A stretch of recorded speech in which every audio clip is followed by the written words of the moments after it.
Spinning. And I would say give us a.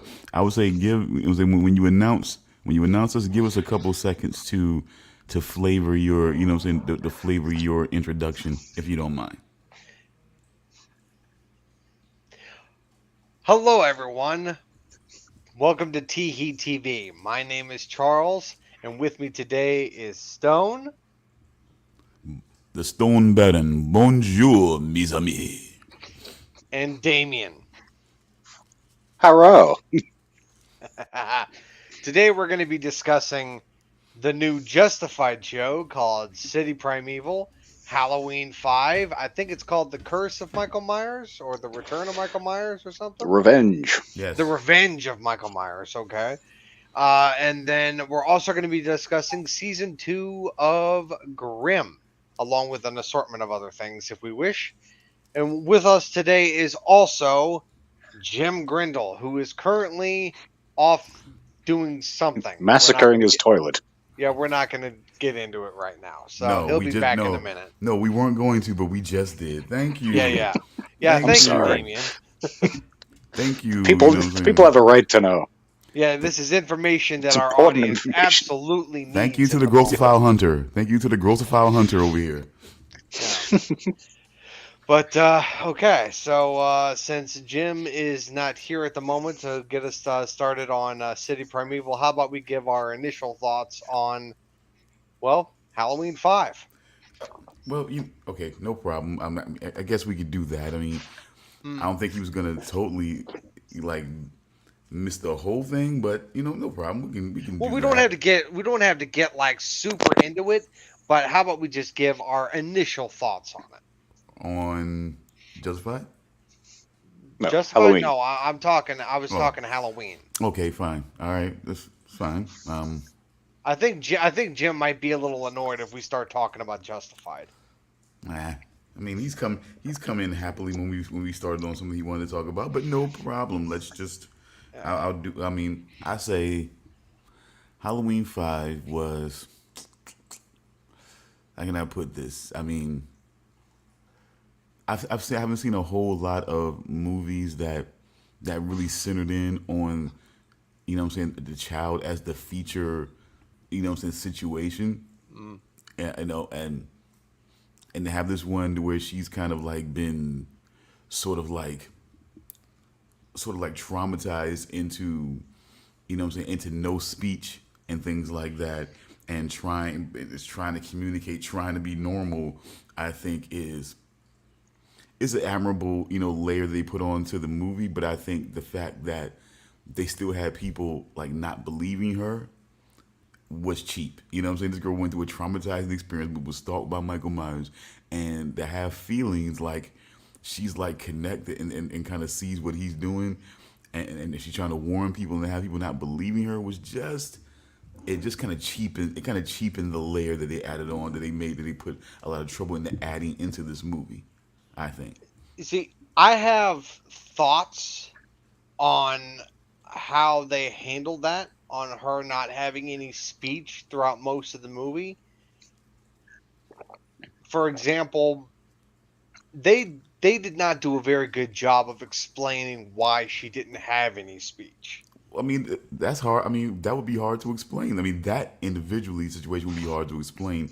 I mean, no one can really explain why somebody gets so traumatized that they just My point is that they didn't explain it at all. okay. It's just she was in the movie. She didn't have any speech. Hmm. We the audience had to assume why she didn't have speech. I didn't have to assume. I mean, if you had, What was the girl's name again? Jamie Lloyd. That's right, because there's that one scene where Loomis is like, Jamie, you got some splaining to do. Yep. Look, it's Which, there was which not a was single several moment scenes that in the got movie where angrier and they angrier as she explained didn't why say she anything. couldn't speak. Not one moment in the entire movie where they explained why she couldn't speak. Not one. I mean, I would think that if you had a guy that you had no connection to, that's supposed to be your relative, that's supposed to be a legendary killer among your small town, that is now centered in on you, and came close, and you had all this situation going on, gunfire, all this other shit Call him happening, Grandpa. and you wouldn't just feel. Some people can move on from that. Some people wouldn't want to go outside. Some people wouldn't want to celebrate Halloween at all and wouldn't want to see a mask anywhere near them. Some people, some traumas, especially one as extreme as that, would affect people in very, very different ways. I think it's safe to assume that that trauma can't, that any sort of side effect of that situation would have been from that particular event. It wouldn't Yeah, have to her be brain explained. just kind of broke. Yeah, it wouldn't have I to don't be know. It's explained. just there needed to be some kind of explanation. There had to be. You're muted. I would say the explanation was Halloween 4. That would have been the explanation. Yeah, for isn't what it just happened. that she was traumatized? She was just. Yeah, that Yeah, that, she would- did she kill her stepmother? I feel like they that was that said too. maybe she was There was that Right, too. where do alive. you need it? Charles Weeden, you heartless bastard. Where do you need an explanation for why that poor girl was mute? I don't know. It's just it felt like it was a Just complete. nut up, bitch. Get over it. No, Grow it up, just- you it- little twat. It felt like it was a mistake on the writer's part to not provide some sort of like explanation where the doctor explains why she doesn't speak. There needed to be something like that there, because sometimes when there is a sequel for a movie, sometimes the certain audience members don't see the previous movie, so they don't understand certain things going on in the current movie. So I there fully needs get to be that. some kind of explanation. Why? She's in a to- tard home. She's in a tard home when we first meet her. So it's like. So I tried to straight face it. So it's like she's obviously broke. Why can't she just be a mute chick? She's just a mute chick in a special home. I don't know. It's just like I've always felt that there always has to be some kind of explanation for these things. For instance, Charles, last night, Tacoma FD. I'm like, now, Stone, you watched that show. Maybe you remember. I must have missed the end of last season. Because I'm all like, what the fuck is going on here? They're now working at Pirate Land FD. And, like, there's no more fire department. And then they're talking all about how it burnt down. And I'm like, hon, we missed something. She's like, the fucking fire department burnt down, obviously. Like, I'm all trying to go back to the... She's like, obviously the fire department burnt down. What the fuck more do you need to know? Now they're Pirate Land FD. Because of course. Because, of course. Okay, well then I don't know. Maybe I'm just Then I win. I got you, Charles. I like damn apples. Fennel's ass will be mine now. He's going to rub all over me now, because I'm the sexy one. sure, whatever. But No, okay, is so that- I guess so. What? We'll go into City Primeval now. Well, I'll say on the Halloween 4 and 5, I love them. 6 was always one of my personal favorites, but 4 and 5, I think, are just my initial base thoughts. They're a great 1-2. You know, it's a great little arc there, and And real quick, we want to give you your time, your proper time because it's only about 30 more minutes before you have to be on that hard out. So we want to give you the time for Justified. yeah, I got to So- do some male prostituting soon. But I want to ask you real quick. Which story arc do you think, prevails, has the better substance to it? The Sam Hain, guess sort of like, story arc in the original installments. Do you think the whole, family traumatization, odd family, environment creating a broken sociopath, like, like Michael Myers, that story arc prevails in the Rob Zombie films? Even though I begrudgingly bring those up because Loomis just really does a disservice for me that I don't even want to really, but anyway, personal opinion. And then the third story arc is that all of this was simply about an intense, an intense standoff rivalry or whatever between Michael Myers and Laurie Strode. Which story arc do you think has the most substance? Can you ask that again? Sure. The story arcs. Which one has more substance? The Sam Hain story arc from the original, Like Cult of Thorn? Well, yeah, from 'cause the Cold of Thorn, aka Sam Hain type of thing. they really didn't get into the Sam Hain in the first movie. It's all in the first novel. That's why Part 6 doesn't make so much. I love the Cult of Thorn and the Sam Hain aspect. And it ties in to Loomis's arc too, because he's always claiming Michael is pure evil. So, and in fact, Loomis was right. So there could have been if they would have followed through with that Cult of Thorn shit. Just imagine Loomis's response when this whole psychological journey he's been on with his client, Michael, whatever you want to call him, client or whatever. Just trying to understand the evil of this man, and then he finds out it's fucking some supernatural evil entity. I think that could have been something. But you don't think that's what it was when he actually had that very civilized confrontation with Thorn in his home?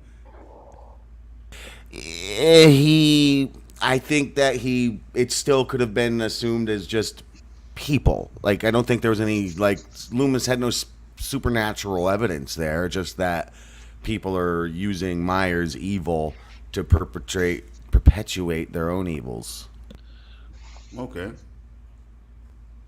Perhaps. So, but we'll put a pin in that. I wanted to thank you, by the way, for giving your contribution into this. And I want to thank you for your contribution. No problem. Nope. You guys gonna make out now? Always Jerk me off. Always willing to give my contribution. Jerk me off and throw my own cum at me. This is fucked up. You're a fucked up guy, Stone. I never said I wasn't a weirdo, folks. Calling me Clarice and going fucking weirdo. No, I do more of the In Living Color version. You know what I'm saying? I don't know if you remember that when they kind of did their own little play on Songs of the Lambs. Wasn't he wearing like fucking prosciutto on his lips or something? Marlon Wayans was in the other cell, and I don't know what he had. I don't know if he was foaming. I don't know what he had going on, and he basically threw something in their face. He was like, "I can smell your feet." Oh my god! In Living Color missed. I always forget if it was Martin or it was Wanda in Living Color. Yeah, because Shanae was Martin. Because Wanda and Shanae are very similar characters. Let's be honest. And you know what? Nah, actually, Shanae's different because she's got a super level of confidence. She's very egotistical. She really thinks she's the shit. And Wanda, you actually feel bad for Wanda half the time. Yeah, she's so delusional. And so like it's sort of similar. Don't you love me? It's sort of similar, but it's different. And Shanae's like, "Oh, you love me." Yeah, they're both all her ghetto shit. Like, I'm a lady, you know what I'm saying? It's just all that shit. Well, they missed out on if they would have done a Silence of the Lambs parody, and then at some point, in that scene where what's his name, Hannibal turns around and goes, if it was just Wanda at some point when they put in there going, that would have been some prime shit, I think personally. But anyway, I can't do a Wanda face. Anyway, you can't do you can't do that. No, look, this is the best I can do. For real though, hey, for real now. But anyway, let's get to your precious. Let's get to your Justified. Joy. That's right, folks. After a long while, for those of us who had a curiosity to see what really, really down south mountain type people or very foraging type people that you may fear that may be a little bit, a little bit not so much justified, but a little bit more deliverance-y, but you wanted to see what goes on in those small towns. They brought out Justified. It was these series of, I believe, novels from Elmore Leonard, if I'm getting the names correct. I believe he was the original writer of these Elmore novels. Leonard. Yep, for Justified. They came out with a great series of shows that showed this like lawman, U.S. Marshal, but I guess those are sort of like the old school lawman back in the days. He kind of represents that. Now, I think it's just. I read them all, but I think it's just I'm on. She's quiet until I unmute the fucking mic, and then she's going. Fucking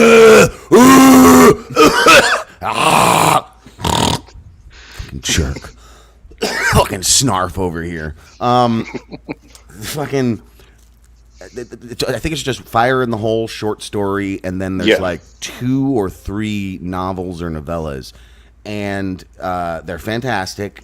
But the series Justified is actually most, and this is why City Primeval works as a Raylan story, because as a book, it's not. It's something he wrote, I think, in 1980, 81.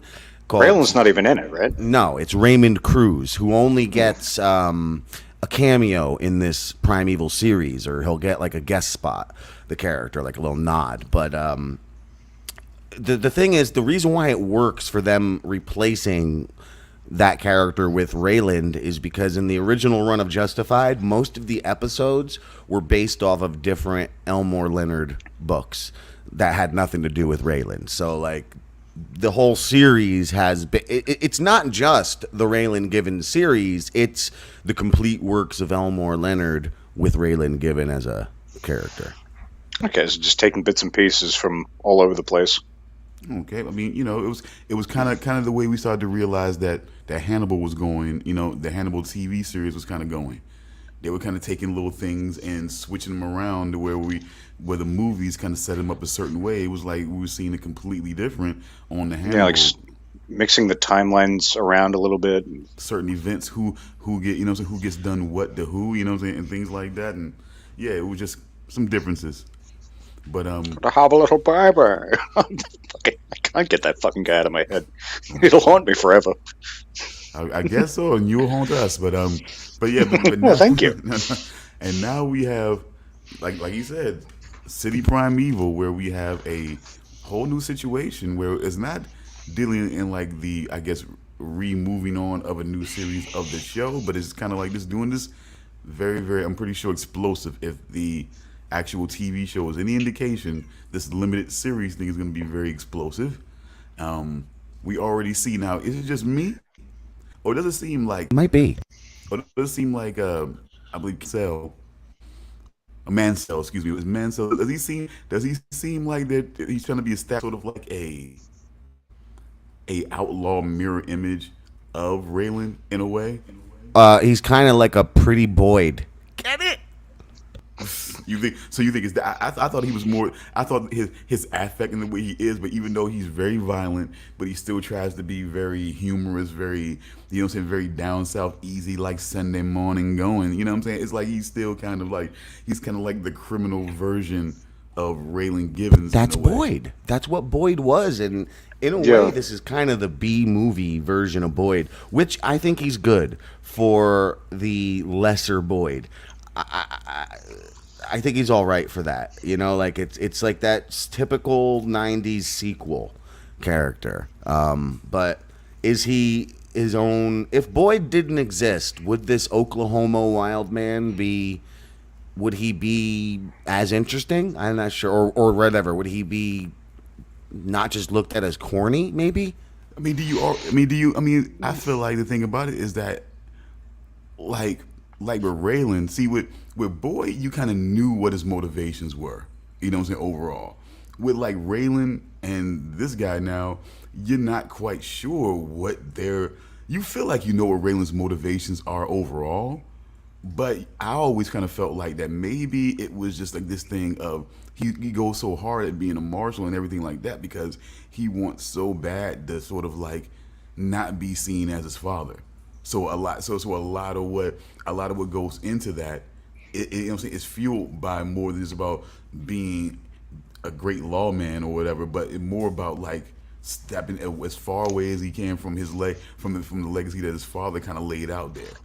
Oh God, yeah, that was definitely a driving force behind his entire being. But now his driving force would be being a father, obviously. Yeah.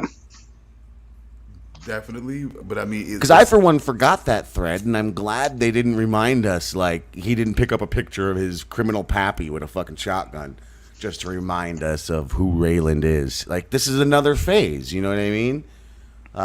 It's like when Frasier came around, he didn't constantly reference Cheers. You know, eventually there was a little Easter egg, and I'm sure in the new Frasier, we'll get much more Cheers references because we'll be in Boston, but I'm sure we won't get many.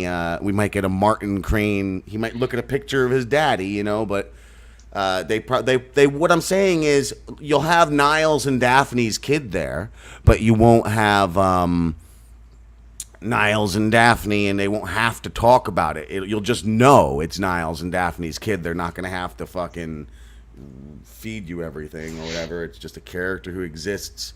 And whether what the fuck's going on with that? I swear they announced that like 2 years ago. Oh, they've been announcing it forever. It's filmed. It's fully done. Oh, it's in the can. Oh yeah, it's coming, and I can't wait because I can't wait to hear what happened to Cheers, and it's not going to be good news. Any Cheers fan is going to be very upset. Apparently, it's just like a ghetto bar now. Not like ghetto bar. Don't you fucking racist jerks. I mean, in the More proper like word Patty's. of ghetto. If you just Patty's Pub. Like if you Patty's just Pub left it- now. If you just left it alone, it still would have been funny though. I found it funny, and I thought, see, the thing that's funny. Well, to me- Damian's got a really racist audience. The people that like Damian are a bunch of jerk offs. So I got to be clear what I say. But see, it's funny though. I mean, I would still. I think it's You the hear that, fun- JB Floyd? He's talking to you. I Pork think- pie prick. I think the funny is in the whole mystery of it. You know what I'm saying? Letting idiots play with it. You know what I'm saying? It's just fine. I mean, if they want to play with it, with me sitting here and I'm not. Come on, man. Look, everybody doesn't mean look, but sometimes look, like my man William said in Enter the Dragon. You know what I'm saying? You know what I'm saying? There's ghettos everywhere, and they all stink. Oh yeah. He said something like that. Well, last time I had a really bad booty hole itch. I was saying to the lady I was like that villain from The Last Dragon. I was like, "Can you dig it out for me, please? It really itches." What the hell? You mean Cyrus from the Warriors? It was a booty hole worm. No, it's not the Warriors. Can You Dig It came from the Warriors, Val. Yeah. No, it's not. Wait. It's the guy dig it? like. I've it's never the guy in seen the the opening scene. Warriors. But you heard the iconic. But you heard because Shaq. Bullshit. Can You Dig It is from fucking. Oh wait, Show Enough. That's from The Last Dragon. Can you dig it? Is the Warriors? He's the guy who gets killed. Shut in the his- fuck up. Shut think up. of the I whole hate you. movie. Shut up. The Warriors killed Cyrus. Now I'm watching a 5-minute scene. I don't have time for this. They're in the Bruce Lee fight. I swear to God, I've never seen it. I swear to God, maybe he's referencing the there's no Can You Dig It coming from Show Enough. From Shogun. Show Enough is not in Enter the Dragon. Show Enough is so in Enter the Dragon. He's in The Last Dragon. Okay, that's what I meant, The Last Dragon. Jesus We're Christ, I'm talking- looking we're at the talking- words right here. Enter the Dragon's on the screen. They're watching Enter the Dragon Exactly. in Last Dragon. Okay, I'm confused. That first scene of This is Justified, going great. I hated the first scene of Justified. I thought it was ridiculous. They're driving. Suddenly they get rear-ended, and then it's like they're getting fucking stuck up with guns and shit, and they're like, "I'm gonna rape your daughter," and then like he just fucking pulls a shotgun out. Do you know how hard it is to pull out a shotgun from your trunk when you've got a fucking guy with a pistol in his hand threatening to rape your daughter? That's like a hard thing to do.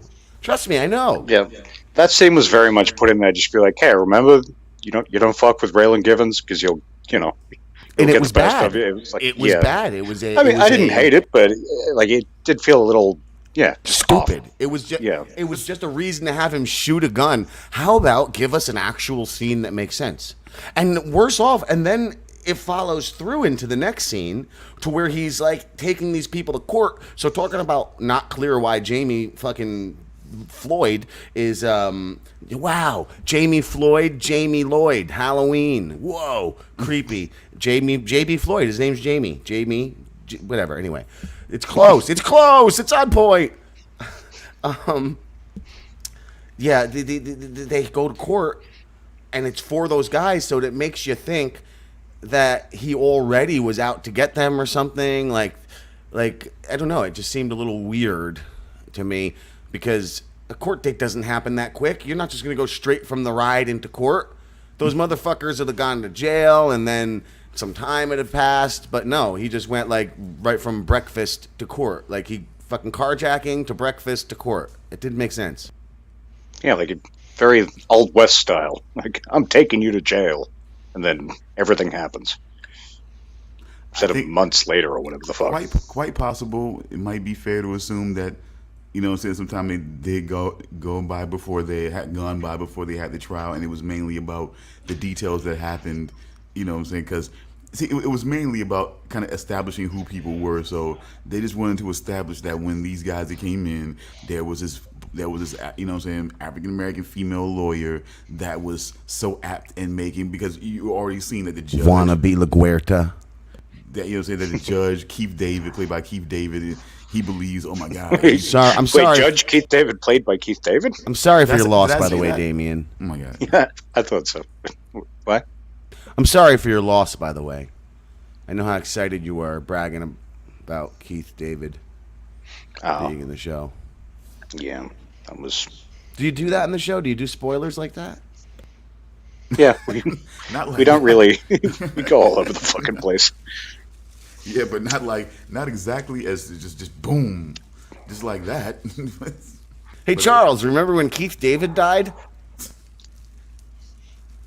Oh yeah. There's another stupid plot that, like, the dude is off on some other, which, by the way, is the plot of the City Primeval book.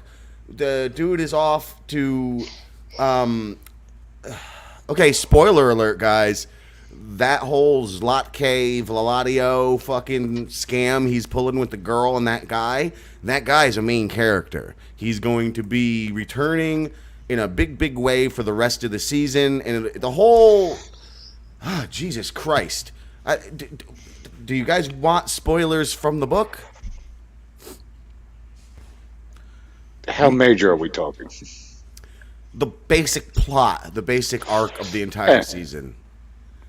I'm fine with that. You are fine? What about you other two? The whole story is Rayland. He's going to... So right now they're setting up whatever conflict between Rayland and the Oklahoma. But the Oklahoma and this guy also set up a conflict. That guy is like some big crime person. And Raylan is now going to be after that guy. So he's going to end up using the Oklahoma Wild Man as a way to have a showdown with that guy. He's basically going to pit the two of them against each other for his own causes. Okay, well, that makes sense, because I remember when they were advertising this series, they're like, yeah, Raylan goes against his most dangerous foe yet. And based on what I've seen of this Oklahoma Wild Man, I'm like, really? This is the guy? Yeah, no, it ain't him. I mean... Spoilers! All right. But yeah, he's chasing after the fucking dude, and then all of a sudden Keith David is like taking too long to get out. So he fucking chases after him, rear ends him, murders him, and then fucking finds... It's just so coincidental and stupid. I really... Kidnaps his assistant. Yeah, that was his assistant? Not really. Yeah, well, yeah, he know, does, but yeah. assist him to I thought that was his get a whole... load out. He didn't do a great job of that shit, I tell you. Real bang-up job he was doing with that kidnapping.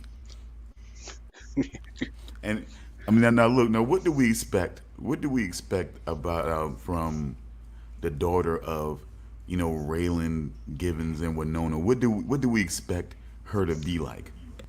Well, that's Timothy Oliphant's real life daughter, you know. Oh, and in my opinion, is the standout character of the show so far. She's doing great. So I know I'm yeah, not the host yeah. of this show, but can I just like can we mute him for the rest of the show or something? I wasn't sarcastic enough. People say that's what I do. I mean, that fucking girl is horrible. She's so bad. 20. She's 20, playing a 15-year-old, but her choice to play a 15-year-old is to act like a 12-year-old. Yeah, I was talking to Charles before the show. I said, it seems like she's been hit over the head with a brick or something. Hi, Daddy. It's me, your little Georgia. I don't know. Look at little girl voice. So she should have been more like. So she should have been more like Eve then. Yeah, and then she goes from a Guns N' Roses shirt to an AC/DC shirt. Like, boom, scene after scene. Who does that? Nobody. It's like, we get it. You like rock. Shut up. Nobody in history owns both a Guns N' Roses and an AC/DC shirt. It just doesn't happen. But no, these people wearing these rock T-shirts, man. It's just, come on. I think these days, like, it's just to act like they know. I don't know. I like them Puerto Rican girls wearing them. They look good in them. I don't know what it is about a light brown woman in a Nirvana, Megadeth, Slayer, especially Slayer, when they wear those shirts. I don't know what it is, but they look good. You think Salma Hayek video vixen? You know what I'm saying? That's what you think. Yeah, well, she's a little too classy, but put them big titties in a Slayer shirt, and you say that you want a layer. You say that, but we all saw from dusk till dawn. I mean, it was still classily done, but I mean, she's willing to go topless. She's willing to, She showed them titties in that movie. No, Desperado. Not that particular one, but I'm just saying. Yeah, Desperado. She cut them things out. Nice. But she was It's willing fucking some Hayek these days. Look at me without my makeup on. I look exactly the same. Aren't I brave? I'm Fuck so you, very bitch. brave. I'm 75 years old, but I look still like 20. Oh, Dios. I don't know how to speak Spanish. Yeah. Ay Dios mío. Adios míos, but isn't like adios? No, it's Ay Dios mío. Adios mío, papi. I say goodbye to Neo. Oh my god. You guys are the worst, but I'm saying, look, that woman was on, that woman was on IG, in a robe and nothing else, man, just dancing around. Them things popped out. I mean, she almost broke the internet. She almost broke the internet with that. The things still look God. The things still look good. Just saying. Well, it looks good to us, but what we don't realize is with all the surgeries and the clothespins, all that extra skin that should be, hanging off of her everywhere else, it's all tucked right there under the back of the booty cheeks, like where the man's taint would be. It's a bunch of flappy skin and pus. Yeah. Oh. Sure. Why are you such a hater, pal? Why are you such a hater? Because I got here this morning, I woke up and I came up here on the elevator, but then I forgot my keys, so I took the escalator back down. Do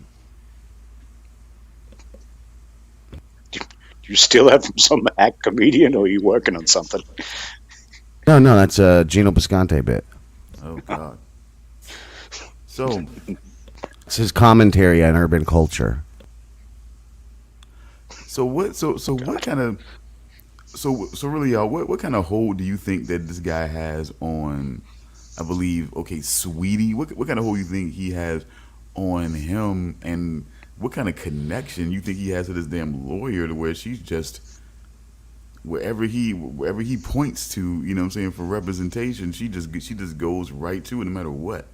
Well, they showed us the hold. Is that scene in season 2 is, it's that scene in season. Episodes. That scene in season 2 is a flashback to 2017. You mean Like, episode 2? Yeah. That was it. The opening scene, I think, Yes, sir. of episode 2. Yeah, Oh. where the Oklahoma Wildman claimed reggae sped up as a polka.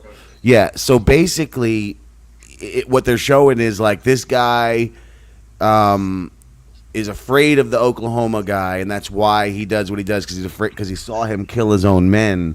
But the Oklahoma guy won't kill Sweetie because he's a huge fan of his music. and the fact that he had played for. These are the, I guess, blues legends or whatever. Yeah. Whatever. But Yeah, because the reason. detective was talking about it later on. I just can't remember what the band name was called. So that's the reason. So that's really just the reason. Wow. Yeah, they just showed up that like the Oklahoma has this kind of weird loyalty, and obviously this guy who lives in fear of him is gonna, come back, gonna be like some kind of. He's gonna help Raylan at some point, I'm assuming. And then the lawyer seems to be helping him because to keep Sweetie out of trouble.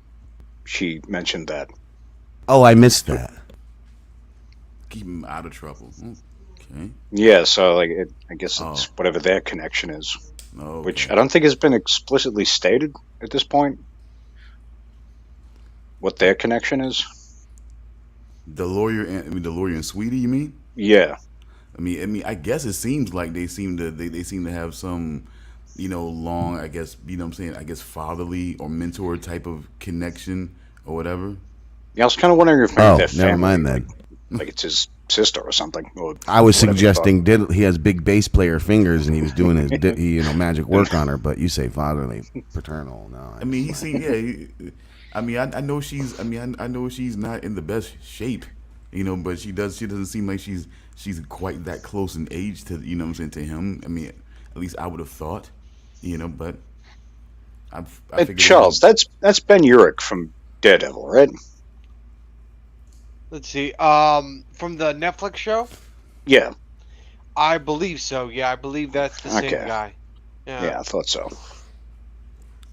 So maybe you're so as I go back over, maybe you're right, Jim. Maybe he's sort of like at best another Boyd, type character, but at worst maybe just sort of like a surface level, a surface level mirror version of of Raylan, or at least trying to be. I guess I can kind of see what you feel like, that's sort of like a lower level type of thing.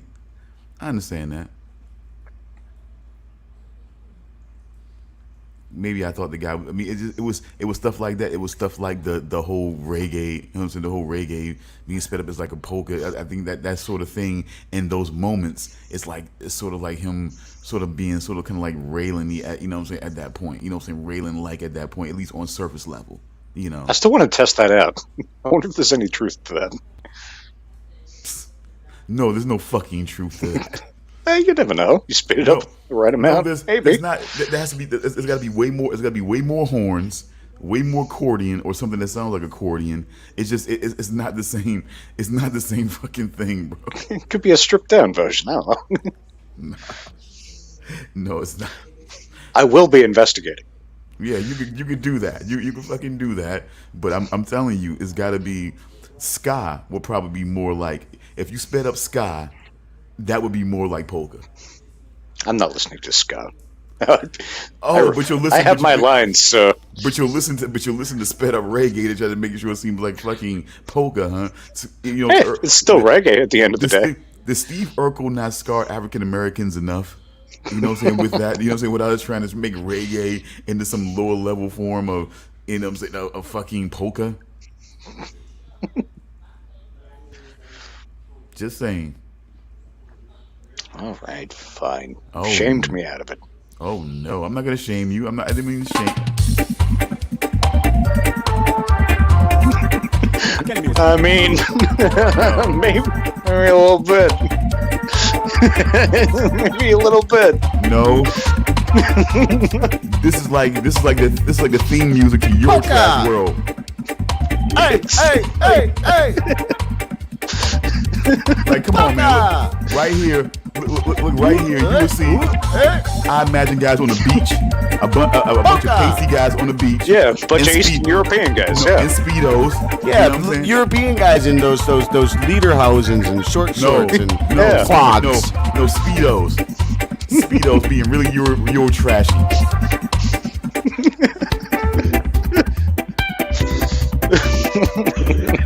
Sounds like the same fucking song each track. It's like barely a change. Now I feel like I'm playing a video game.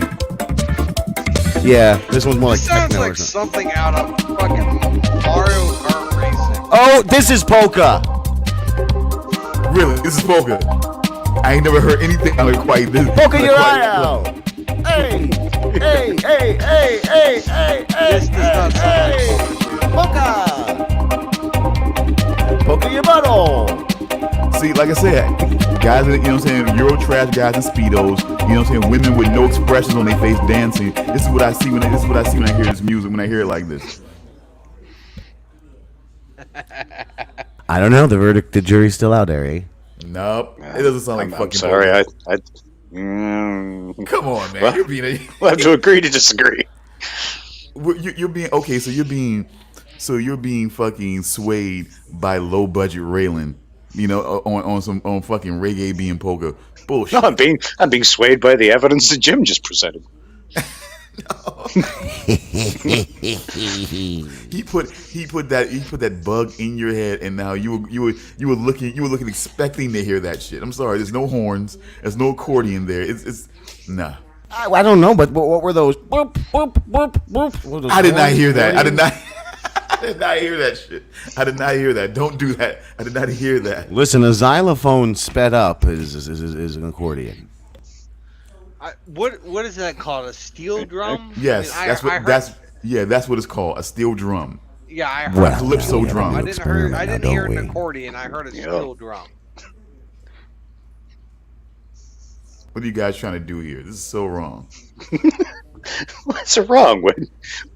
Now slow down some polka and see if it sounds like reggae. Oh my god. Okay, well, you know what? If that's what you want to do, do you want I to think do we that? kind of have to. I predict it will not.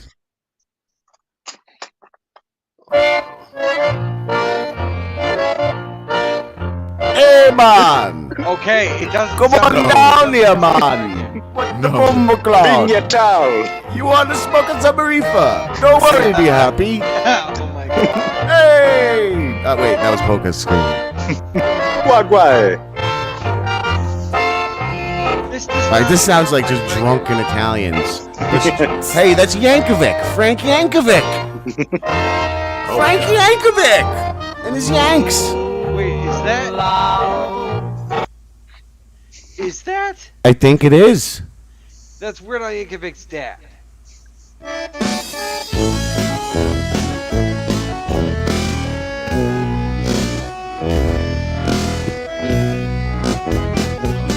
Yeah, it would sound like a twisted horror movie right then. Oh my god, yeah, it sounds like, I don't know, trying to like slow down the music so you can hear some kind of satanic. Come on, man, and get some sun. Come on down here into beautiful Jamaica, man.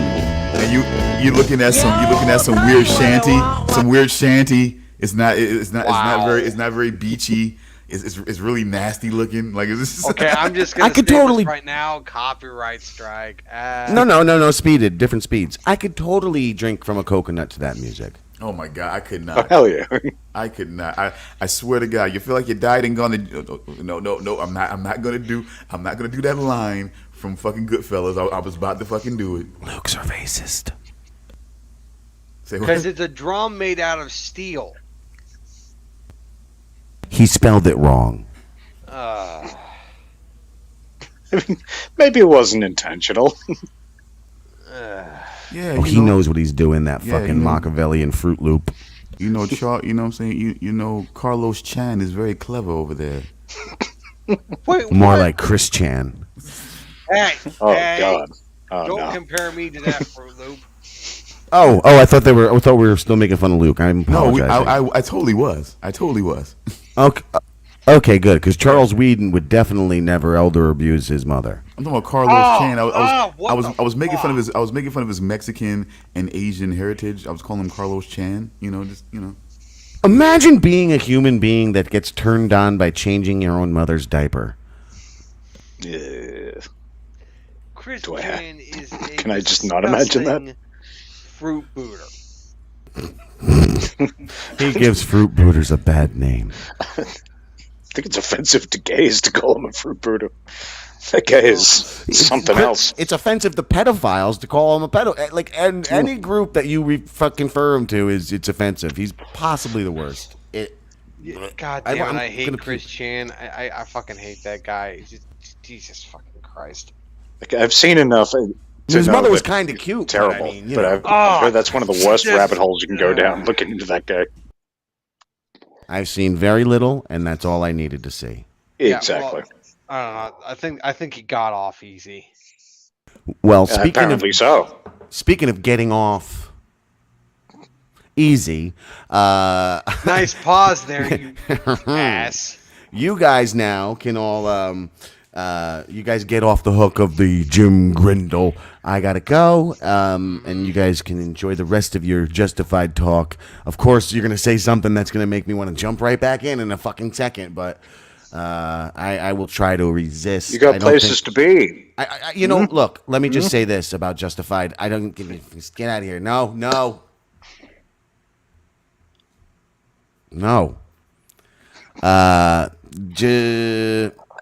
Fucking weirdo. Fucking idiot. Justified. I didn't like it. Overall, I don't like it. I like Raylan, but it okay. The biggest problem with the new series is that it feels exactly like Justified. Exactly.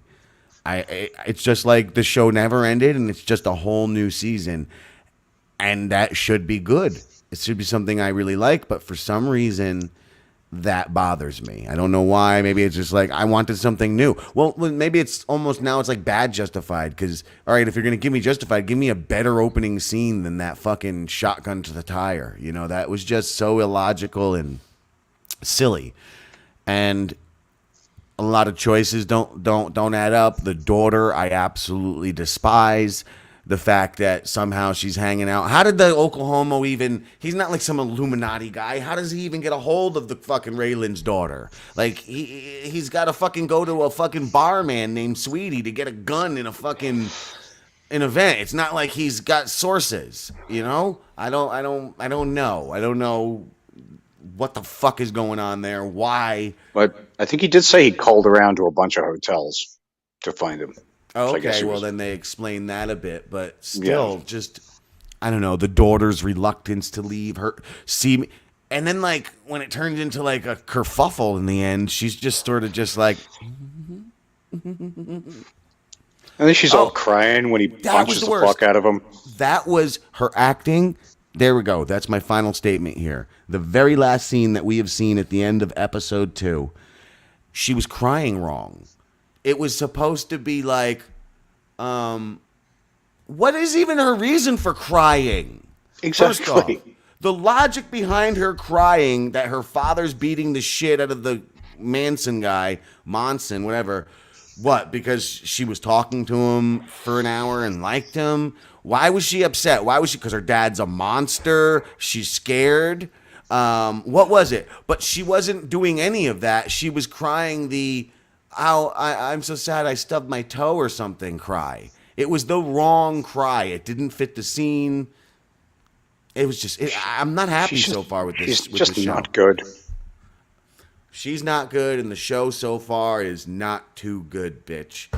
But fucking Demi, fucking breaking brains. I'm retarded. Yeah, I guess it could be that.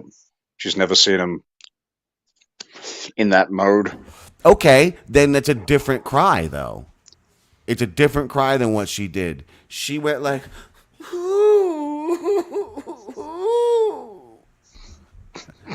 and when it's like, yeah, Dad, I didn't know you were.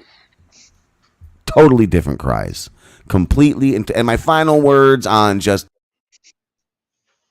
Yeah, I fucking knew it. Yeah. Okay. So Yeah, she's just terrible.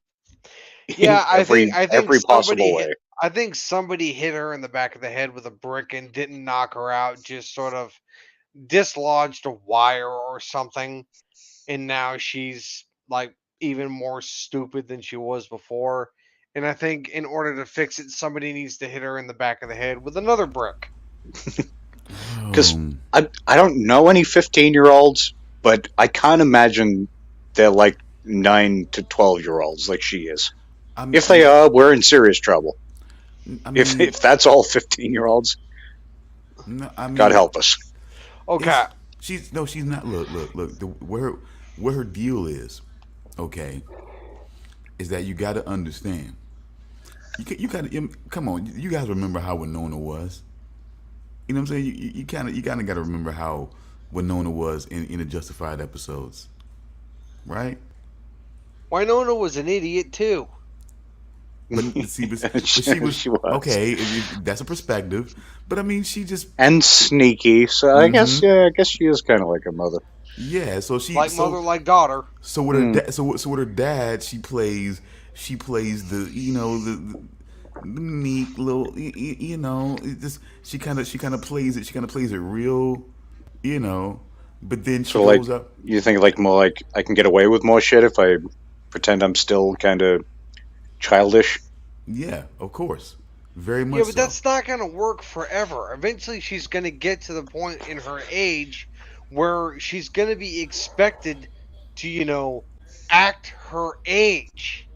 That It's like, time, listen, you're but of 30, course, stop that voice, but stop you it. see, but you Yeah. see the, but you see the contrast when she gets out on her own and she goes out into the city and things like that. You see how, you know what I'm saying. You see how she does and shit like that. You know what I'm saying. It's like, you know, it's like that's where I kind of realized, okay, it's like she feels like she could take care of herself because of her dad, but she's also got this real sneaky, complex, you know what I'm saying, off-putting way about her, like her mother Winona. You know, so that's why she doesn't have a whole lot of fear like talking about it. And the only thing that really kind of bugged her out was seeing her dad, like, you know what I'm saying, go gonzo like that on Mansell, so Yeah, but here's another thing I had a problem with Willa.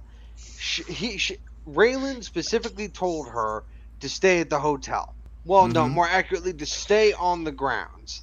She could go anywhere she wanted as long as she stayed on the grounds of the hotel. but I'm pretty But then, sure but but then, but then she went throughout the city of Detroit. Went to an abandoned warehouse. Keep in mind, Detroit is one of the most dangerous cities in the country. This is a young 15-year-old girl going into an abandoned warehouse by herself. Is she trying to get assaulted? That's it. It's like, this is a murder scene waiting to happen. Do you see Yeah. where you are right now? This is your second stop in your sightseeing tour of Detroit. but you have to Fucking abandoned warehouses and but you have dark, to fucking shifty tunnels. I was just waiting for somebody to come up behind her and like put her in like a choker hold and pull her off camera. I was waiting. I figured that's where it was going. Something, Yeah, bad was going to happen. yeah. I knew. I was expecting something to happen. I was thankful that nothing did happen. But see, that's But the thing. I But was expecting it. it was meant to show you. It was meant to show you that all of that was just a put on. That, you know what I'm saying. That was what all of that was meant to show you. That all of that shit was just a put on, and that there's still some naivety there in how she ended up getting how she ended up running That's true. into or whatever into Mansell and ended up, you know what I'm saying, hanging out with him when, you know what I'm saying, when he found her and whatnot. So, you see everything kind of laid out there. Like, it's like I said, it's kind of what you would expect, when you're dealing with, you know what I'm saying, the daughter of Raylan Givens, from what I feel like I know, and Winona. It's kind of what you expect, a little bit. I think most people who knew of the show previously pretty much got it in their minds immediately that she was not going to stay in that hotel, that she's not going to stay on the grounds. You know what I'm saying? It's Raylan Givens' daughter. You think she's really going to fucking stay on the grounds if she wants Oh to no, fucking I knew go? she wasn't going to stay either. The second he said, "Stay on the grounds, go anywhere that you want on the grounds, but stay in the hotel," I was like, "She's not going to stay." Soon as he leaves, she's going to start walking, and I knew that was going to happen. And I have to say, I think it needs to be said. I normally shit on this brand because the concept was novel, but the clothing, but most of the clothes were just I couldn't deal. But she actually had one of the better cross-color jackets I had ever seen. Honestly, she had one of the better jackets on. Truly, I mean, I was, you know what I'm saying? I was surprised, shocked even. It was, I mean, even with the 8 ball in the back, I mean, she had one of the better fucking jackets. Fuck. For the most part, it's not the character that even annoys me. Like, no, it's the portrayal. But It's just but you her gotta- job as an actress that but annoys see, me. But if you take a step back and look at it, you'll see. I mean, look, girls are girls, and they're going to sound the way they sound. It's going to be hard for a girl to sound like something else. But the thing to see is the put on. See, is you associate the voice, and then everything that she's doing is like, oh my god, everything is so annoying about this. But it's like the personality is the put on. The voice, I guess, can't be helped, But if you don't like the voice too much, I didn't find it, particularly vexing. But like I I said, couldn't stand it. It annoyed me so much. I don't know. Maybe I had to go back over. I guess it just didn't. It just hit me that way. I guess it's what I would expect out of a young girl. But like I Just said, anytime she spoke, I was like, why couldn't you be mute like Jamie Lloyd? See, it's Italian. oh my god. But yeah, we also. But I would just say that I realized after a while, like I said, it was a put on. That it was a main put on, and so who knows what'll happen as her character as this limited series goes on. But I definitely know that she's that she's definitely a bit of a finesser in a way. I'm trying to figure out like what her role is going to be. Well, we don't. 'Cause I figure she has to have some kind of importance somewhere in this plot. So far, we haven't really seen it more than it just being, he's trying to have the road trip with his daughter. Yeah, but see, now it's like all of a sudden now somehow, some way, a guy that he's immediately got weird feelings about. He suspects him of murders and things like that, and some other things. And this is the guy that when you finally find your daughter, she's hanging out with him. So there's gonna be one thing, he's already said some off-color comments that that gets him, that gets him riled up. So so we have that story, we have that basically. And as we know, at least from my personal experience from Justified, was that they always try to have some, like, a female, a couple of female perspectives in there to try to, to try to balance things out, and to give a full story. Like they had old girl, I guess Margot Martindale, I believe. Her role. Wait, Charles. Renowned character actress Margot Martindale. Oh, you guys are great. Okay, all right. Renowned character actress Margot Martindale. Okay, That's right. Don't you forget it. Yep. you guys are pushing it. All right, don't you fuck up, guys. All right, I'm sorry. All right. All right, no, I'm just playing. But yeah, and it's like and the girl who played. Hold on, that couldn't have been her actual fucking name. Let me just take a moment here, because I want to get her name from. Wait, the renowned young character actress Margot Martindale? No, the young. Because that is her full legal name. Yes. What was the young girl name? Give me one moment. I'm gonna. Okay, Caitlin Dever, who played Loretta. That was her name, Loretta. Loretta, yeah. That was her name. Yeah. Which one was Loretta again? The very, very young, very sharp, very, very clever. The one whose father was killed and she was taken in by Mags. Well, father was killed by Mags and then she was taken in by them. Oh yeah, you're talking about Justified still. Okay. Yeah. Yeah. Loretta. That was the girl that was taken in by Loretta, but she was also abducted by that creep that like stuffed her in the trunk. Remember that? Yeah. Yeah. Yeah, fuck, what was his name? Well, it doesn't matter what his name was, but they caught him before he managed to get to escape, and they arrested him, and they rescued Loretta. But But I guess I guess yes, my I remember Loretta. but I guess my point is that they've had like those characters, and then Winona, who was there. So they're always going to look to establish a female presence there. And I guess if they're not going to be dealing with Winona in this situation, and they're mostly dealing with her, then she's definitely going to play. She's going to figure in. The lawyer's going to figure in, of course, as another female figure. Who else may emerge? There's got to be maybe one more female figure that will emerge. You know what I'm saying, through here. You know what I'm saying? I I don't mean, know. you got you got what's her name? Dell, Clemens, Clemens, fucking Oklahoma Wildman. His Okay, piece, good. Okay, maybe. but she doesn't really have a perspective so much at this point. Like she's really, I mean, she seems really. I mean, that's the first time that I've said this. I mean, it's weird, but she seems really dependent on weed. Like she seems really dependent on it. Like it's just, it's kind of odd to see. I mean, I mean, I know I'm saying this, but it's just weird to see. I don't know what you guys think about that, but it's just kind of odd for me to kind of experience that. Yeah, I mean, I guess given her situation, I, I probably would be too. I You guess. with this guy who's kind of a nut. You're in like sort of hard to say whether she actually enjoys what she's doing or if she's just like I think they even said it. Raylan was talking to who's the detective he's working with? Who? What was his name? Oh God, that is.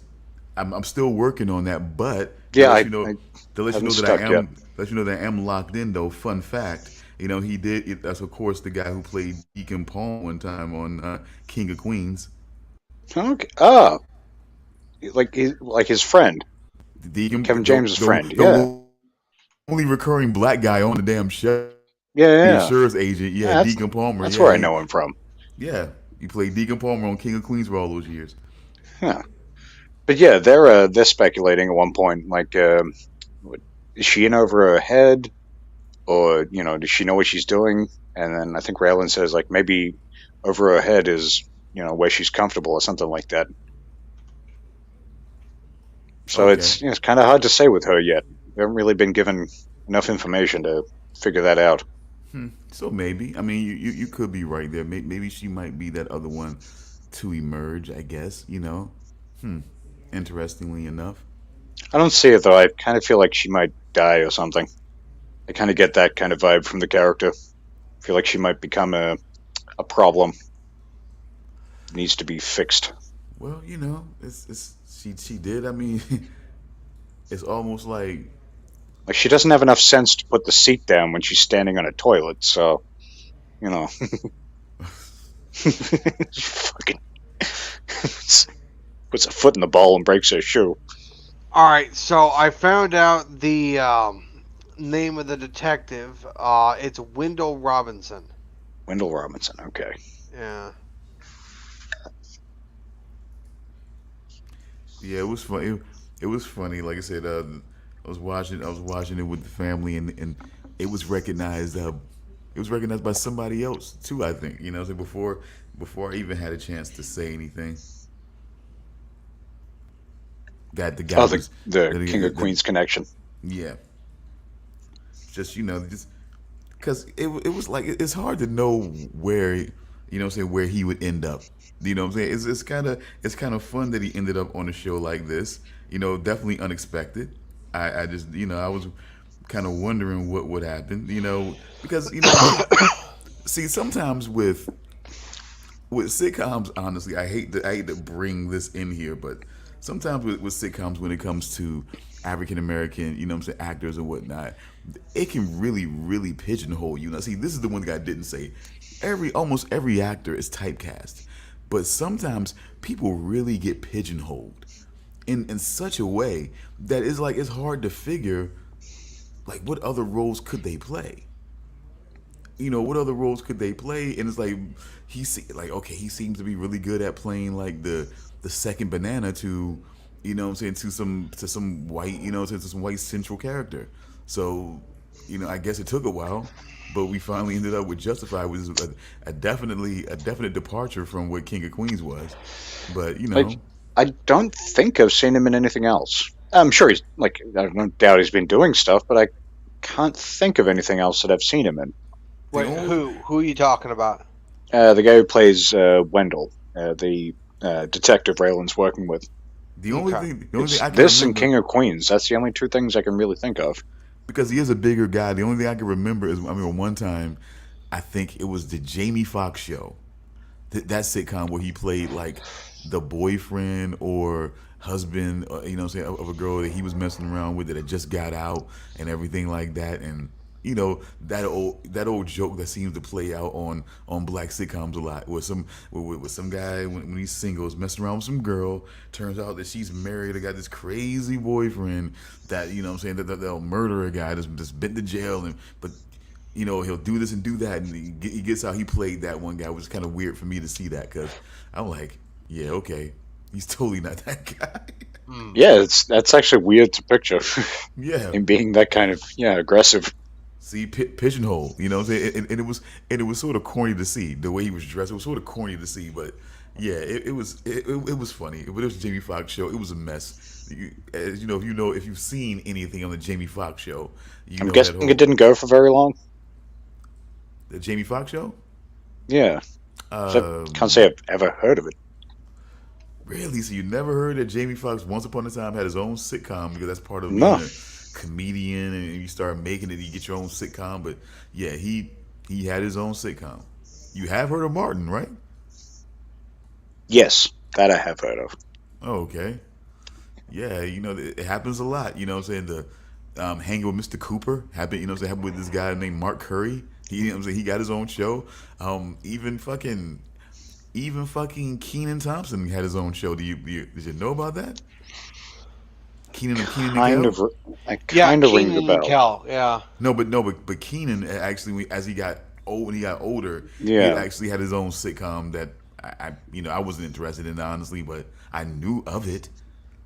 I just want to know if you guys even knew of Kenan Thompson having his own sitcom at one point. It definitely kind of rings a bell. I don't think I've seen it, but maybe it is one of those things that like they put on TV here, like kind of briefly, and it just went away. There's a lot of Or- shows like that. Or if it's not hitting, or if it's not really hitting domestically, they're not going to waste their time, pushing it internationally. So maybe it was that. Ironically enough, I guess, fun fact for us, not so fun fact for Kenan Thompson, there was a guy who was, who was on SNL with him that also ended up being on his sitcom, Chris Redd, who his wife would eventually leave him for. Oh, really? Yeah. That's unfortunate. Yeah. Kind of, and now among other things, it's like people think I'm being crazy or I'm being just an asshole when I say that Kenan, I say not financially, but Kenan still needs this legacy wise. He needs Kenan and Kel. He needs Good Burger to really happen, because he's now doing these fucking car Max commercials or whatever, where he's alone in his house talking to appliances. About his new car purchase. Do the appliances talk back, or is he just They a crazy do. person? They totally do. They totally talk back. and Kenan being the arrogant asshole that Kenan is, he's got to correct the appliances as they go along and shit like that. You know what I'm saying? You got to wait for the best part there, microwave. You know what I'm saying? Like, oh my God, you're such an asshole. You know what I'm saying? Like, God, you were such a fucking douche, Kenan. Like, holy shit, bro. Like, Jesus Christ, you're a douche. Like, he's talking to the refrigerator in another commercial, and he's like, yeah, I just got this new car. All right. And the refrigerator's like, cool. You know what I'm saying? Like, is that a refrigerator joke? You know what I'm saying? And he's like, yeah, stick to making ice. You know what I'm saying? All this like, you know what I'm saying? It's like, oh my God, you are such a fucking douche, bro. Like, can you ever stop being a douche ever? You know what I'm saying? Like, jeez. Like, God, man, that act stinks, man. Cut it out. It's time to change the act, douche. Like Jesus Christ. That's why he needs it. Damn. That's why he needs it. I ain't mean to go off on this tangent on him in particular, but that's why he needs this damn Good Burger shit to go, man, because he needs people to like him again. He needs people of his era, of his age range that used to really like him and really put him on. He needs them to like him again, because nobody fucking really likes him. I don't know, man. I know I don't. I'm really have not been feeling Keenan over the last little while. It just no thanks, man. I will say, the last time I watched SNL, which is going back quite some time, but he was one of the only people I actually liked on that show. I'm not So one of the saying only people who seemed like he was actually putting some effort into the show. not saying he's not talented. That's the one thing I'm not going to fucking say, is saying that Keenan is not talented. That's never going to come out of my mouth. He definitely is talented. He definitely has some funny moments. And they're definitely, but see, shit is, I have to be honest with you. Real is funny when you can make real funny. But but you really got to be good at making real funny. Like, and even trying to be like your real self and making that funny, it's kind of hard. Kevin Hart kind of does that. I feel like he kind of try to blurs the line between like what his real self is and what he's really like, and sometimes it doesn't come off very funny. It kind of keeps coming off like he's really like you start to believe like he's really like this arrogant asshole. Like, it's not funny, ha ha ha. It's like, maybe he is this arrogant little asshole that likes to subjugate people in little ways, you know what I'm saying? And thinks that His ego is funny. taller than he is. Yeah, and he thinks that shit is funny. Like, because when you hear him in interviews and thinks that, or in stand up, and he thinks that it's funny, or he imagines it's funny, like people like performing for him, and you know what I'm saying, and or you know what I'm saying, like it's like he's like this big fucking star, like, oh, you're trying to put on a show for me, like it's funny, you know what I'm saying, like it's.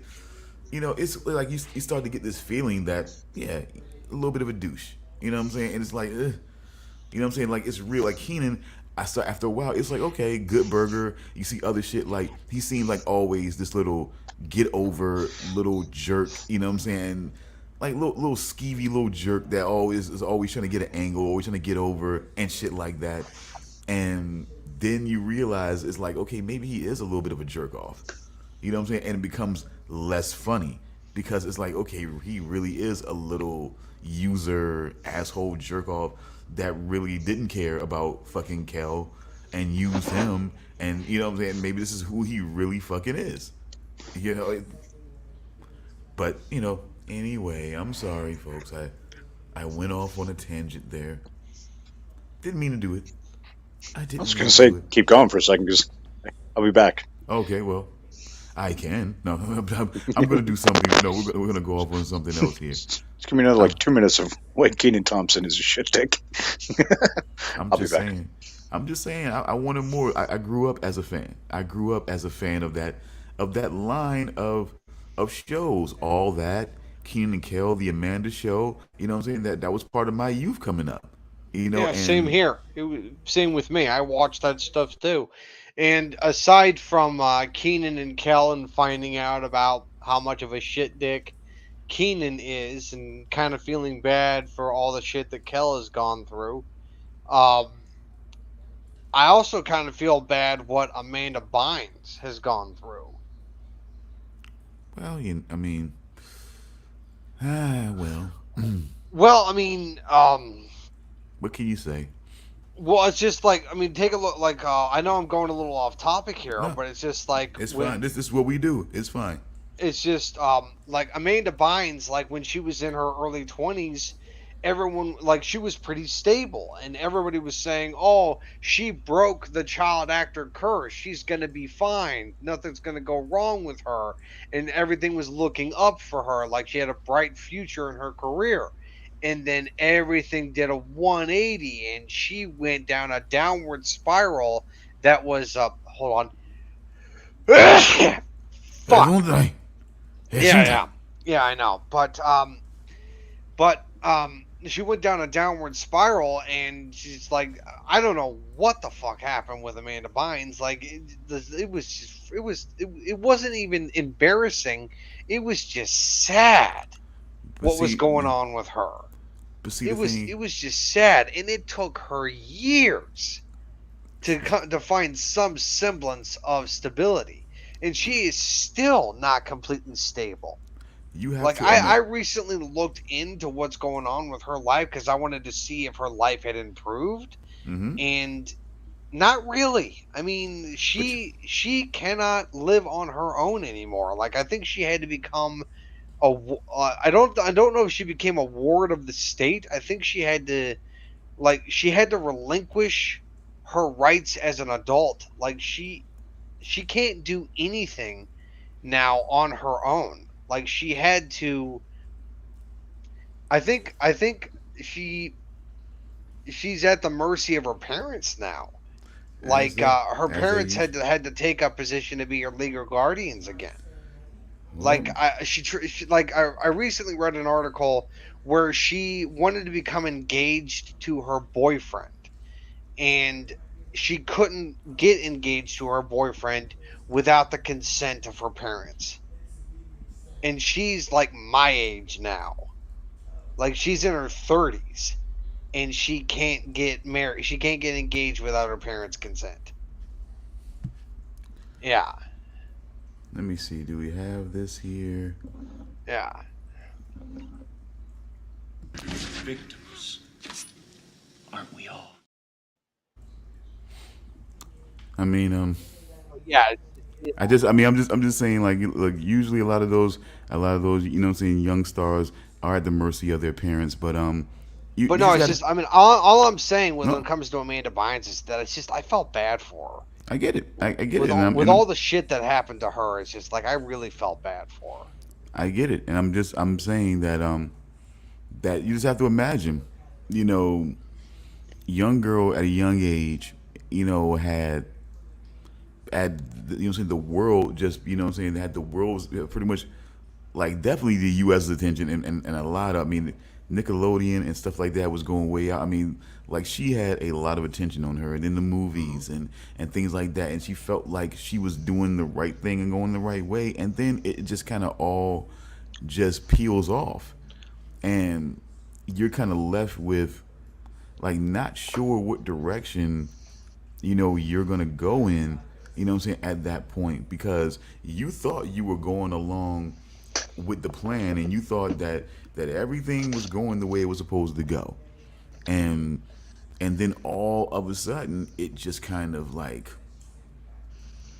the word, see, it's like no one, I mean, and who knows, and a lot of that Nickelodeon stuff is kind of like, I don't know how much they know or how much they're kind of read into the situation. I mean, like, I guess to kind of say like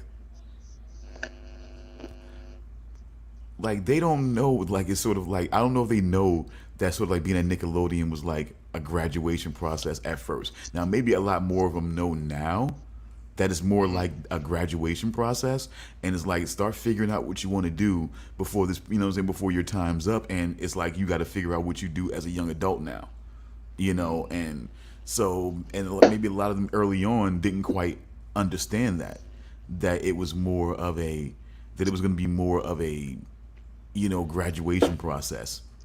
And now here we are, we spent about 4 years here, you know what I'm saying, under the Nickelodeon or Disney banner. It's time to start figuring out where, you know what I'm saying, where we head. You need to start figuring out what you're gonna do, because they're gonna be looking at the new talent that's gonna be coming in, the new young preteen or young teen talent that's gonna be coming through, and you're gonna have to figure out what you're gonna do. You know, there's, you know, you can't run and jump. Everybody can't do, you know, Twilight. Everybody can't do, you know, the next young teen, you know what I'm saying, drama. I mean, there's a lot of those, you know what I'm saying? So it's like, can you do that? I mean, what is it that you end up doing? And then it kind of drives you crazy after a while. What, you know, so what are you supposed to fucking do? And then, you know, as the saying so goes, Victims, aren't we all? Mm-hmm.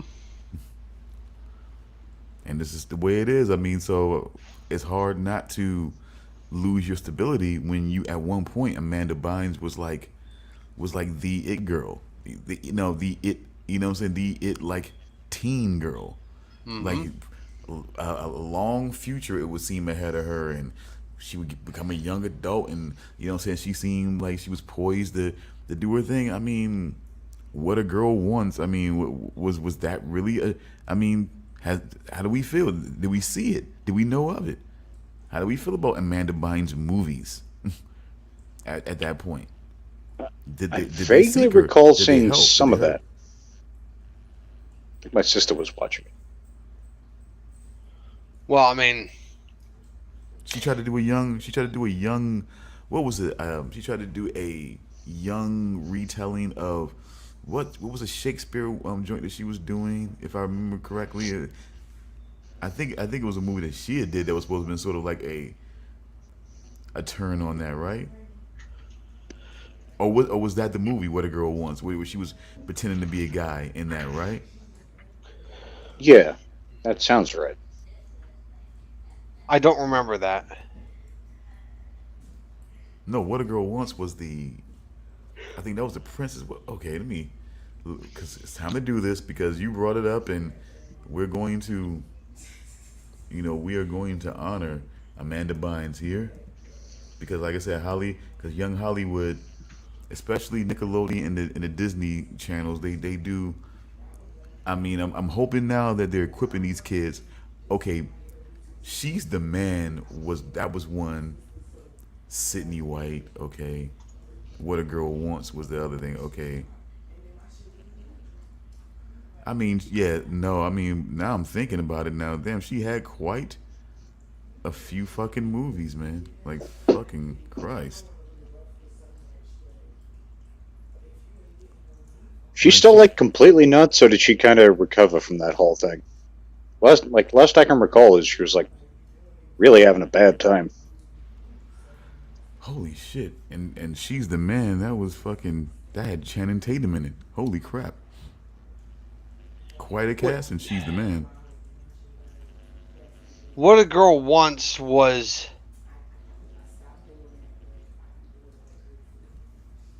Oh, okay. I'm reading the synopsis of What a Girl Wants right now. An American teenager learns that her father is a wealthy British politician running for office. Although she is eager to find him, she realizes it could cause a scandal and cost him the election. Okay. Okay, I mean, and She's the Man, which was a take on the Shakespeare, She's Twelfth Night, the man. and they said it did pretty good. They said it doubled up on what the budget was. I mean, for that movie, I mean, so it seemed like she did. I mean, she didn't do. There have been other movies with bigger budgets that did a lot worse. So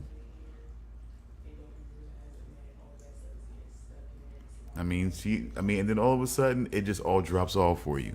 All of a sudden, no one's calling, no one's trying to put you in movies like talking about it. It's, you know what I'm saying? It's smaller roles and smaller roles that kind of have you playing the companion or sort of like just more supporting of somebody else who they feel like is rising and shit like that. It's enough to drive you crazy. Like I can only say, I can definitely say when you look at the Hmm. oh my god, why am I forgetting her fucking name? Uh, who are you thinking of? I am thinking of fucking. I'm thinking of from Scary Movie. Why am I forgetting her fucking name? Anna Faris? Yes. Yeah. Like I can be glad that she didn't go crazy. That she didn't pull that she didn't pull a situation like with fucking Phil Hartman or something like that. You know Yeah, what I'm well, saying? Anna Faris Yeah. wasn't a child actor.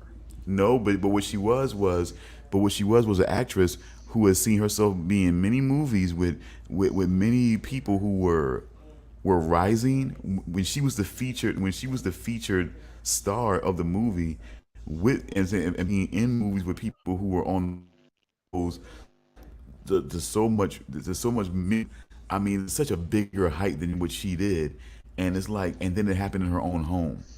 It happened in her own fucking home. It would be enough to drive someone fucking insane. When you start thinking about your fucking career, and then you think about like the one thing that she had was that TV show Mom, and then all of a sudden, Allison Janney just fucking just she didn't mean to do it, but I mean she fucking essentially takes over the show, and it's like it happens again, and it's just like I was amazed that she didn't eat a bullet and make Chris eat one too. That's all I'm saying. Think of the last thing I saw her, and first thing that comes to mind is when she played herself in Entourage. But I'm sure there's been something since then, because that was quite some time ago. But just think about it. You could almost go. I mean, you could almost go into trailer movies in Just Friends, like in Just Friends. You know what I'm saying? She was arguably more famous than Ryan Reynolds and Amy Smart. You know what I'm saying? She was arguably more At the famous than them. time, With, with, with, yeah, scary, like with the scary movie franchise, she was arguably more famous than those two. And look at the heights that they've risen to. Amy Smart can still do way better than her. You know what I'm saying? As far as if she wanted to get more shit, she still could. She totally still could. Amy Smart is she was the girlfriend in Crank, right? Absolutely. Yeah, I am thinking of Yeah. the right person. Absolutely. See, that's what Yeah, I'm Ryan saying. Reynolds is like, he's pretty much at the Gonzo peak. guy right now. You know what I'm saying? It's like fucking super. You know what I'm saying? It's true superstar. But it's like, and that's and it happens more often than not.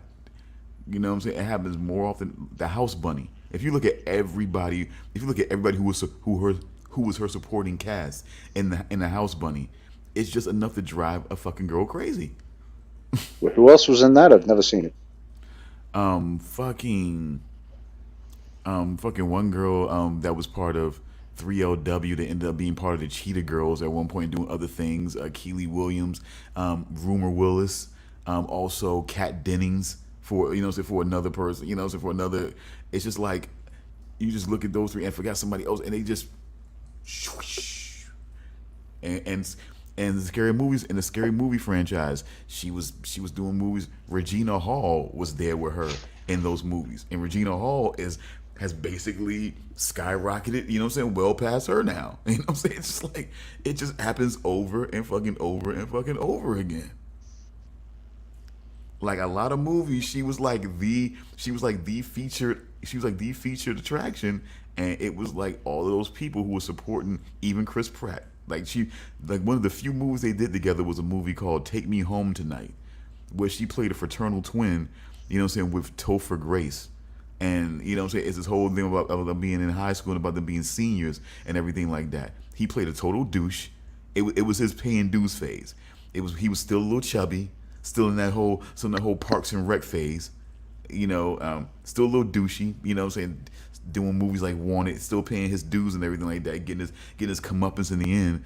But it was way before then. It was like all of a sudden in your own home you realize that the guy that played your douchey boyfriend and you know what I'm saying, in a movie is now fucking Star-Lord. You know what I'm saying? Is now fucking in That was Jurassic World. I always found that incredible with Chris Pratt, like being a big Parks and Rec fan. Seeing him go from Andy? Yeah, Andy. Going from Andy to this action hero, and it didn't seem weird at all. At first it was, because it's like, I know him as that guy. You very quickly get used to it, and it just makes sense.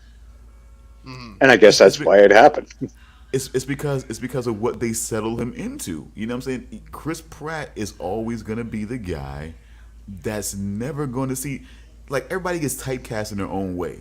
So who is Chris Pratt exactly? When you look at all his movies, see everybody he plays the same guy. It's not really, but it's a common thread of a personality. Chris Pratt is always going to be the guy that's never going to take the situation completely seriously, no matter how crazy it is. That's that's the common thread when it comes to Chris Pratt. He's never if you look at the Magnificent Seven, if you look at Jurassic World, if you look at even fucking Guardians of the Galaxy, his characters never quite take the situation all that seriously. Well, did you see Guardians of the Galaxy Volume 3? Not completely. there are moments in that movie where he does take things pretty seriously. Yeah, I'm not saying that he can't, he doesn't have the ability, but overall, his the way he deals, the way he copes, is by injecting humor into the situation. You know what I'm saying? Even at a point of dying, in the Magnificent Seven, he still managed to work some humor and not take the situation completely seriously. Yeah, like that Even part where he's smoking the cigarette and they like light the cigarette for him, and then he shows that he has the stick of dynamite, and they all like try to run away, and he blows everybody up with right himself. right before saying that I've always been good with one eye jacks. You know what I'm saying? And Yeah, it's just like, you know what I'm saying? It's I just, like that scene. That scene was pretty funny.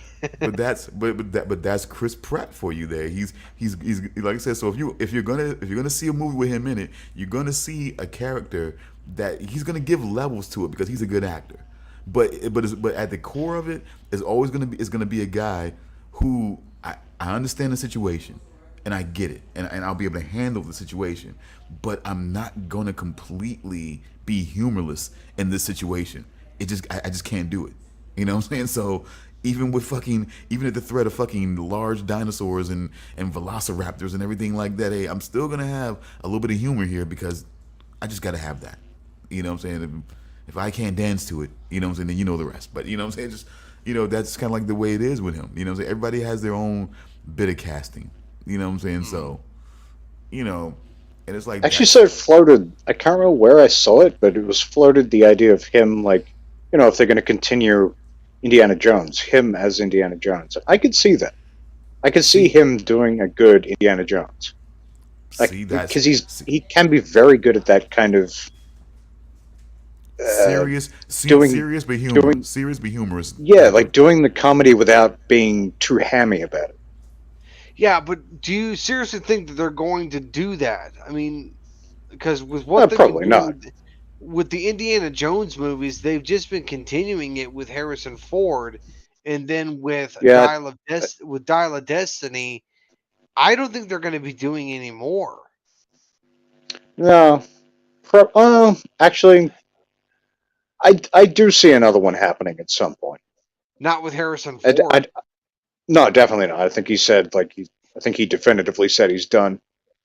But Yeah, as far as the studio goes, yeah, I definitely see them continuing that they'll probably end up as doing to it with how. that character that they introduced in Dial of Destiny, which is Indiana Jones's goddaughter.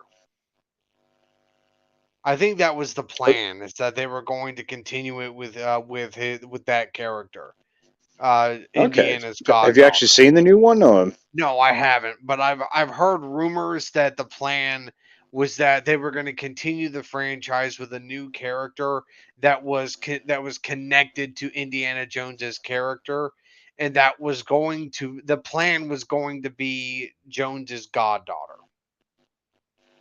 okay, But I don't see be how that's interesting. going to work because from the reviews that I've seen and heard about the movie, people cannot stand that character, the goddaughter. They do not like her. They think that I they think can't. she's arrogant. They think she's obnoxious, and yeah, they don't like her at all. I haven't really heard much good about the new movie so far. Yeah, they think the general consensus is that it's not as good as the original trilogy, but it's better than Kingdom of the Crystal Skull. Which is a, I mean, that's not difficult. That Yeah, movie was just woof.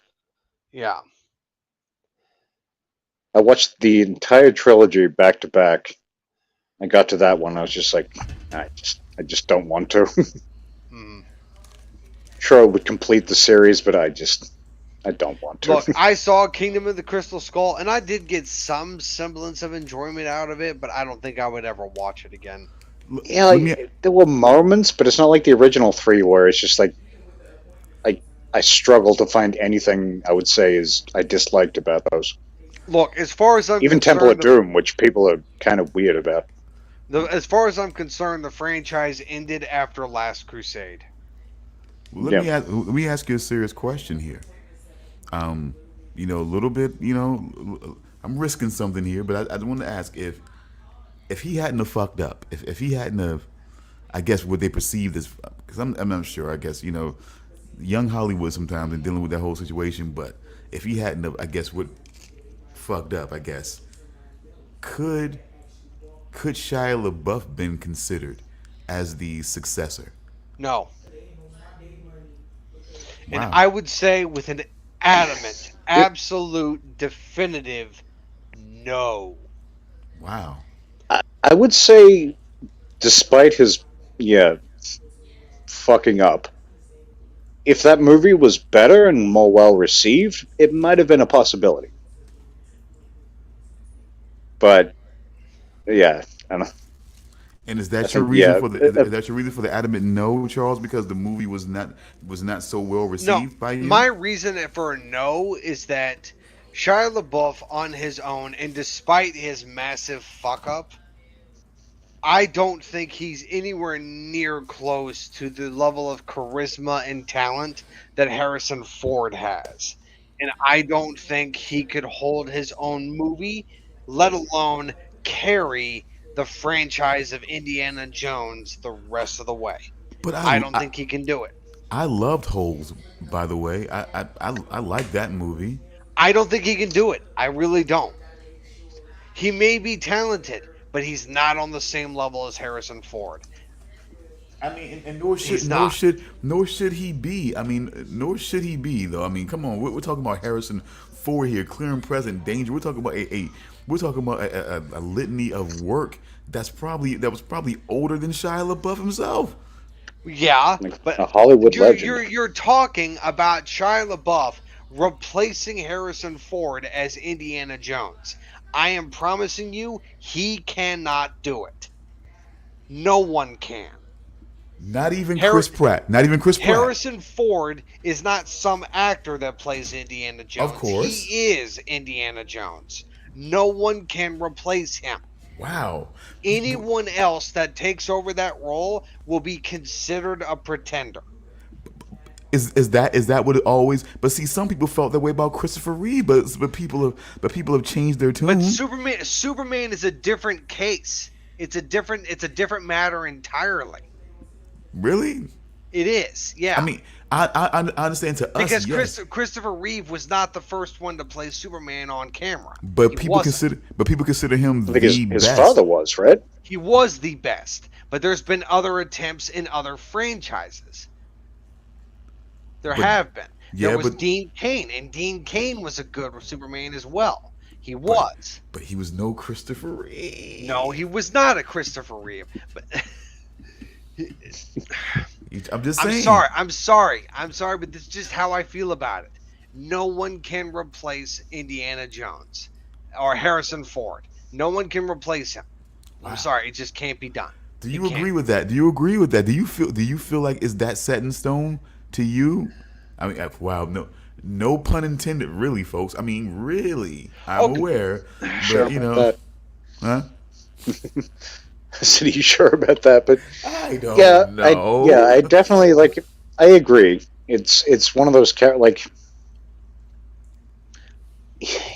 as great as Chris Pratt would be, it's still ultimately you're never going to disassociate it with Harrison Ford. It's always going to be that kind of.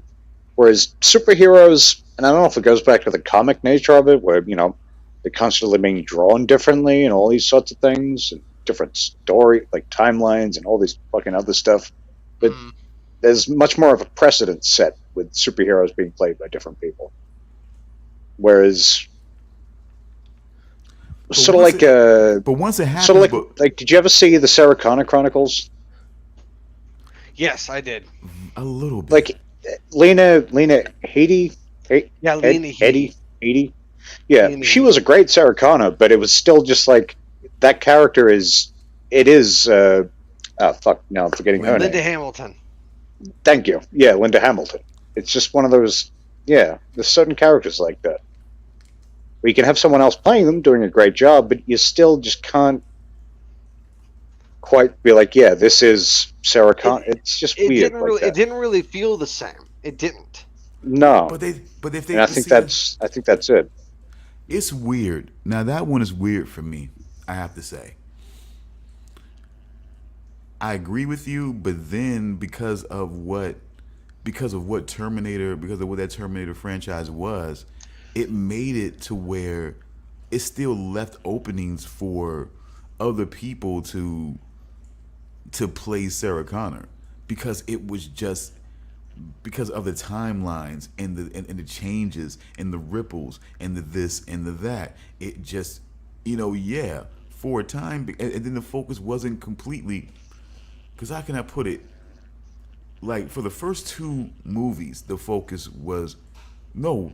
Terminator 1 was focused on Sarah Connor, but then Terminator 2 focused mainly on John at that point, and basically focused on her coming along, to try to help him while she was locked up and everything like that, sort of working with the Terminator at that point.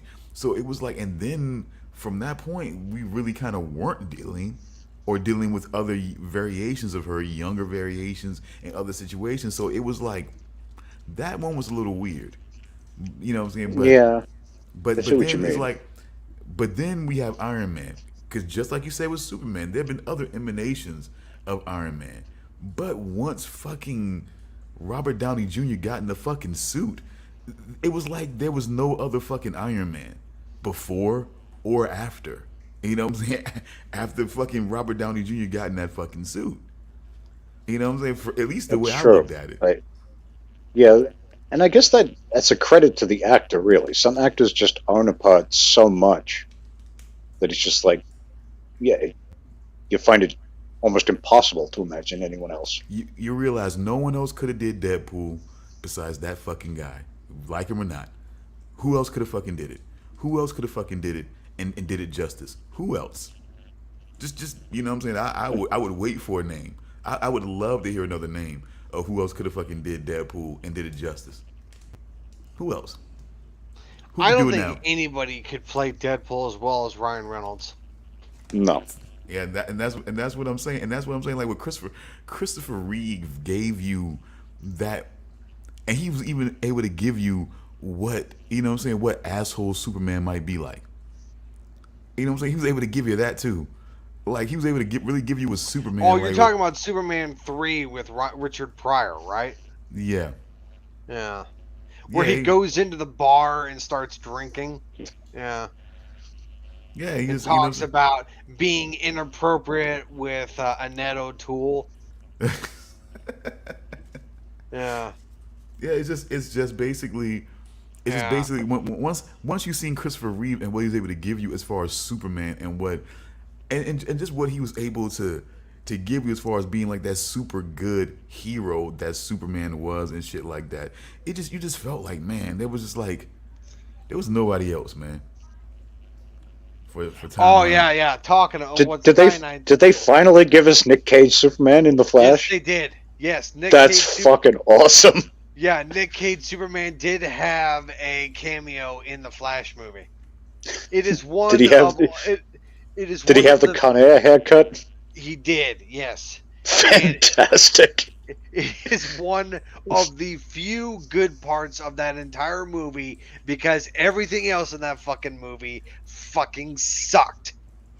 No, I I'm gonna have to get it and just skip through for the parts that I want. hated the Flash movie. so you're telling wait a minute, you're telling me that Nicolas Cage is in this movie? Kind of. Back in 19, I want to say 97, somewhere there, 98. Nick Kind Cage was in line to be Superman. Yes, he was. But in the Flash movie, Nick Cage is kind of in the movie. Kind of. His likeness is in the movie. Wait, so it's not actually Nick Cage? No, it's mostly CG. Ah, Yeah. well, that's kind of disappointing. Yeah, it's mostly CG. Yeah. Is it? But is it though? Yeah, it is. It's CG. I mean, but is it this? Stone, is it, Google Nick Cage Superman but test, is it- no, and no, you'll but see is it- why it would have been amazing. Yeah. He's But is it- fighting a giant spider in the movie. He's fighting a giant spider. But I mean, but is it disappointing to even to have his think about fan, think about fan, you know what I'm saying, films, you know what I'm saying, and what they've been able to do.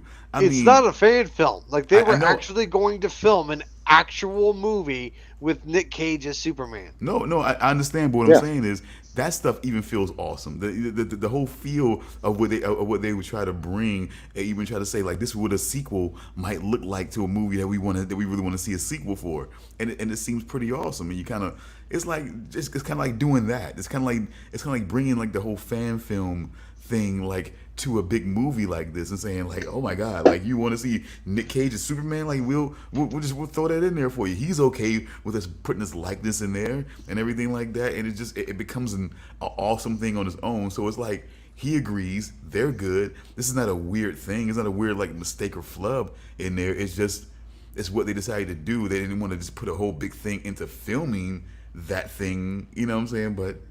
But they did just kind of say like, look, this is Nick Cage's face.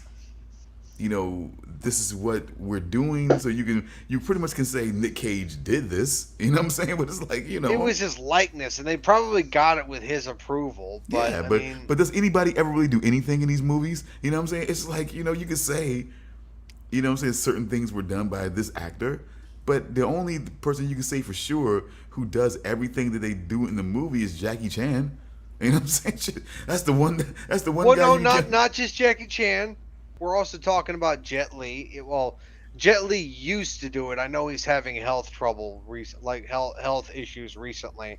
What Michelle the fuck Yeoh, ever happened to Jet Li? He was everywhere at one point, and then just kind of went away. He has like a genetic disease that he's dealing with right now, so he kind of retired from acting. But you know, but after a while, I don't know if you He realize looks this. different now. He looks very different. Lost all of his hair, so he looks like really old now. Oh So- man, let's just get this. He'd probably be only what, like, he'd be only in probably early 50s or something. I would He guess. looks like he's in his 70s now. Wow. What's like? Yeah. Do you know what the disease is?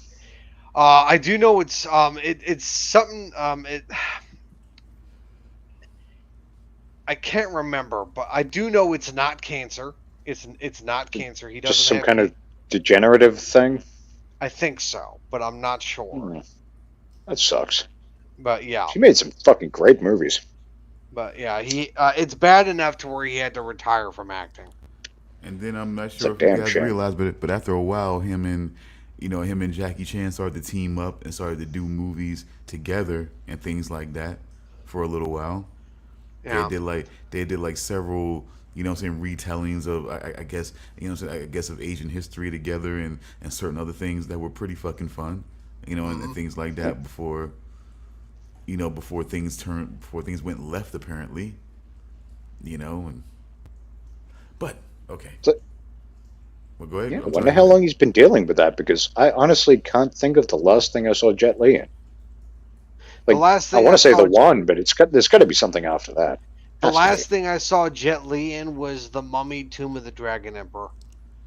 Oh yeah, I never actually saw that one, but I do recall him being. He was like the main like villain in that movie, right? Yeah, he was the mummy in that movie. Mm. But that was the last thing I ever saw him in. But you do I know, mean to see that fucking years. and then you do know there was the Expendables that he was.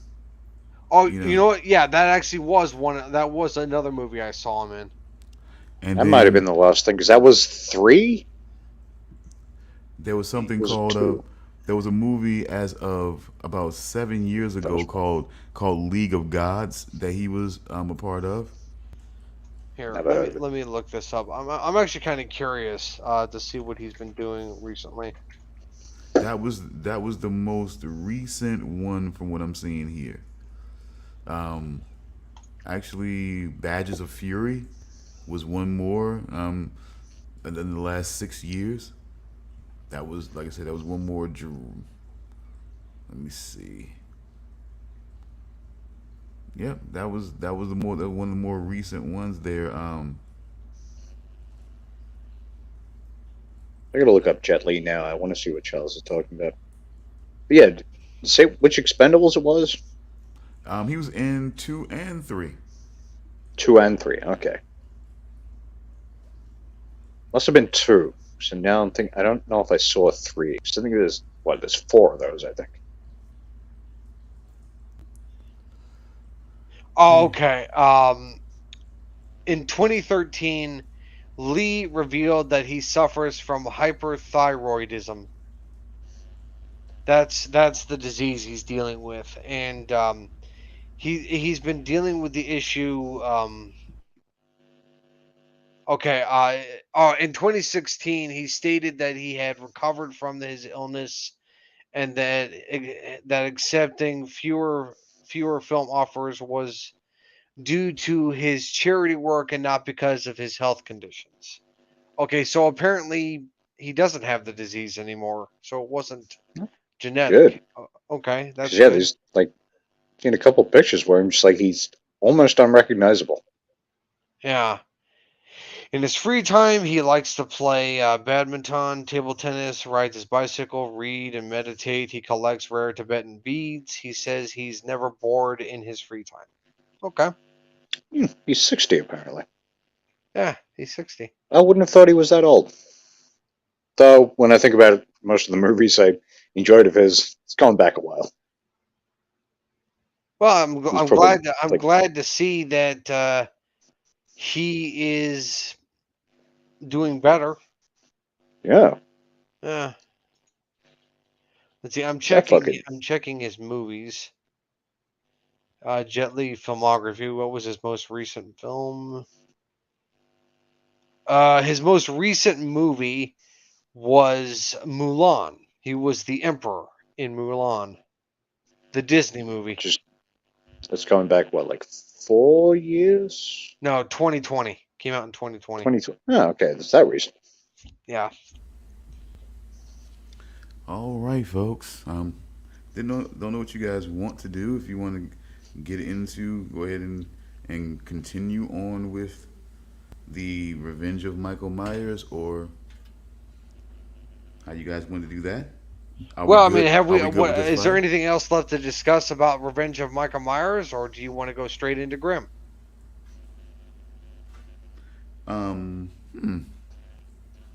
Okay. I guess we can. I will say, I hated pretty much every character that wasn't Loomis. Almost every single can I character. just say something real quick about Loomis? Loomis was being overly aggressive with Jamie. Like, he was saying, like, tell me what you know. He Literally shaking her at one point. Yeah, he really was. I was like, come on, man. She's just a kid. It's like, speak, you asshole, tell me. Yeah, it's like, what the hell was he doing? I mean, she seems to have. It even got as far to where that nurse who, like, legitimately cared about Jamie saying, like, leave the girl alone. And I'm like, what is Loomis doing? Like, does he become even more crazy in 6? No, I mean, I don't think so. No. No, but you have to understand, no more than usual. I mean, you have to understand what he's dealing with here. You know what I'm saying? Yes, I know. He survived an explosion. No. He survived. No. It's Michael Myers, man. He shot him 6 times. Jesus fucking Christ. God, we're so beyond that first movie, Damian. You don't understand, Stone. He shot him 6 times. It's not that I How don't many understand. times? 6 times. It's not that I don't understand, Damian. It's that I'm carrying less and less. I'm carrying less and less of how many times he was shot. What? You don't care that he shot him 6 times? No.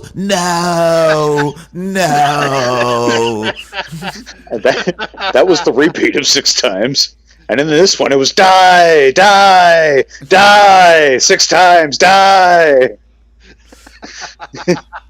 I swear they can't help but give Loomis a scene where he just repeats the same thing over and over. It's like they can't decide on a catchphrase, but they're really trying to hammer it home no matter what it It is is. a sitcom. He doesn't have a fucking catchphrase. Fucking catchphrase. Hasta la vista, baby. Is that what we're talking about here? What the fuck, man? I just want a t-shirt of Loomis just standing, holding up this.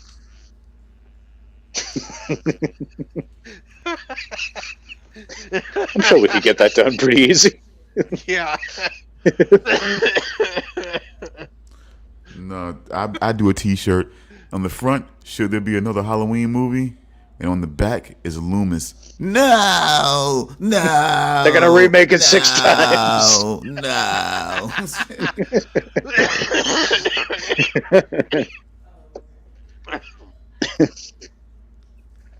But yeah, like, I swear, with every movie, no matter how much Loomis has been through and what he understands and knows, there's always that just like, yeah, you're crazy, crazy old fucking guy. You, But what are see, you talking about? And he's always right.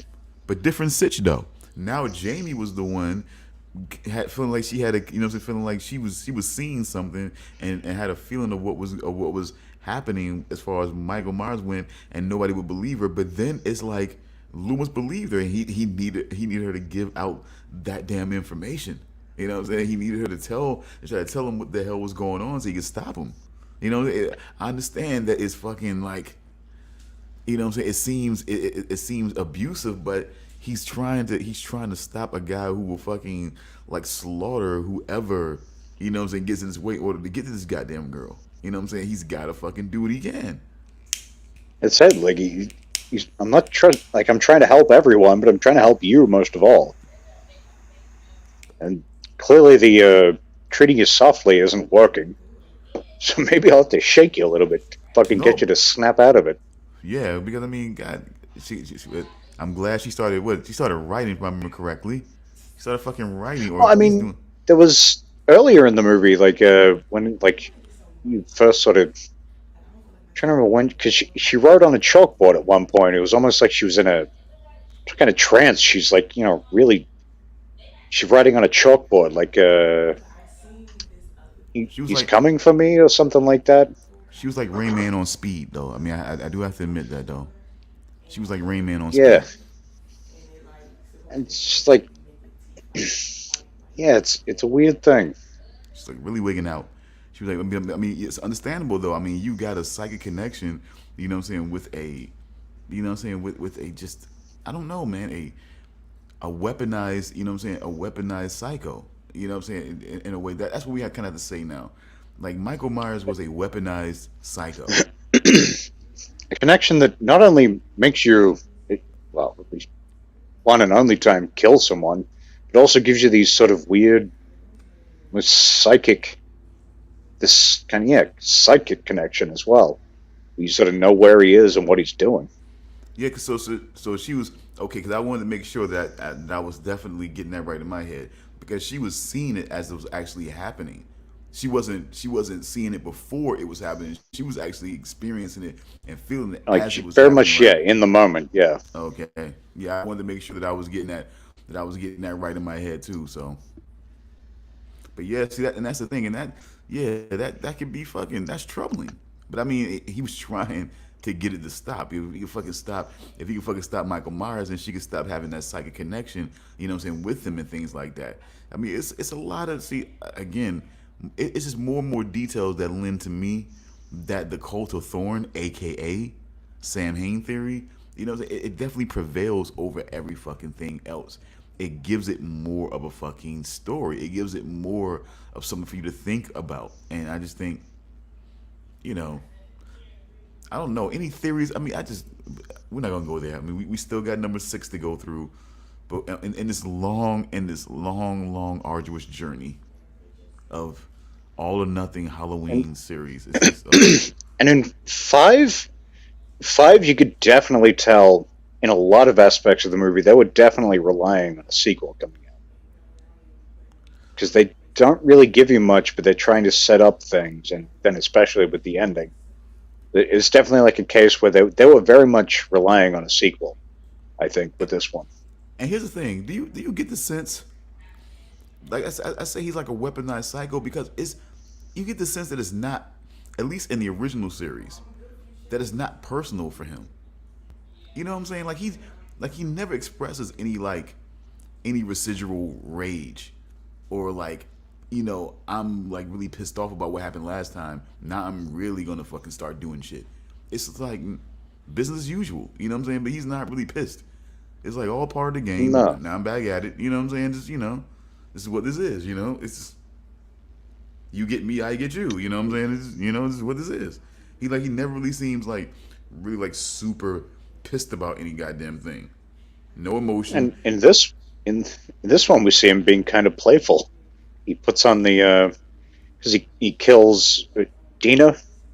Yeah, Dina kills Dina's boyfriend, then puts on the mask and like kind of plays a bit of a game with her, where he's Because pretending to be the boyfriend, and there's this whole kind of because sequence. the weaponized psycho realizes that the only way he's gonna find out where Jamie is through the people that are closest to her. So he's gotta work his way in. He's gotta get them to lead him to her. This motherfucker is not your garden variety fucking psycho. He's not. You know what I'm saying? Like he's sinister. Like he's truly fucking sinister. Like it's more thinking going on under that mask than what people want to believe it is, man. That's what I'm fucking telling you.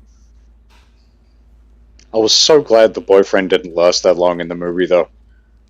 He annoyed Look, me from the moment he appeared, and just it's continued to annoy me the more he was on screen. And he was pretty much the first to go, and I was pretty happy it's about that. sign of the times, man. You know what I'm saying? Every girl, every pretty girl's boyfriend is some James Dean wannabe jerk off that, you know what I'm saying, that thinks that's the way you handle the ladies. Oh yeah, you know what I'm saying, or whatever, Fonzie, whatever the fuck they think they are. You know Yeah, what I I'm was saying? gonna say he's kind of this wannabe '80s Fonz kind of character. So yeah, they're always gonna write those guys like that. You know what I'm saying? But yeah, it's like he wanted to, like I said, a lot of thinking, a lot of real evil thinking going on in there with Mike Myers, though.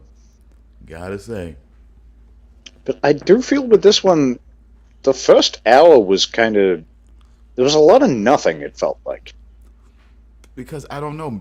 Now here's the thing: like Do there you was bits think? and pieces of things, but it really felt like nothing really happened in the first hour or so. Do you think he realized? Do you think he realized the bond? What, like the connection that he had with Jamie? Yeah. Do you think he realized it too? On some level, I don't know if he understood. Like, you think he recognized it was there. I don't think he really knew exactly what the fuck was going on. So you don't think he Much was like the rest of us. So you don't think he was messing with her in a way? You know, so you don't think he was like, I mean, yeah, there was definitely that. Yeah. I think he sensed a connection at the moment when they were in the attic and she was hiding in the coffin. And she said uncle to him and he hesitated. I think at that moment, that's when he recognized that there was some kind of connection. And he actually let her see his face. Yeah. but you don't think, Charles, that he really that he felt like there was, you know what I'm saying, that when they were at distance, that he felt like there was some sort of connection there, that somehow that he didn't sense her the way she sensed him. I don't think he sensed her the way she sensed him. Where, like, I got the feeling that she was seeing what he saw, Yeah, but I don't think he saw what she saw. but I think that No. hour I think that hour that he felt like that he felt like was that Damian felt like was lagging. I think was a little bit of him messing with her. You know what I'm saying, in a way. You know what I'm saying? Like just basically like basically playing with her mind a little bit because he couldn't get to her. So playing with her mind, you know what I'm saying? The whole Michael entire, doesn't strike me as the type to play with his food, so to speak. but he knows, but he knows if he can't get to her. But he knew how to, you know, he knew how to work his way to being led, you know what I'm saying, to being led to her though. We seen that. We seen quite a bit of that. I mean, even in the first movie. Even in the very first, you know what I'm saying, Halloween movie. Yeah, but remember what I said the last time we talked about that. It's just I don't think that they even knew what to do with that part of the plot at that point in the franchise. I don't even think that the Cult of Thorn was even thought of yet at that point.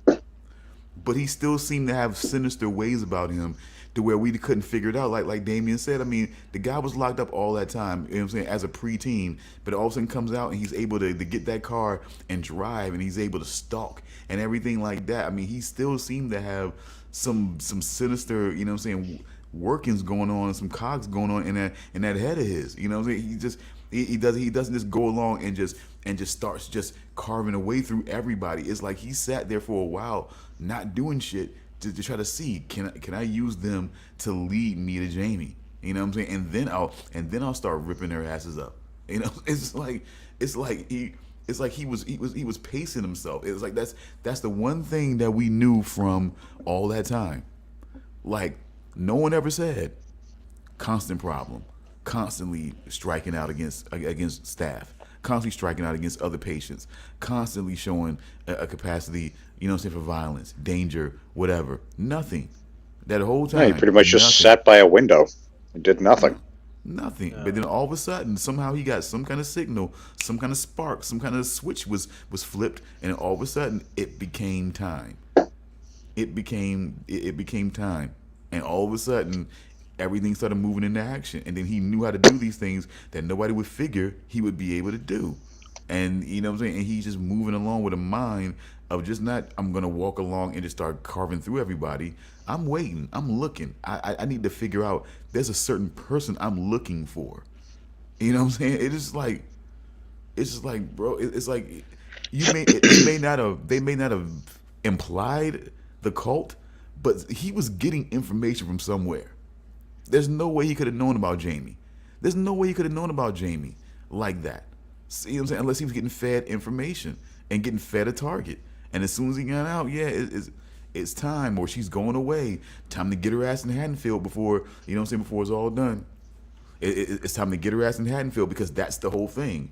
That's like the village. That's the whole village ceremony. You gotta take your family out in that village. You can't go chasing a family member somewhere. I mean, she was about to graduate. She may have gone to college. She may have left Haddonfield. You know what I'm saying? It had to get done. You know what I'm saying? It had to get done at that time. So I think that was the time. Now that I'm thinking about it, that was the time. She's a senior. She's about ready to graduate. She may go to college. She may leave Haddonfield. That he had to go and get her at that point. That was the time to go and strike out at her and get her to complete this ritual. You know, so, and I think that's what kind of sparked. I think that's what kind of sparked Halloween. You know what I'm saying? In a way. You know, and I think the cult was always there, because how else would he get fed this information? How else would he know how to drive a fucking car? How else would he know? You know what I'm saying? Like, how else would he know unless somebody was helping him do that?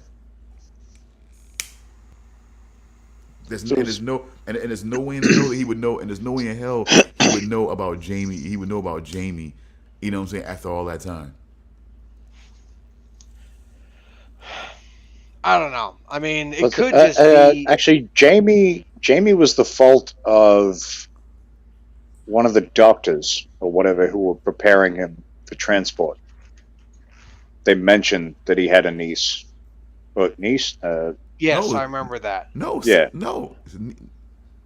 Okay, why am I saying? Niece- I'm sorry. niece- I'm yeah, sorry about that. yeah. I'm sorry. Let me scale back. I'm sorry. Let me scale back because I'm saying the name wrong. I apologize. Excuse me. There's no way he would have known about Lori after all that time. Laurie, yeah, I'm not sure about that one. There's no way he would have had a line on Lori after being locked up after all that time in that institution. There's no way he would have had a line on her like that. You know what I'm saying? Without being fed information still. You know what I'm Because, saying? yeah, Jamie and Four, he was being prepared for transport, and they mentioned that he had a blood relative. And that's pretty much what woke him up from that But he was coma. still so young. He was still so young at that point. And Lori, if she was even around, was very, very young. There's no way he would have a line on her unless somebody was basically keeping him updated and keeping him in line with Lori. You know what I'm saying? In a way. That's what it was, like 10 years, I think. He'd been away. 10? No, was it 10? Was it longer? I thought it was longer. I guess it must have been. It was 10 It must have been longer. 10 exactly? From Halloween 2 to Halloween 4, it was 10 years. That was 10, but in the original, it must have been longer because she wasn't born when he was committed. And she wasn't. 16, 17. So I guess, yeah, it must have been like 16, 17 years-ish. Somewhere like that. Because he was originally committed for. because she's a senior and about to graduate. And I think, like I said, and now, Yeah. and it gets me thinking like that was the time. Like they figured that was the time we need to strike because she could graduate, go to college, leave, you know what I'm saying, leave Haddonfield, and then the ritual, you know what I'm saying, won't be complete. We need to get her now before she leaves. You know what I'm saying? Before she leaves that, you know what I'm saying, leaves that town, that village, and that ritual won't be, you know what I'm saying, won't be, even if you do kill her somewhere else, it won't be as complete because, you know, it needs to happen like this. You know. That seems to be a recurring thing with a lot of these like kind of folklorish kind of rituals and stuff like that. Like we even saw it in Grimm with the ritual with the like the Yeah. coyotals, whatever Yeah, it was. the coyote types. Yeah, yeah, I get that. Coyotals. Yeah. Yeah, which I'm is sorry. like Yeah, yeah, one but with like that, she has to be 17 or whatever the fuck. it was 17. Yeah, but it was to bring. It was to It was like I can't remember exactly what it was, but it was to integrate her into the pact, and it was like a Yeah, breed. It was like a breeding ritual. And I think it was also like they were all going to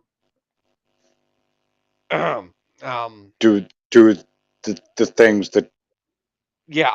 I don't want to say it because the girl was 17 and it makes me incredibly uncomfortable to fucking say it. Ugh.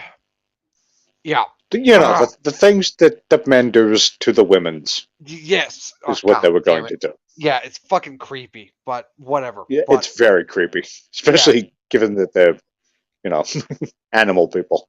yes, animal people. But anywho, we'll get into that once we start talking about Grimm. But Yeah, I only realized after I said it that was season 2. yes, it was episode 3 if I'm not mistaken. It was pretty damn early. Yeah, Yeah, and it's also the episode when Hank finds out about all that stuff. that was fucking finally. Yeah, fucking finally. Yeah, yeah, it's just, but anywho, yeah, I know. I apologize, folks. Fucking dead air. But but I don't know. I mean, eh, Halloween 5 was it.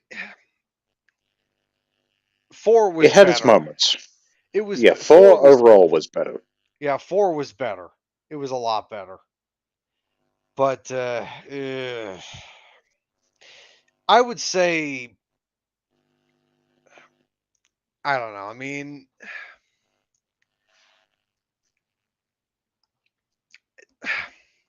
I don't think I'm ever gonna watch this movie again. I don't think I am. And of No, course, like and I of was happy course, to watch it again because it's been so long. But yeah, I looked into the other movies, and apparently after 6, it goes straight into H2O 20 years later. And yeah, they ignore the entirety of the Jamie Lloyd arc. yeah, It's like they yeah. scrap That the doesn't. entire thing.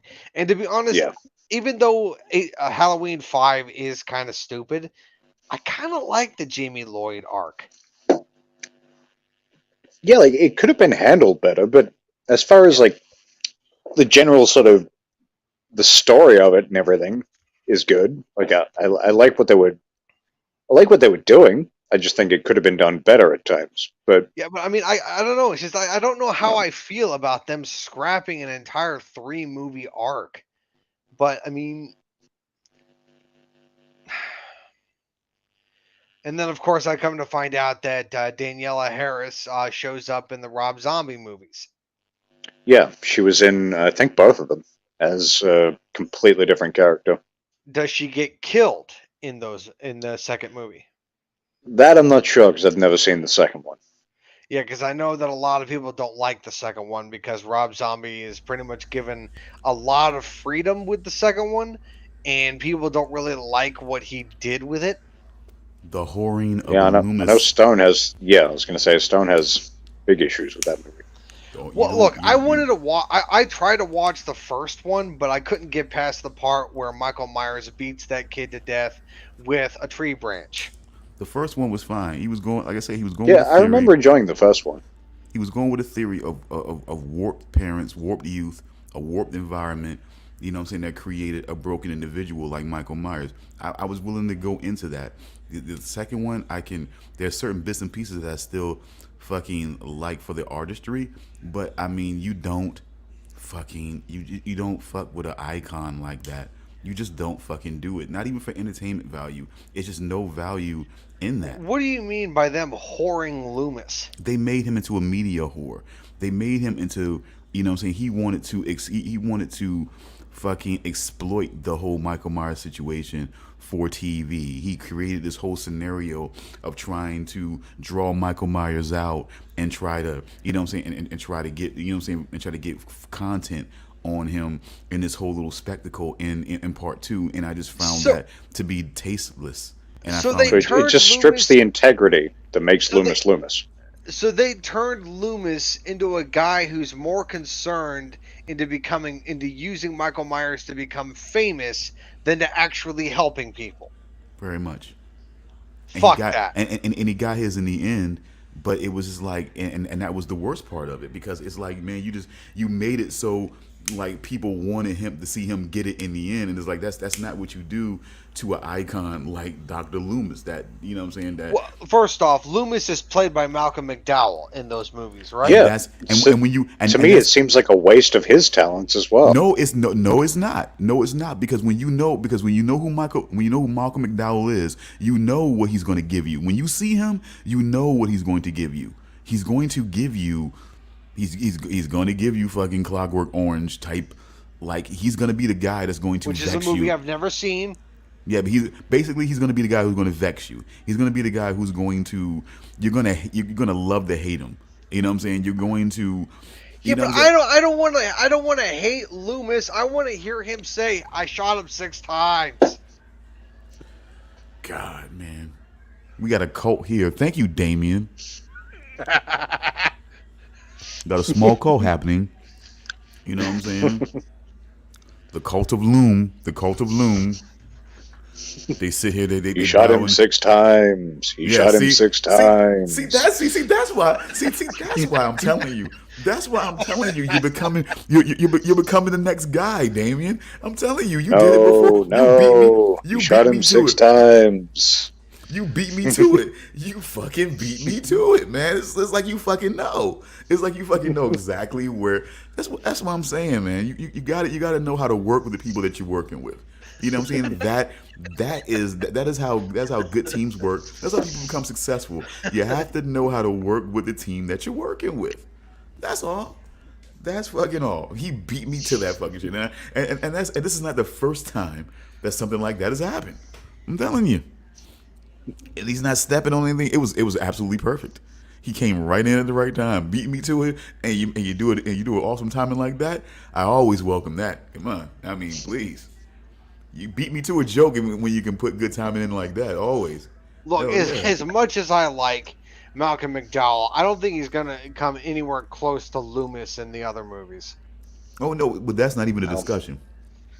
And no one is having that discussion of how he compares to Donald Pleasance. No one is having that discussion. The discussion that we're having is why Rob Zombie would. You seem to like the movie franchise.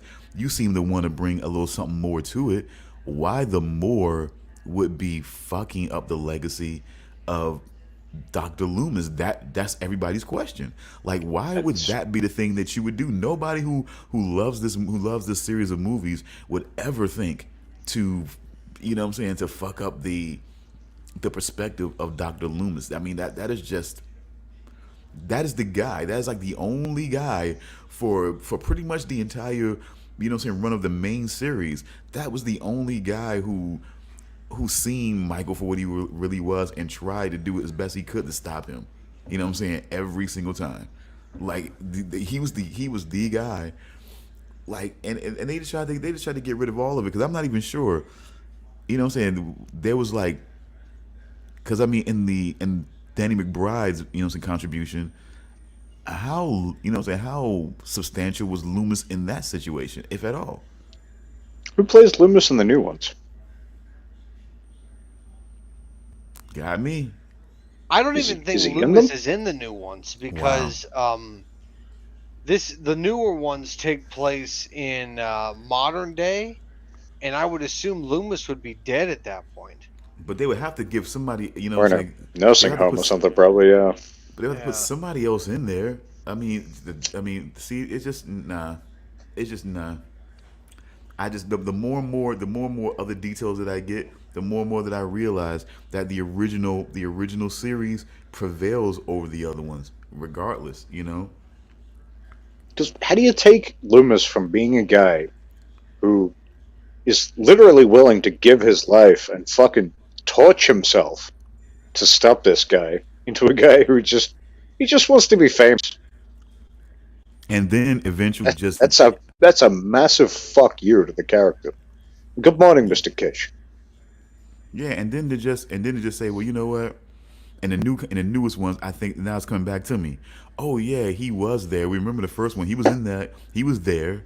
So we still preserve his memory, but now it's been so long, and now we're doing the sequel long after he would have expired, and that's what we're and so it's like we're kind of moving on beyond his unstoppable memory. Now he's kind of been stopped over these years of inactivity, and there's been nothing in all this time, and it's like yeah. The more and more I think on it, the more and more I feel like the original series just prevails over the other ones. You know what I'm saying? We'll still go over the other movies and find out why more in depth, but it's getting me to the point where I'm still feeling like I'm just unchanged. Like the original series just kind of stands out, and it kind of and the story arc kind of just plays better than the other ones that they've tried. I get what Danny McBride and what they were trying to do, and the newest contribution. I get what they were trying to do, but it still erases Loomis's overall iconic status in a way. That's a shame. So Oh, also, did we decide, were we going to do Saw next or just at some point? Because I read the other day, Saw definitely X thinking on it. comes out at the end of September. We were definitely thinking on it, for sure. Okay. I thought Yeah, I wasn't we sure were if we going to do decided. Saw after Halloween. Yeah. No, Yeah, I thought no. so too. I wasn't sure if we confirmed it or not, though. Oh, as far as a If we movie just floated series, the idea. Yeah. Yeah, we were going to do Saw after Halloween because I thought we were going to also discuss Saw X as well. okay. Well, you know, like I said, for sure, we would definitely. Because I definitely even on a Freudian slip, Well, because I even want mentioned to Saw when see.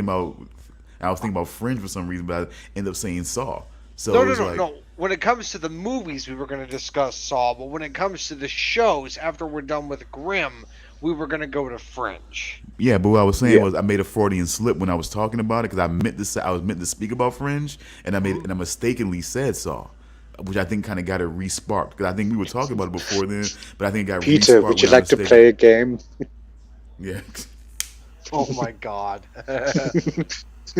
But look, I really want to see Saw 10 because I want to see where they're going to take the franchise next. Because didn't you say the guy that played John Kramer, aka Jigsaw, is coming back? Yeah, I think he was on the poster for it. I Okay, think. okay. If he comes back in flashbacks, I'll believe that. But if they have him come back as in he's still alive, my only response to that is, how?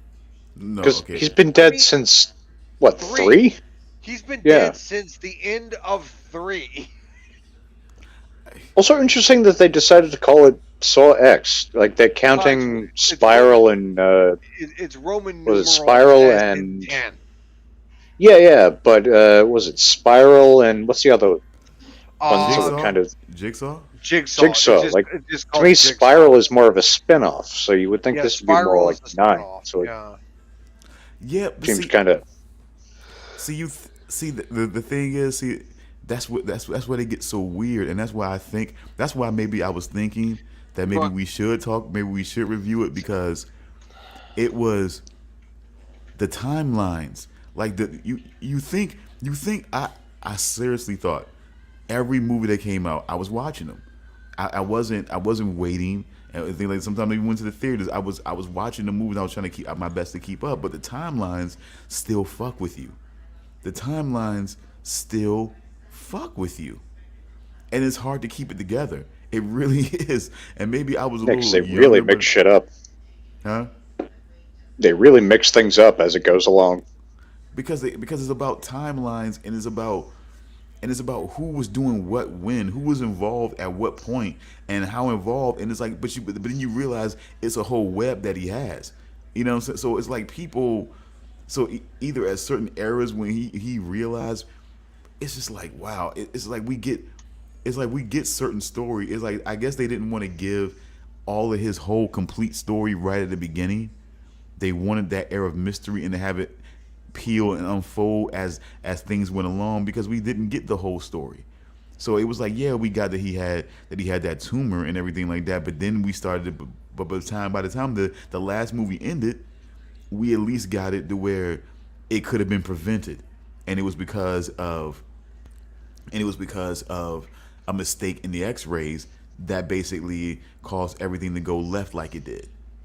And then of course, you know, he shows, but then he realizes that's not a reason. And well, of course, we'll get into that. But there's a whole thing with this that gives more of a backstory to him that further kind of shows that he's not a maniacal killer, and things like that. So, so maybe there's more about who's prevailing now, who prevailed since then, because it's a lot of questions to be asked in that situation. Because at the last situation, we had somebody who was the person speaking for the dead at a certain point. And so, at what point did say, because we know that Dr. Gordon directly connected. They showed that timeline. He directly connected with Jigsaw. Hoffman did. So it seems like the most of the players, they connected with with Jigsaw directly. But it seems somewhere along the way, this other guy plays more of a part, in the legacy moving forward somehow. But then all of a sudden, he kind of fades out. He doesn't play in more of the direct situations that that John Kramer was dealing with. It seems like, but it seems like he was there at the beginning, even because I don't want to ruin too much because we're going to be reviewing this at some time later on. But you guys do remember in the last movie they were discussing certain things over one of the traps, over one of the reverse bear trap, inventions. Okay, what was that? What was the last one? Jigsaw. The reverse 'Cause, bear yeah, trap. The reverse bear trap was a big thing in pretty much all the Saw movies. But what I'm saying is they were discussing things while it was still in construction. So he figured in like way at the beginning. So he figured like at least not way at the beginning, because of course we know there were crude designs that he was still working on his own before he started working with the other guy and started bringing those more intricate inventions in. He was still doing certain things, but they were still a little bit more crude. Even they were still very Okay. technical. They were still they were still up. The levels were still up, but it was still a little bit more crude at that point. They started working, and they started in the inventions that we would end up seeing that would figure big. They were still working on. So it's like, but this guy seems to fade into the background when everything really starts going down later on. It seems like. So I wonder what that's about. I I guess don't know. The last one I saw maybe was Saw 3D. That's the last one. that's the Yeah. what? Well, the last one of the mainline movies, and then after Yeah. that is Jigsaw and then Spiral. Okay, well then, all right. Let me go and look at because I just checked out from the library the whole Saw series. So let me. Did I not see? I know I saw 3D. I went to the theater to see 3D. I think that was, well, it would have been 7. It's called 3D is 3D. the one that reveals that Lawrence Gordon is still alive and that he is actually working for John Kramer. Okay, yeah, okay, because I know me. Like, Yeah. the one thing about me as a movie buff, I hardly miss an opportunity to go to the movies and see something in 3D. If I want to see if it's in 3, if something I want to see in 3D, I hardly Look, miss the I've opportunity. hated 3D in the theater ever since I went to see The Green Hornet in theaters in 3D. Fuck. Because that I movie, still haven't seen that one. That's the Seth Rogen. yeah, Seth Rogen, that did Yeah, not never saw need it. to be in 3D. It didn't. And I think that's what fucked 3D is they kept post converting things instead Yeah. of actually doing things properly. Yeah, but no, the only like I saw that movie in 3D, and only like 2 scenes in the entire movie were actually in 3D, and they were both scenes that had explosions. That's it. It wasn't about the gadgets or anything like that. The gunner, nothing Nope. like that. Nope, not at all. They were both scenes Actually- that had explosions. Actually, own what is it? Oh, it was the remake of My Bloody Valentine with Jensen Ackles. I own that on like a 3D Blu-ray, and it's literally it's the it's the least in old that- school kind of 3D where you put on the blue and red glasses. Like Yeah, it but at came least with in that those. movie, they had an excuse to have 3D because there was the scenes where the killer would take the pickaxe and throw it at the camera. So you go like, Yeah, "Oh and- God, they're throwing the pickaxe at me." And it So actually they had- doesn't look like it worked pretty well on regular TVs. Like that was Yeah, but before no, at 3D least they TVs had were an a thing. excuse with that movie. I gotta say that still goes into the bin for me of that still goes in the reason I don't like remakes bin though. I still say. Yeah, I remember it being decent.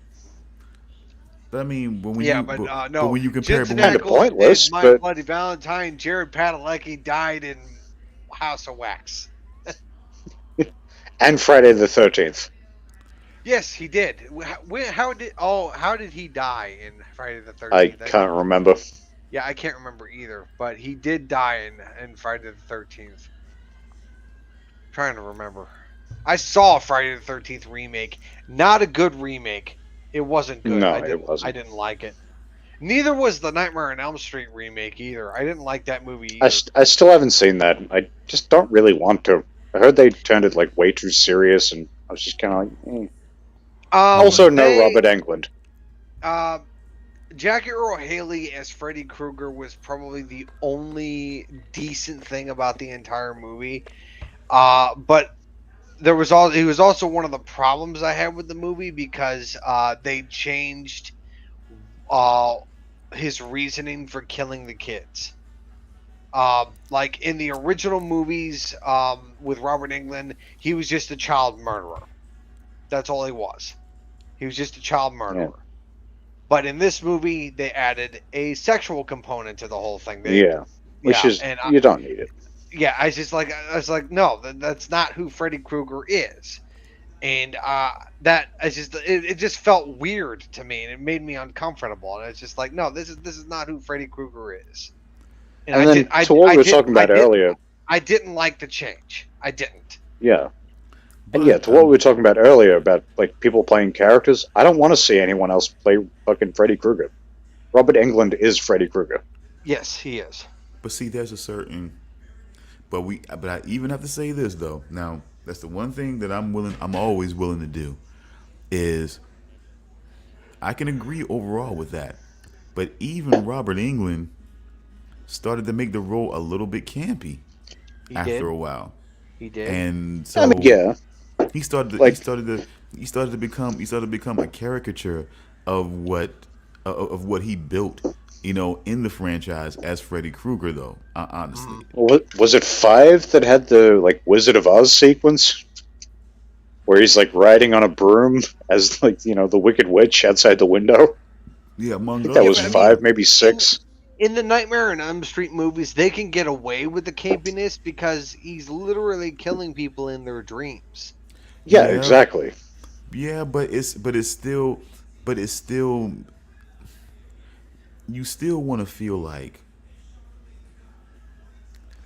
like honestly, how can I put it to you like this? Let me see. Like dying in a car crash would be horrible, right? Hmm. But how about dying in a car crash while the Macarena is playing on the radio as you're dying? I mean, that'd be kind of funny, to be honest. I mean, as the person who's dying, and given how much I hate that song, I think it would make it worse. But as an outside observer, Yeah, Hey, yeah, Macarena, I. like, I mean, like, I'm sorry, it's clearly fucked up, but you fucking hear that fucking song, it's great. It's not great, but it's pretty great. yeah. It's just, hit me, baby, one more time as you're dying. You know what I'm saying? Just, God. You know what I'm saying? Like, why? Like, why is it this? You know what I'm saying? Why this? You know what I'm saying? Like, It's like, why couldn't I have gone out to fucking Angel of Death by Slayer or something? Like, some kind of cool death. I gotta go out to this I don't fucking know. song. Raining Blood by Slayer. I mean, that Yeah, would be exactly. badass. Like, Yeah. something cool. Yeah, exactly. Fucking some not Cannibal so- Corpse or something. not But so- no, I gotta go out to the fucking Macarena. it's not so This much stinks. theatrics. Like, I've never seen Paris. I'm just saying, like, this is the thing I would rather not have playing while, while I'm dying. You know what I'm saying? Like if I'm, like I said, if I'm dying and Barbie Girl is playing, I would just, you know what I'm saying? I would cry. You know what I'm saying? I would cry as I'm fucking dying. I'm You gonna know be. what I'm I saying? would be fucking pissed if I died to "I Want It That Way" by the Backstreet Boys. You're like, I that's- don't want see, it this way. I want to live. But see, it's not just that, but it's just, but it's something. I feel like it's something, man. Look, I don't want just general Euro trash music. I would not want playing, like, you know what I'm saying, like all that, and it's like I'm dying, and it's like all this weird Euro trash music going on. I'm just like, oh my god, please, oh god, you know what I'm saying? It's just, What about Rammstein? I think I it'd be cool to go out to some Rammstein. Oh yeah, that'd be awesome. no, oh yeah, especially now that the guy's got accusations going against him and shit like that. Du hast. No, Oh, no, really? you don't- What Du now? hast mich. Yeah, he's got some kind of accusations, man. I mean, going against him. Man. I'm not sure. It was like Marilyn. He's a Manson German type. rock star and he fucked me. It's like, yeah, no shit. I don't know if it was Marilyn Manson type shit or some other type stuff, but it's like I don't know if I want to die, and people thinking like, oh my god, what the fuck was he into? You know, what I'm saying? Now they're investigating my proclivities, but you know what I'm saying? You know, Again, after my he's death. German. He's in an industrial metal band. He's probably into some shit. Like, you know Mostly what? the German part, but you know. I wouldn't, you know what I'm saying? Like, it almost makes me think like German guys who are into weird sex shit kind of make me feel like old boy on, like, have you seen the movie 31 by Rob Zombie? No, I've got that No. sitting there. I just haven't seen it yet. There's a I watched duo. the first like 10 minutes. I'm like, yeah, I'm not in the right space for this. It's one of There's those. a- Like, I was like, this is gonna be intense. There's a duo called Sex and Death. You know what I'm saying? It's a male and female, you know what I'm saying, killing duo. Death is like he sounds like sort of like he's like the German, like the big German guy. He's wearing a fucking tutu and shit like that, and you know what I'm saying? He's like fucking psycho. It's crazy. I kind of imagine like German dudes, like weird German dudes being like that. You know what I'm saying? That are into weird sex shit. Like they'll wear. I'm got the Fuchs by your Scheiße. Yeah. You know, I just imagine that type of situation happening because it just they feel like they're so straight laced. I just feel like I just imagine them being in some really weird bunny costume or some shit like that, and just going completely off. You know what I'm saying? Like they're fucking you, but then they got like this fucking. But then they totally don't mind with sticking a goddamn, you know what I'm saying, vibrator up your ass because it's just they're just weird like that. You know what I'm saying? It's just, And don't accept any chocolate eggs from a German Easter bunny. Don't do it. Did you just say you're gonna Fuchsbau your Scheiße? What? I did. Oh no, not Rosalie, no! Oh, I'd Fuchs by her Scheiße. That's for sure. get a look at my Kudenslager.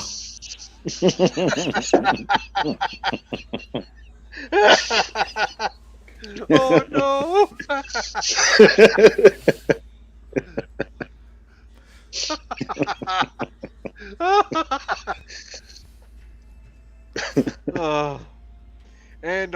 and have a No, little let's go baby, a in. little Fuchs Power baby. It's sort of like a Dienstklasse-Pisen. You know what I'm saying? And on that note, let's go into our discussion of Grimm, season 2. Well, alrighty then. Oh my god.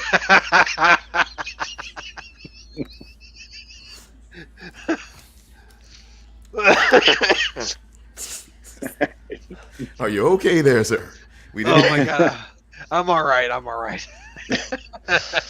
So, season 2, Trust me. subtitle: the season where everybody finds out everything. Basically, Well, not everybody. Not everybody. not everybody, but the season of discovery. Yeah, Yeah, I mean, but Wu doesn't find out. I can tell you that much. No, I thought he would. There's a But see- couple but see- points where I'm like, is this the point? but see, we can't do that. You can't let the lab rat know everything. You know what I'm saying, all at once. See, that was the one thing about That's racist. So how is that? Look, I will say this: Wu does find out eventually. Yeah, of course. He does, he's gotta. but I will say what season he finds out. But 7. No, god damn it! Can you not count 12? 4? Oh, Season 4. He finds out in season 4. But the thing about Wu, like I said before, Wu is great because without Wu Fuchs helps move. cocksucker. Wu helps move the ball forward.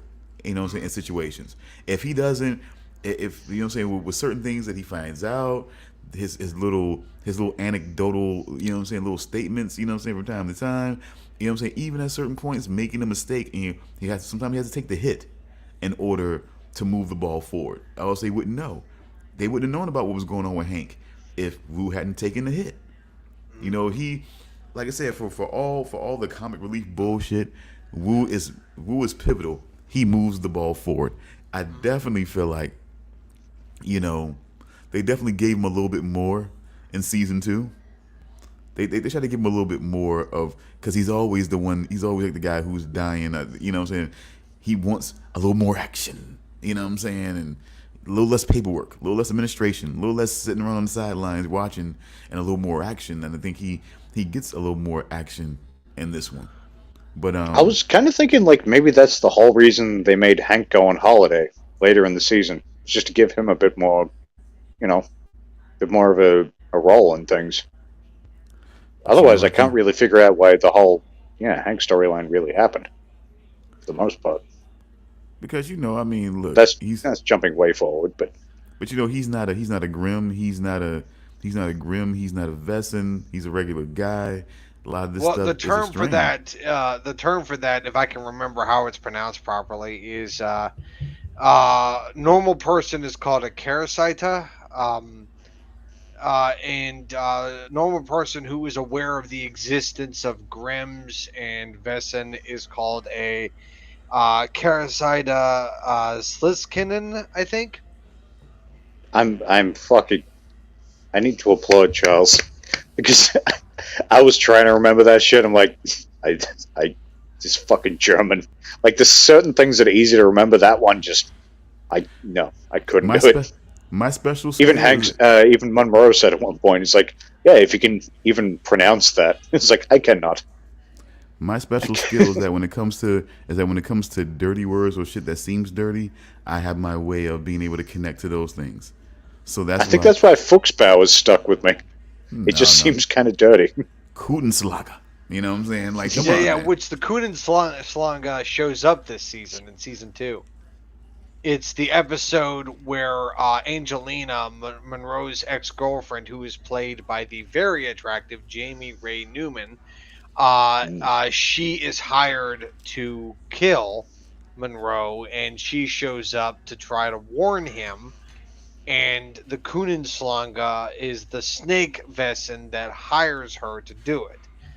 And he looks like a cobra, basically. That's right, folks. Yep. So get a look at my Kutenslanger. Oh my god! Yeah. Like a He cobra. wants to, Oh he yeah, wants to- touch my Konenslanger again. It's like a king cobra, or mostly like. yeah, he wants to show her his Koenigsegg. That's right. Oh my god! I'm going to hell.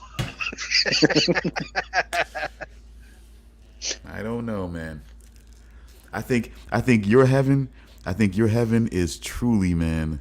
You know what I'm saying? Like a wealth of, you know what I'm saying? A wealth of hot women that are only there to serve you, Charles. That'll be your heaven. Or hell, depending on how you look at it. But you know what I'm saying? I mean, you know, but I'd say heaven. Do you say heaven?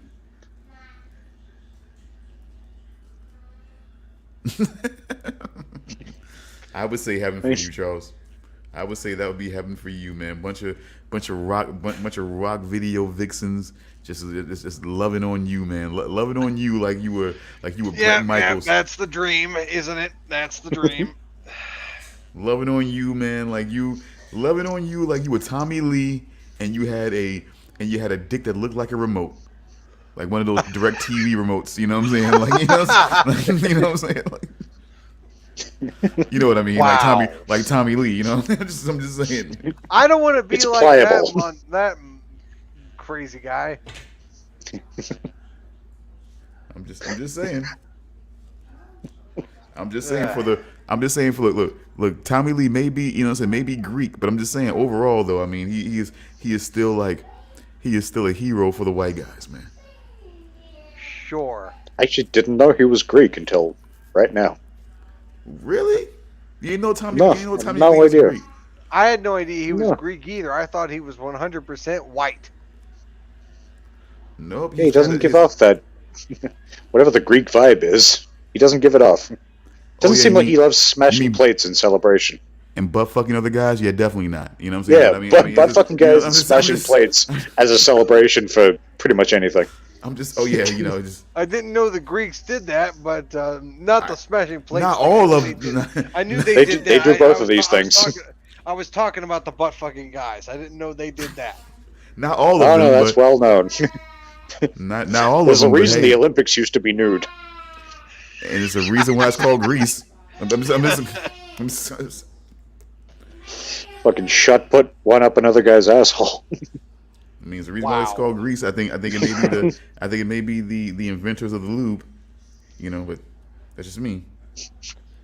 Yeah, that- Yeah. That's the whole reason why they had track is because the one guy was trying to run away from the other guy with the erection. Yeah, exactly. No, that was wrestling. That was wrestling.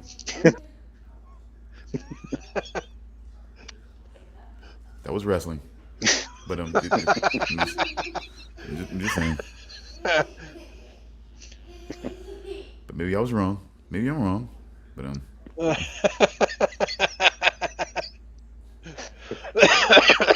But but let's okay. Now here's the thing. So, Greek butt fucking aside, back to the topic. Yeah, that's Yes. right. We're Grimm here. So now, why? Okay.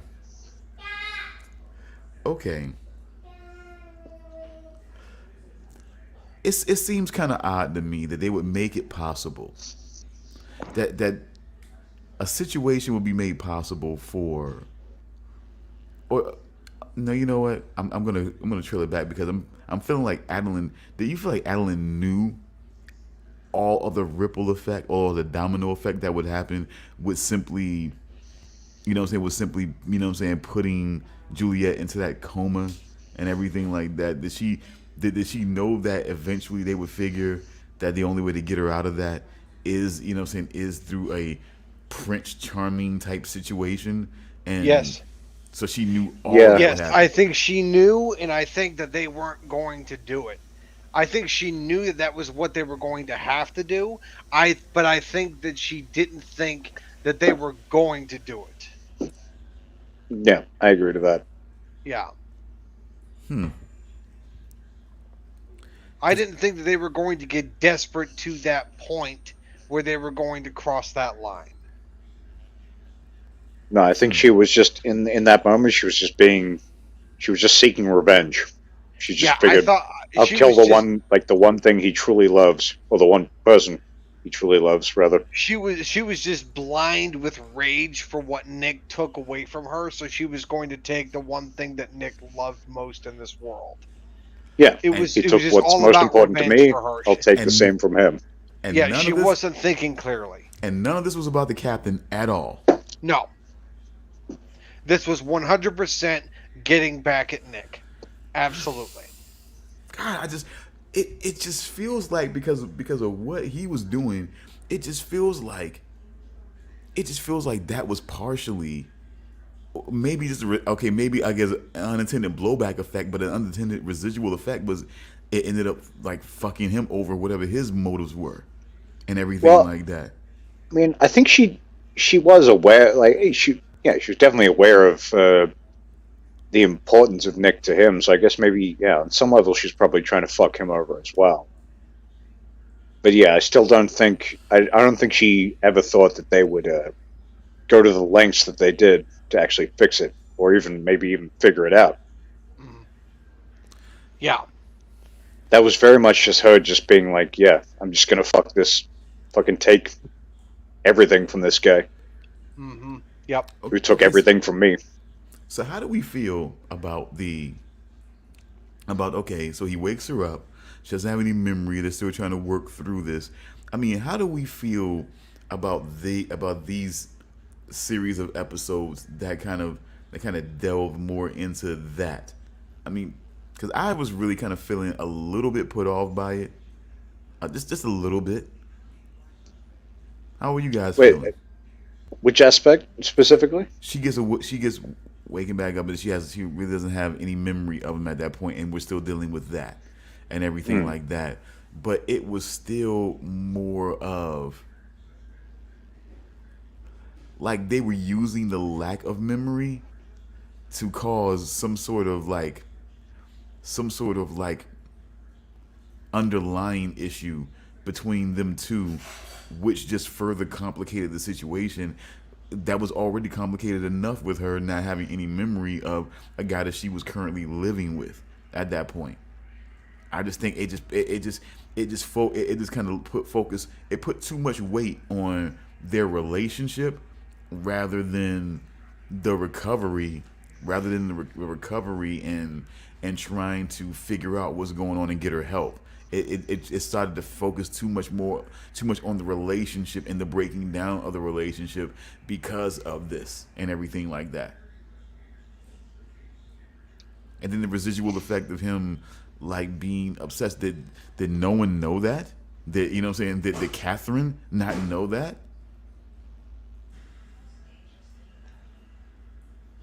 Yeah, Did she not know that the residual effect of him waking her up like that is that they would kind of be drawn, you know what I'm saying, in love, you know what I'm saying, with a strong lustful attraction with each other. Did she not know that would be the, you know what I'm saying, the basically the lasting effect of that? Oh, I think she 100% knew when she told him Catherine's Adeline's mother, right? Yes, Correct. yes. Catherine Yeah, is yeah. Adeline's mother. Yeah. When she said to him, "You're in for a hell of a ride," I thought, which I at first took as meaning like, it's going to feel real terrible while you're going through this chemical detox to get this pure of heart thing going. But then as things progressed, I was kind of like, yeah, okay, I think that's what she meant. I think Really? she knew exactly what was going on and what would happen.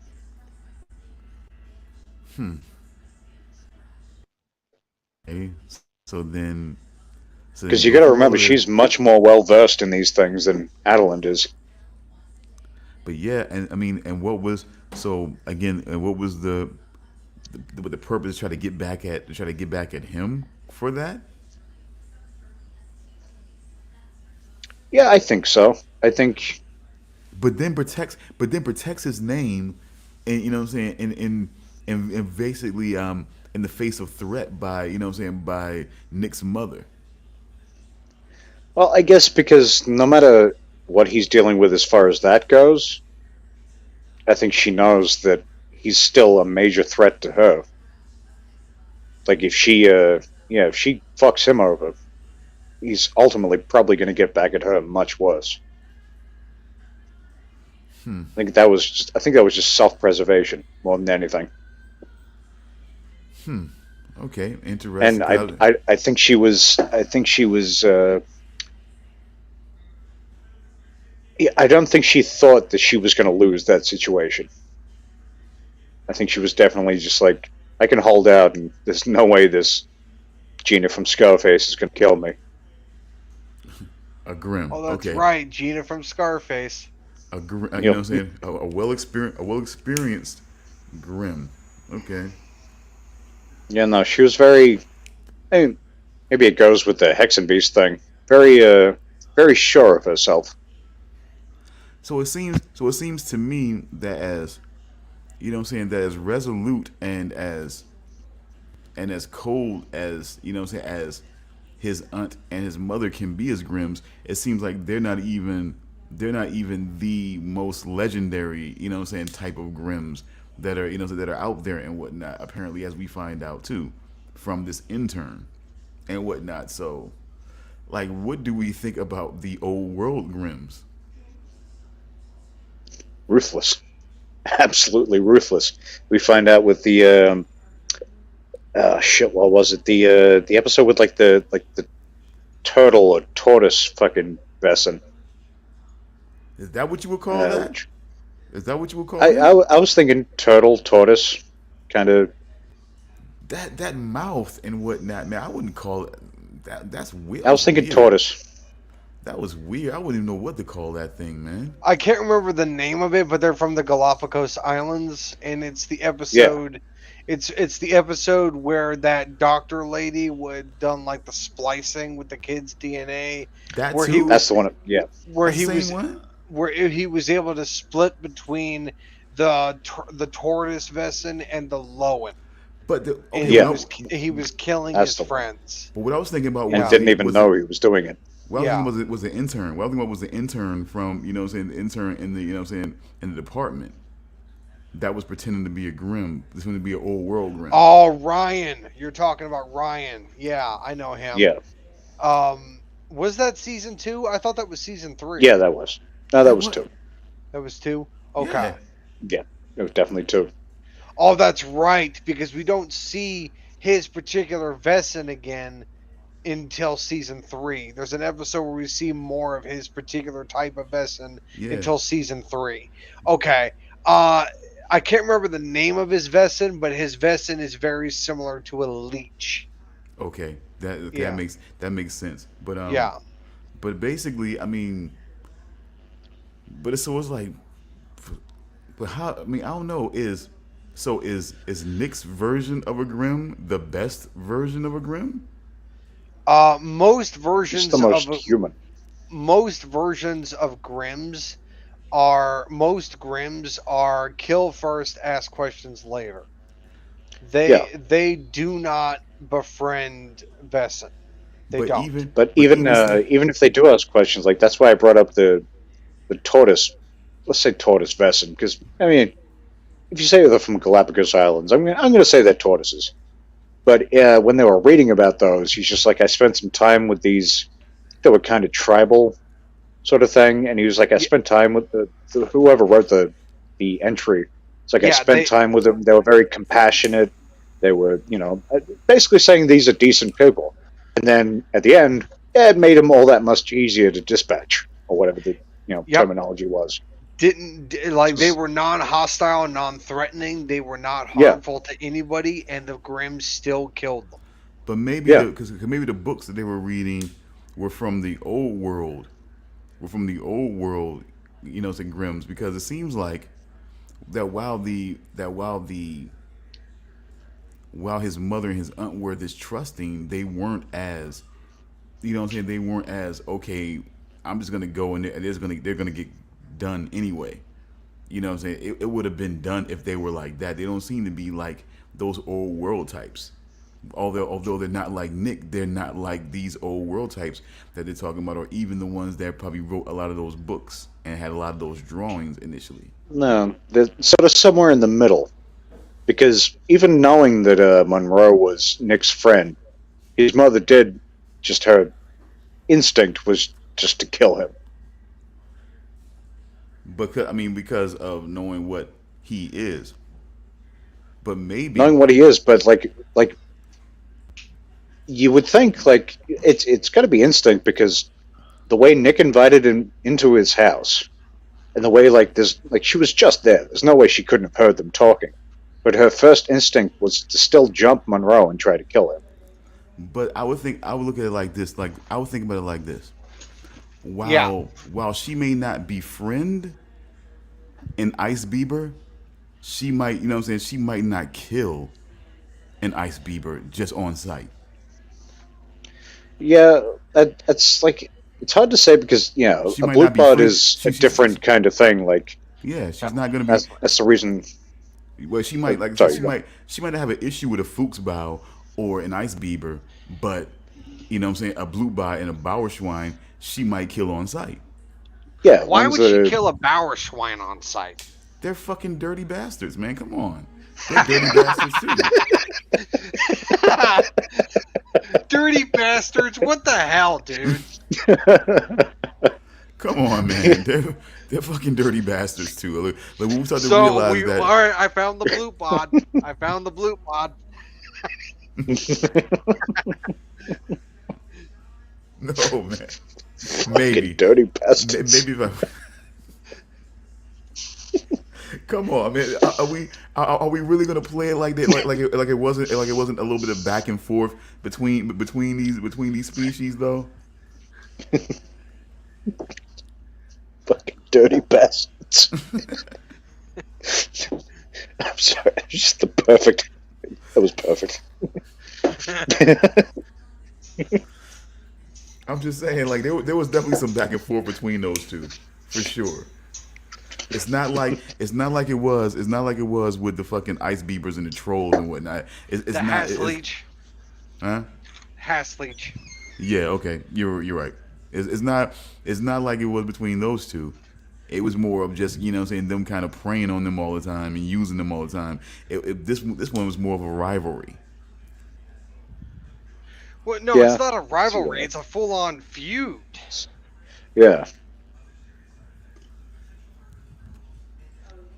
So I'm just saying, I'm giving both their credit. I mean, look, like, see, I guess in the folklore, which is our theme, and this time it basically, of course, you know what I'm saying, the big bad wolf's, you know what I'm saying, reputation has, you know what I'm saying, has been well earned or at least spun in the folklore books.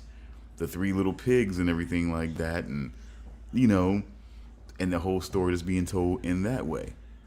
You know, but we're now dealing with more of a story that says, okay, Prince Charming, not so charming.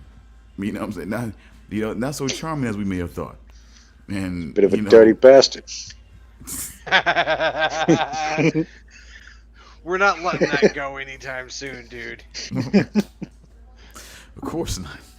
Of course not. We got a sound. We got a sound bite machine over here. That's, you know, he takes it in. He's like the Borg. He takes it in and just assimilates it into his speech. Dirty bastards. Shot him six times. Six times.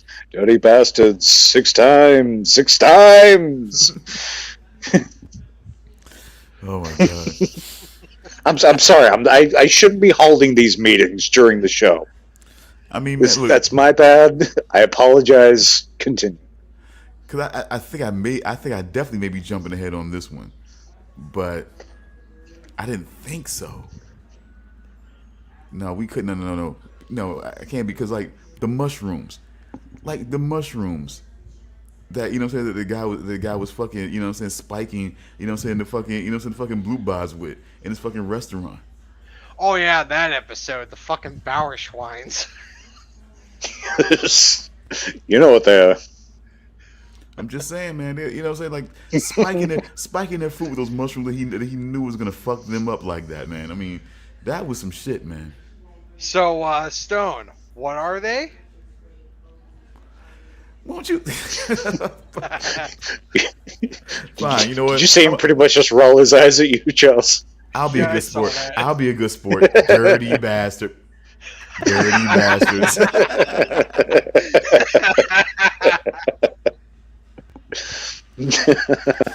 Oh God, you guys. I just I got. know we're the worst. Let me see. What's some more pointier points of this, man? Okay, the female that came into town, the female that he seemed to have a past with, even though he was obsessed, he seemed to be getting more and more obsessed with Juliet. But there was this female that he seemed to have a bit of a past with, the blonde that was staying at the Deluxe. Also, seemed to be a very popular Oh, place. you're talking about Sean Renard, that woman he had a past with. Yeah, I don't remember her name, but she's a member of one of the royal families. but he seems to be some. But he seemed to be suspicious that she may be up to something too. You know what I'm saying? You know what I'm saying? Or at least that's what was being implied at that point. That's also the episode that Angelina comes back. That's the episode where she's hired to kill Monroe. Oh, that was the same one. Yeah, and that it's revealed that she's the one that set up the contract to have Monroe killed. That's right. Yeah, yeah. Yeah. She rolled up in the second Cub when Yep. they had the fake dead Monroe. Yep. Exactly. And apparently, she wanted Monroe killed because he's friends with the Grimm. But that's it. Yes. And but he seemed to be concerned, and that's all because he seemed to be concerned that there seemed to be much more than that had Well, to do hell, with him. I mean, It seemed Monroe like. had the shit kicked out of him in season 1 because he's friends with the Grimm. Yeah, By but Vesson, I still don't think we know actually what they were. I believe one of them was a blue bod, maybe, or it might have been a Skallengek. no, hold up, no, because the last because it was okay. So Hank wasn't beat up by the same No, it wasn't type. Hank. It was Monroe that But was no, beat but- up in the first season. But what I'm saying is, but what I'm asking you is, in this recent season, Hank wasn't beat up by the same guys that was, it was by the same type that beat up Monroe. No, it was different. Yeah. The people that beat up Monroe in season 1 when he was hired for that clock repair job, and he went to that abandoned building and he got jumped in front of that abandoned building. I think those were just random Vesson that found out that he was friends with the Grimm, and they didn't like that, so they decided to beat him up just to make an example out of him. Yeah, I do recall them all being. I'm fairly sure they were all different. I don't think it was one particular type. Yeah, but I know that one of them at least was reptilian, so I think she might, and it was a woman, and I believe she might have been a Skallengek.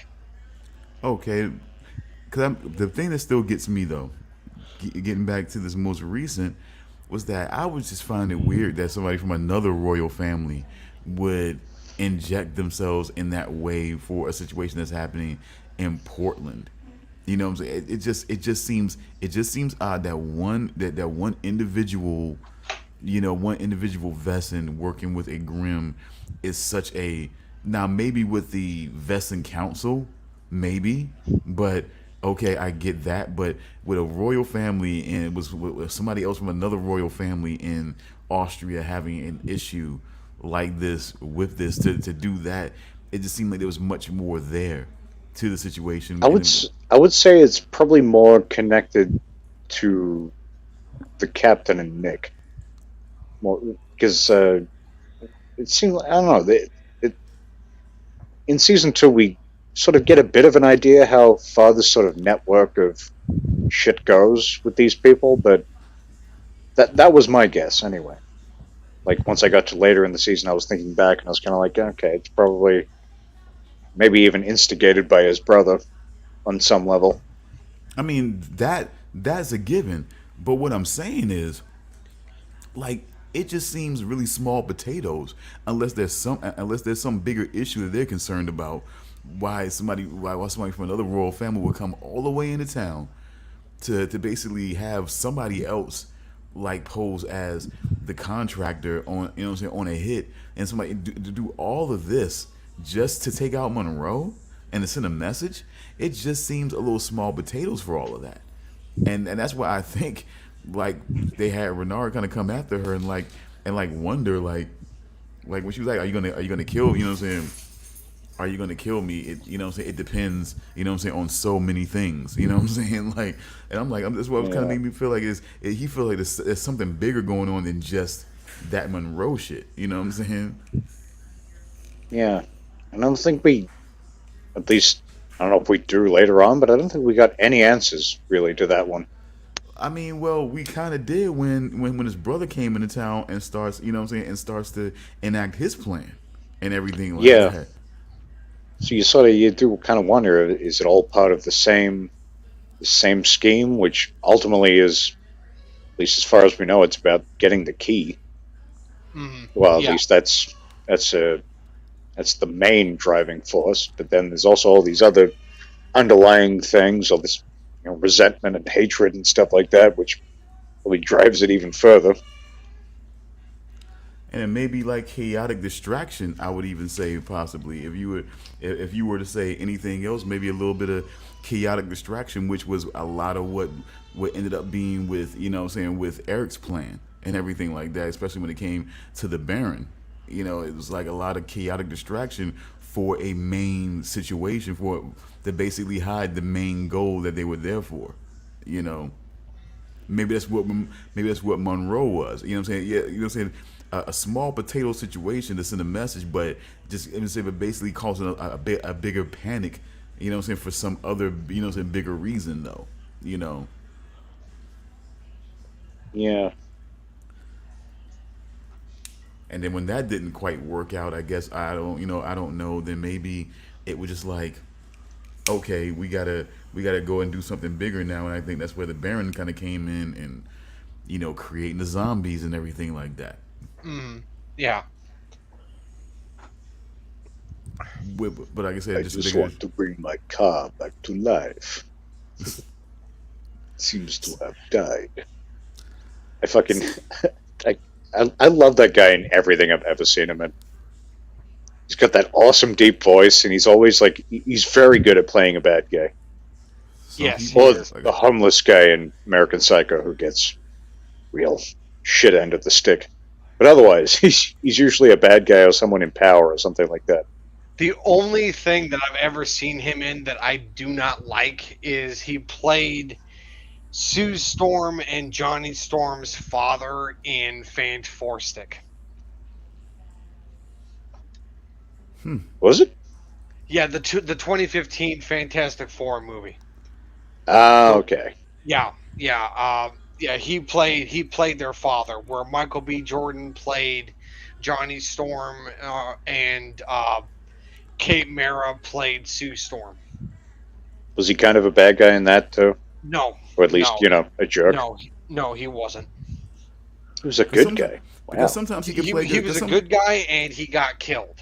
Because sometimes he can play. Because sometimes he can do that. Now that's one thing about him. Now when it comes to his typecasting, a little bit. Now see, everybody has that sort of like they can people can show talent to do other things. Like I believe he played a solid guy in SWAT. I believe he was in the SWAT movie with Samuel L. Jackson and and oh my God, Colin Farrell and so forth. And I think he Uh, played a solid guy in SWAT. Also, he didn't play a turncoat guy in that movie. I think that was Jeremy Renner was the main turncoat guy that played. They ended up turning villain and whatnot, among other things. But yeah, he played a solid guy in that movie too.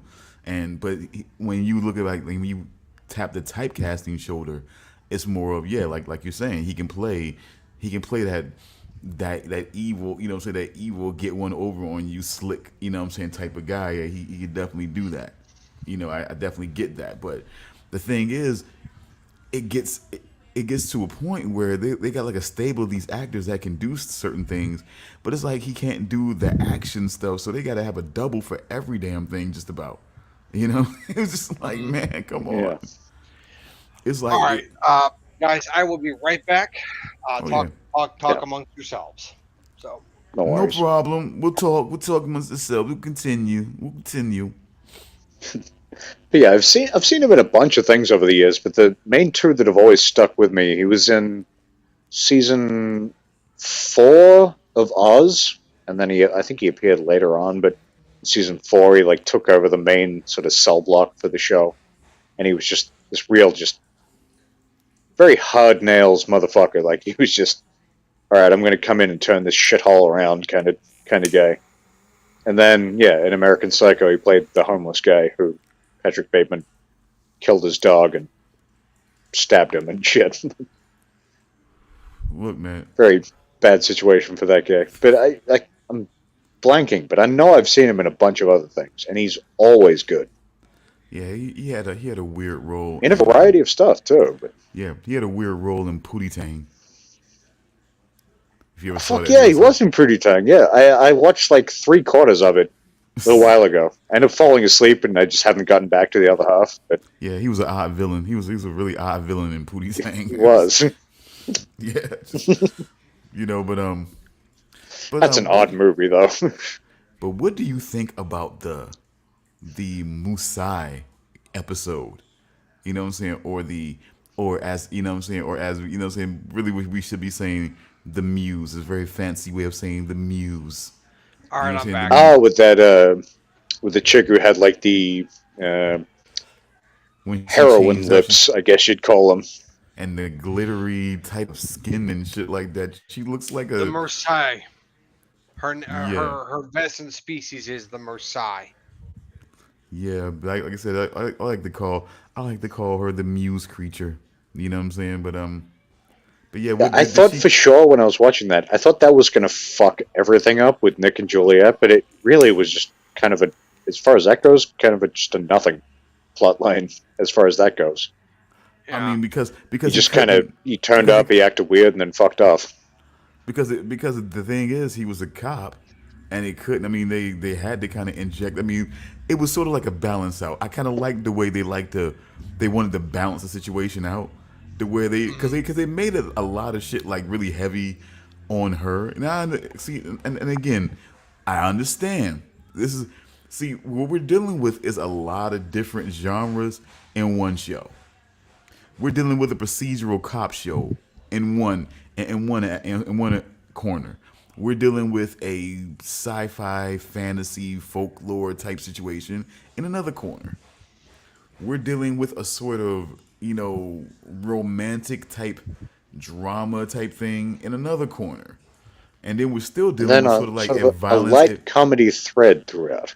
Yeah, and then Like, violent. not and then heavy on the violent- comedy, but it's I mean, woo. I mean, woo. You got like woo it's sometimes. there, but it's like yeah, they sort of Monroe is Shaggy if Shaggy were a blue bot.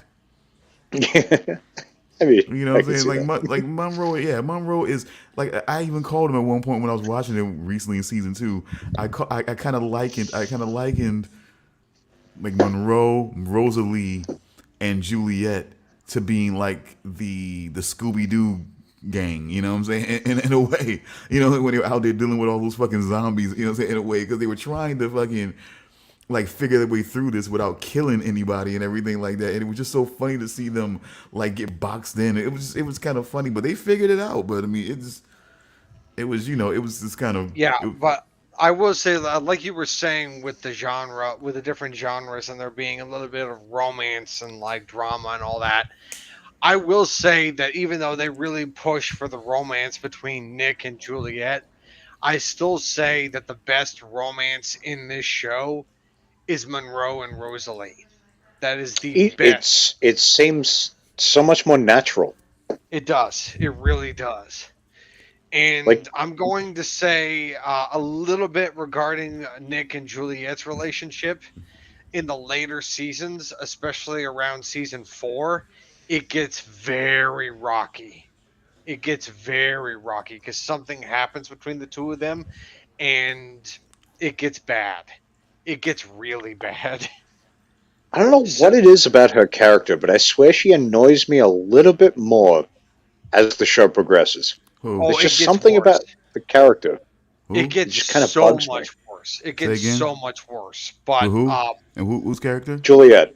Juliet, yeah. Well, the thing is, see the thing that see this is where the layers kind of work, against each other in a well, not so much against each other, but it's like if you come in with a certain preference, certain things are going to like intrude on what you were there for, unless you kind of understand like everything that's going to be there. So it's like this whole thing with her, and then the memories were coming back, and all this type of stuff like that, and the other little quips and back and forth between them, and he moves out, and it's a lot of laboring over the relationship because this is what we're doing here, and also it's folklore, it's fantasy, and then also in those folklore and those fantasies and those fairy tales, there's the whole romance and the drama, and what I'm saying, the undying hero, what I'm saying, that's always there, always, always holding the candle, for for his one true love, and all of that shit. You know how that shit's got to play out.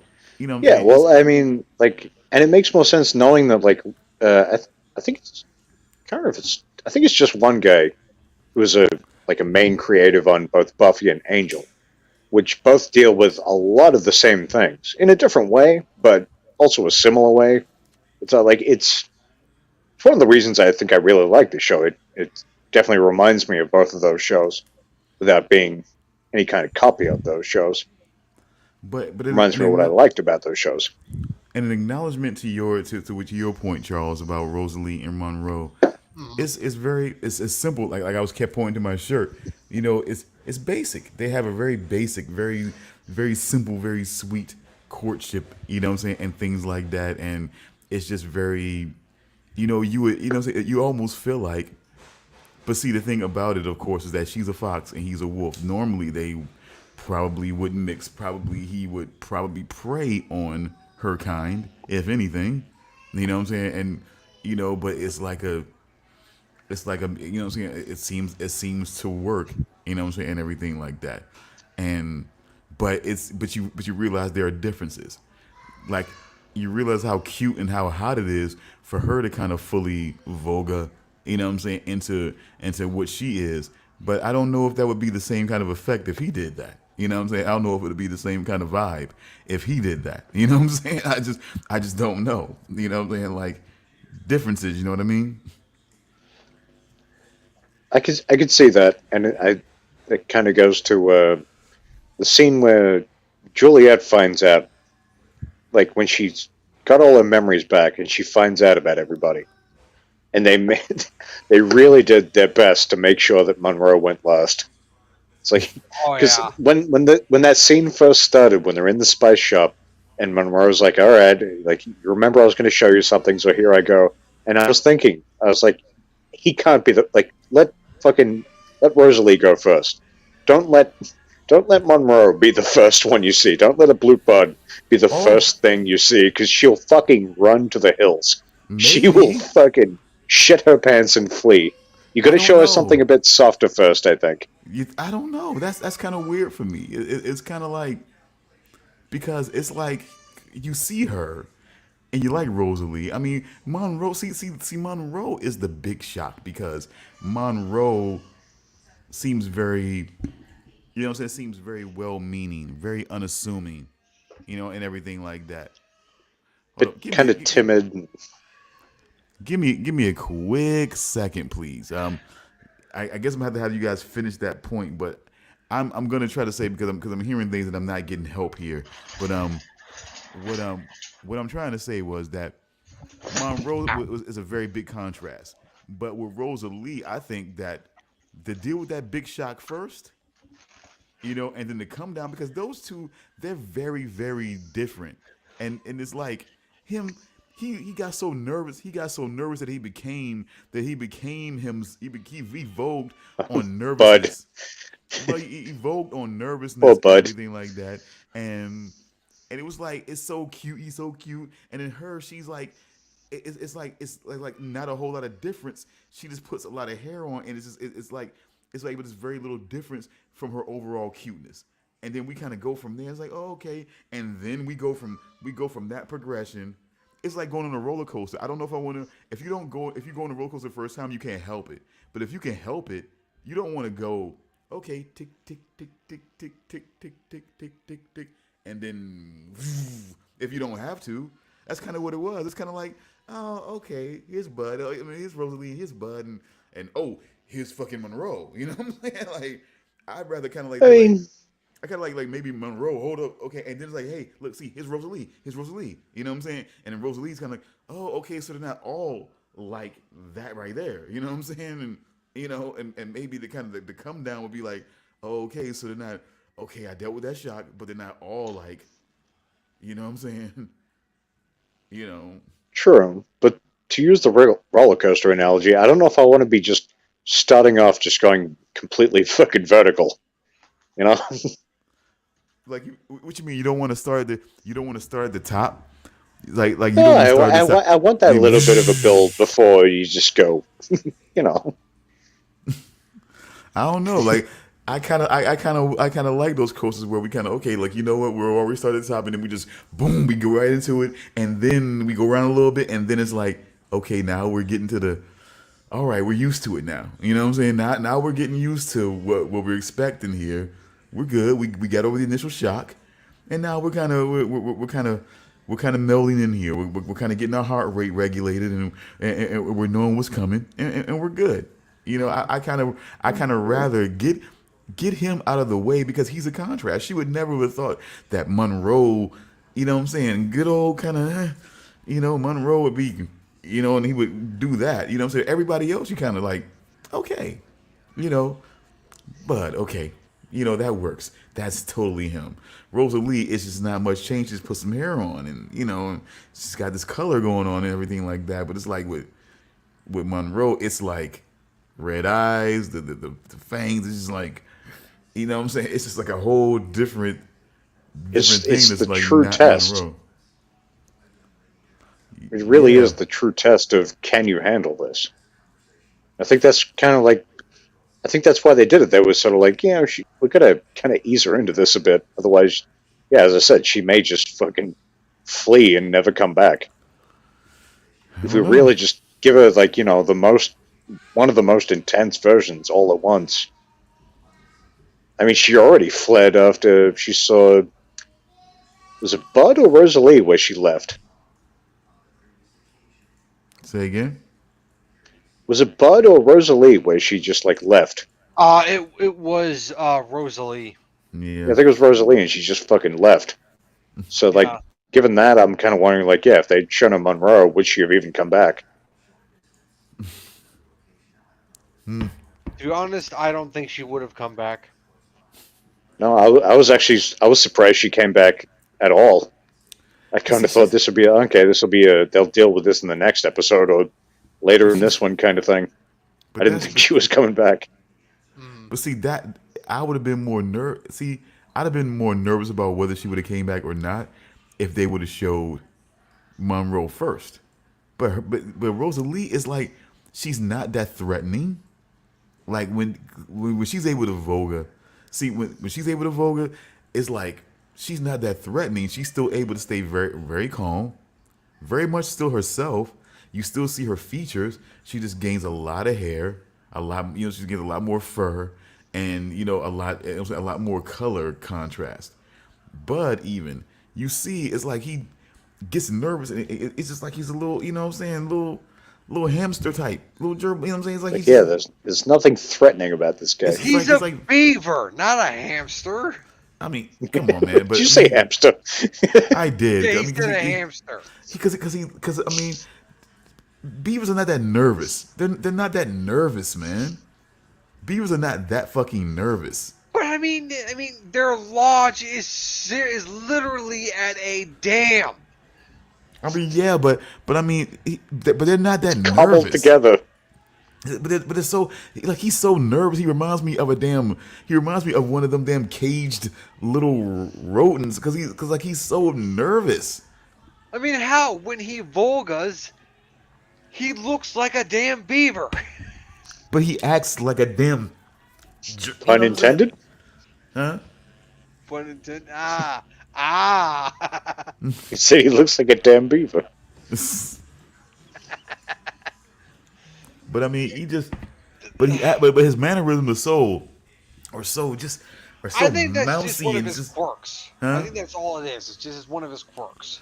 But a lot of them are but they depict beavers as being very very like mousy and hamster like Like in a way.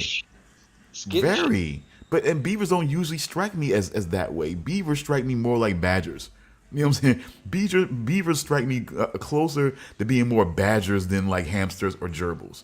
You know what I'm saying? Like if you corner Yes, I them, know because beavers can smack you in the face with their tails. and if you corner them, I mean, they got those fucking teeth. You corner them, they will come at you. They got those damn claws. If you come at them, they may come back at you. You know what I'm saying? It's not Also, like you're saying that that Bud can't be brave. they should be. They should have been depicted as a little bit more. You know, yeah, they're not the most threatening things, but if you back them into a corner, usually if you back beavers into a corner, There's been like, times where Bud has proven himself to be brave. and how he looks at certain things and how he'll try to do certain things, you know what I'm saying? But it's like I'm just saying like I feel like normally in Wild Kingdom, beavers are closer to badgers, in my opinion. They're closer in that whole badgers Wait, are more aren't badgers like pretty much just completely fucking nuts? yeah, they're way more Yeah. aggressive. But they're that same look. That's why you can mistake them. You know what I'm saying? But they don't have the tails like beavers do. But they're still in that same Okay, look. okay, all right. I've never Here's gotten how that psycho vibe from beavers though. But here, back here, them here's into how a corner though. Back them in. here's how badass a badger is. A badger can get bitten by a snake, and all it's gonna get is just a nap. And it'll wake up from that nap and then go back to killing that snake.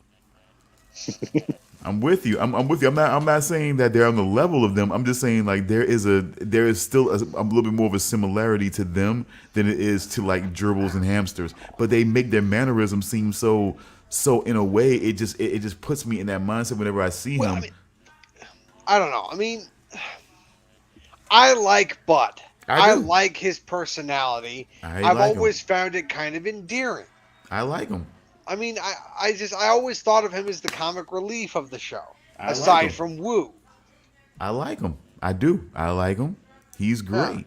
But I thought Bud's introduction to the show was also hilarious.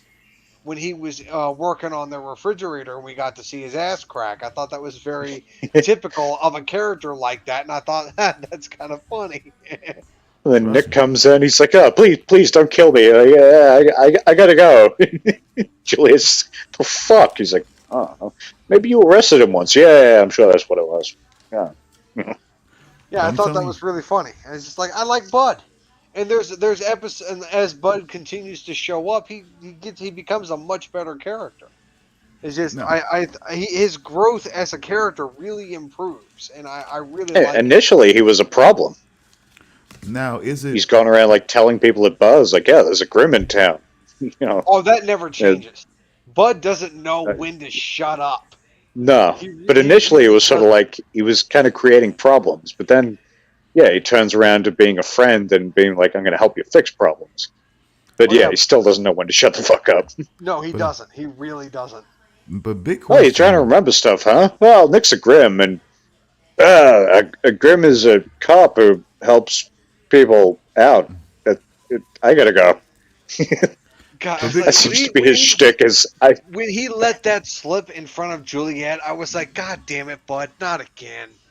Yeah, see, that's the whole thing that I want to get past now. That was getting to me. Okay, now when she finally got read in, and okay, I was getting that's fine. It seemed like everything was kind of moving along smoothly, but then the thing that started to happen that started to really get to me was that she felt like all of a sudden now she's deputized. Now she needs to go along with ride-alongs. Like now, Yeah, all of a sudden that I was kind of like, no, stay the fuck home. Just because you know shit, stay the fuck home. don't lock her out. Like he was still a cop. There's still things as a detective that he wouldn't be able to tell you on the normal circumstances. You know what I'm saying, and things like that. And he's still trying to figure this out. And certainly, it would still be against procedure to bring you out on situations that he's actively investigating. Yeah. There would still be situations where he could be in trouble for bringing Rosalie and Monroe along and shit like that. So it's just like this got kind of weird for me. Like everything, it's like all of a sudden I need to know everything. I need to go everywhere. I need to see every goddamn thing. Thank you. It's like, no, how about you stay home and cook me a hot meal? I'm See, gonna no, go no, deal whoa, with this. whoa, I'll be back and I'll fucking tell you about it. whoa, This, Captain fuck, Caveman. this fucking I'm just, mouthy broad. I'm just, whoa, Captain Caveman. You're going way too much in the political stratosphere here. I'm just saying, she should be going on right along. I'm not saying, goddamn, cook me a meal, woman. You know what I'm saying? Like, Jesus Christ. Fucking cook me a steak and raise my kids, you stay home. I'm gonna go deal with these fucking animals.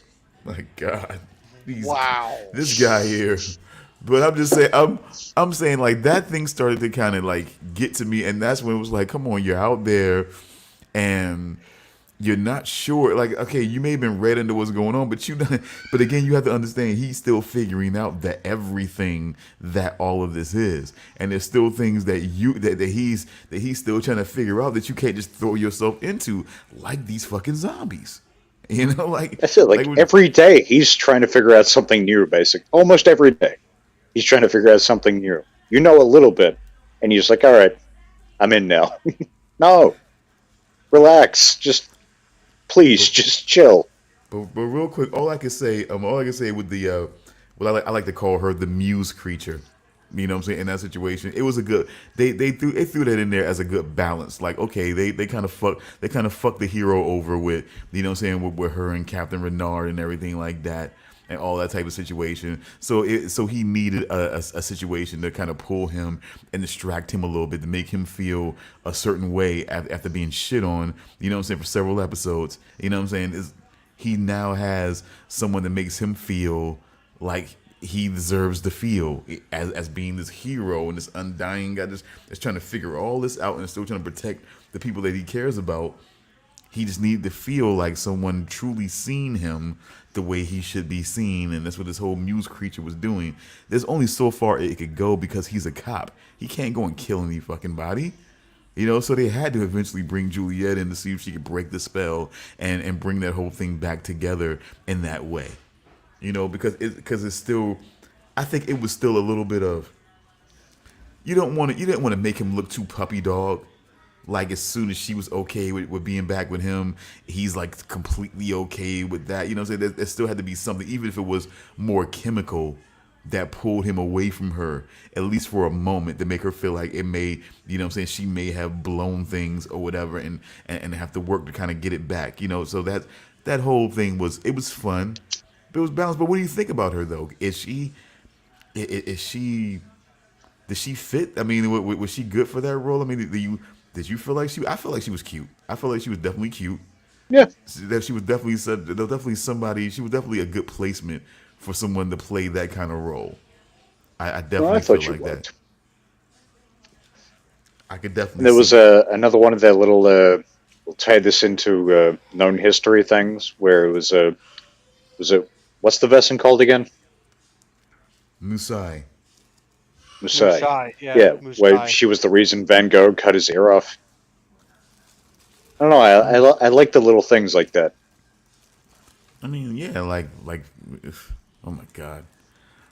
Or feeling like, or like certain, or like we found out, like, or try to say like that one guy that was, I forgot what they called the guy, but he was there in those mountains and whatnot, trying to warn people about Vulcanalis, and he said that usually those guys are found more in front lines, no fear, and everything like that. They'll stand down any enemy and all that type of stuff like that. So, you know, kind of making them feel like, oh, those guys were more like.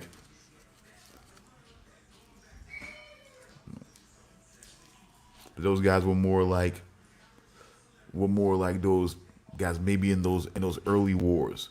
They could stand there and just shoot and just, you know, and they wouldn't fear they wouldn't fear death. They'd be right at the front lines, you know what I'm saying? They just, you know, so you guys remember what I'm talking about, or am I going too far? Yeah, no, I remember, yeah. Oh, okay. Because I think that was the first, I think that was definitely the first episode where we had like a full CG Vesson. Oh, yeah. Wait, what are you guys talking about again? Vulcanalis. The That wasn't a yeah, Vesson. That wasn't a it Vesson. wasn't a Vesson. No. Oh. There are What did they refer to that as? there are episodes where there are creatures that are other than Vesson. We've actually So would that seen there was the actually another alien as well? no that was a Vesson. That was a Gluenvolk. Vesson. Okay. The alien episode, the one where the woman was pregnant, Yeah, yeah. that was a Gluenvolk. Gluenvolk Okay, that's right. are Extremely Vesson. rare. They're very rare and they're believed to be extinct, but they are Vesson. Yeah, that's right. Vulcanalis, however, is not a Vesson. It's something else. It's never confirmed as to what it is, but it is not a Vesson. Just not a Vesson. Okay. Just, Yeah, but but it's more in that strain of like folklore and mythology of certain of certain things that connect to certain specific culture. So maybe not so much a like a creature in a way of like a like a humanoid creature like a Vesson, but more of like a a spirit or connecting thing, because I mean these things got to come from somewhere, well, you know. another episode that happened in season 2 that dealt with a creature that wasn't a Vesson was La Llorona. The woman, the weeping Ah, woman yeah, that yeah. killed those kids, that was not a Vesson either. Which So is yeah, again, things that connect to ostensibly folklore, a ghost.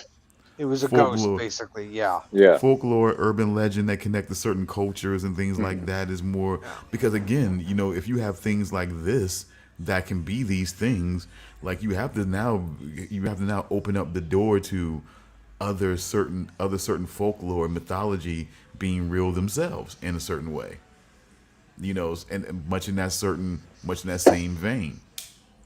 So, and you That's it have to because like I know was the brothers Grimm. I think they had like something like 200 plus stories, but I don't know how much crossover there was. So at a certain point, and even if you're not just going to cover everything they did, you might as well include some other stuff as well. because you have to consider, like it or not, whether something created these things or not, whatever, in whatever way, you have to still consider this to be supernatural in a way. You know what I mean? Yeah. Like even with these creatures and being able to shift and change like that, you still have to consider that supernatural. And it's like, so to think that spirits and sort of like island gods and things like that don't exist, but these things do, is like, we can't you can't sort of compartmentalize your belief suspension in that way. The door has to be open to those possibilities exactly. as well. Yeah. Once the door's open, it's open. Yeah. So you got to feel like there's these things out here that are really real in some ways. They often say that these these damn nature spirits and things like that that will enact revenge and things like that. I mean, there are often real damn things in nature. I mean, fun fact. I don't know if you guys seen the ruins? That's where I first learned about this. Maybe I think I may That have was heard like about it. it was like a Mayan pyramid or whatever with like the plant like the plants The inside, like the living like meat eating plants, I guess you could say. yeah, definitely saw that one.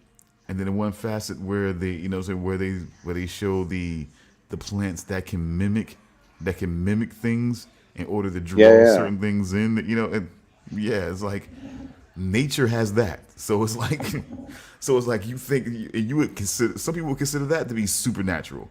Like what plant can mimic the sound of a bird to draw another bird in so that they can attack it and eat it? I mean, that is just insane to think about. Almost seems supernatural. But given this world and the variety of things in this world, would not surprise me either. I mean, it's very true, by the way. It is very true. Really, Oh, yes, it's very true. Very that's true. that's I've seen fucking I've seen it horrifying. I've seen it happen. I've watched wildlife shows, and I've seen it happen. I've seen this plant mimic a mockingbird to draw another mockingbird in, and the damn plant attacked it. My God. This is why I don't go outside unless I have to. I hear you. I mean, hell, in Australia, even your birds can fucking kill you. Yeah. But I still don't want to hear about a plant that could fucking make you think there's a baby in there. You know what I'm saying? Like make you think it's the fucking baby, you know what I'm saying, caught up in the damn weeds in there. You know what I'm saying, to draw you in. You know what I'm saying? That's crazy. You get in there, it's nothing but fucking plants looking to eat you. You're like, ah, fuck, I should have known. Like, yeah, that's some that is It's some, like, damn You dirty plant is bastards. consuming you. Yeah. and makes you wonder. And That makes plant you, is a dirty bastard. Jesus I fucking shot it 6 times. fucking Damian Jones. Fucking Damian Jones over here, man. My God. My God. And his I'd Kool-Aid like to say maker. I'm sorry, but I'm really not. Now he's got his Kool-Aid maker down here. Stir it up, goddamn it, You Charles. know what Stir you it should up. do? You should Only shoot the that plant finest. 6 times. Only the finest cyanide brew. Will do. You know what I'm saying? When Charles is making it, goddamn it. Hey, my And with a little, my with a Kool-Aid little, doesn't kill you. It just makes you have a great time. with a little hint of oozy. At the with a- loss of some brain cells, maybe, but, you know, you're You still don't having a want to good drink time. that ooze, dude. Huh? You don't want to drink the ooze. Yeah, I know we wouldn't want to drink it. Can't get enough of the stuff. Oh my god, I don't want to. I'm not gonna say that name, dude. I'm not. Well, of course not. We're calling it the secret of the ooze now. I regret telling you guys that story. It's just I'm never gonna hear the end of it. Come on, man. Come on. No, you you're wanted not. you needed friends to tell about Blackie. You needed friends to tell about Blackie, man. You needed friends, man. You know you did. You know it. And we were I was glad to hear it. I was glad to hear about Blackie. I find the story of Blackie endearing, if somewhat confusing. It was almost like that NBC show, man, where the little kid had the fucking little creature in his little tank, and the thing started growing so fucking big, and it ended up fucking leveling the whole damn town. I forget what the fucking name of that shit was. What the fucking I name don't of that? remember this show. You never. Oh my god, it was crazy. It was like these creatures, but it was like the thing started out like fucking this, and it was in his tank, like a little turtle. You know, but not like a turtle. I don't want to say like that, but it was like a little tank. It was like a little creature in there, and then all of a sudden it started growing bigger and bigger, and the next thing you know, this thing was fucking humongous. It leveled the fucking city. So I mean, for all I know, god damn it, I almost said it. I just You almost Blackie's said out there it. wreaking havoc somewhere in the deep in It the deep was trench. this close. Yeah, I know. Say it. Say it. You were so there. You were so there. Say it. so it's just the ooze could be rampaging somewhere out in the world. Out in the trench, I'd say, out in the deep trench. Sort of like, you know what I'm saying, maybe it's had its, you know what I'm saying, his stints some places, man. Maybe It's like, give me more rocks. or maybe you know what? Or maybe the ooze graduated to different things like we saw in the raft on Creepshow 2. So now it's upgraded to people? Hey, you never know. I'm just saying. I'm just saying. You knew you had this ooze that was like ingesting pebbles that you were feeding it, and then all of a sudden it was gone. Did it like barely. I didn't give it like one pebble a day. That's Once it. a day. Hey, it's like a drop of blood. Once it gets the taste, it needs more. A taste for pebbles. But see, then pebbles weren't enough. It got bigger and it needed more. It needed more sustenance.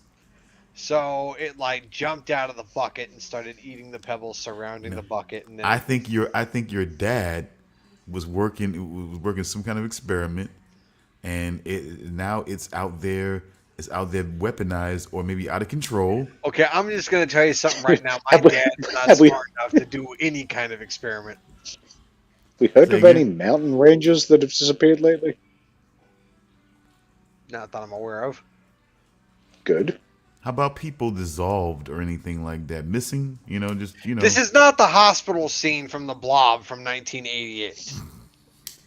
I'm just, I'm just saying. I'm just, of course, because that guy was lavender, at best. Okay. That guy has a name, and his name is Paul, because Shawnee Smith screamed the name over and over again as the guy was getting slowly dissolved. He wasn't lavender. Oh, so you'll say his name. The blob, the blob is lavender. I was saying. Yeah, the blob was lavender, but the guy the blob was eating was named Paul. Oh, okay. But he ate a lot of non-lavender people, also not named Paul. In that, in that movie, I'm just saying.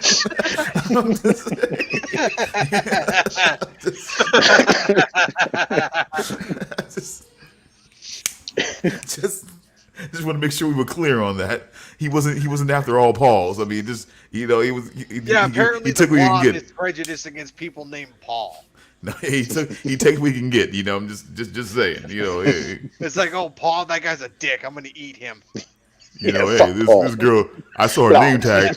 But I know the truth. Her name was Paula, so I'm eating her. You know what I'm saying? It's like she's a liar.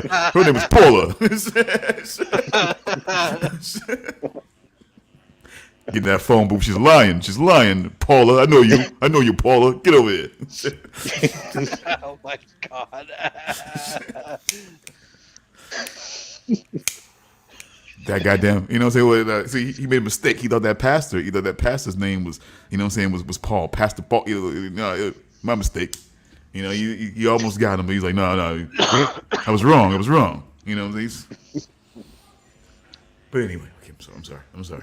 Yeah, We've done our usual thing, which was fun, but we've gone over on a tangent, and somehow we've got to the blob, based on the secret of the ooze.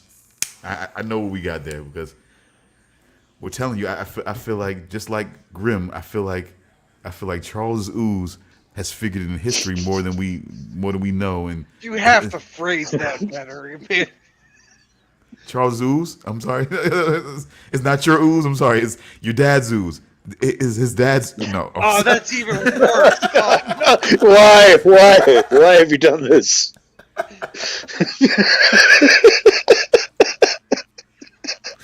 It's okay. It's okay. I don't want you to have your dad's ooze, Charles. I'm just saying. I'm not trying to put you dirty bastard. I'm not trying to put your dad's ooze on you. You know what I mean. You know what I mean. I'm just.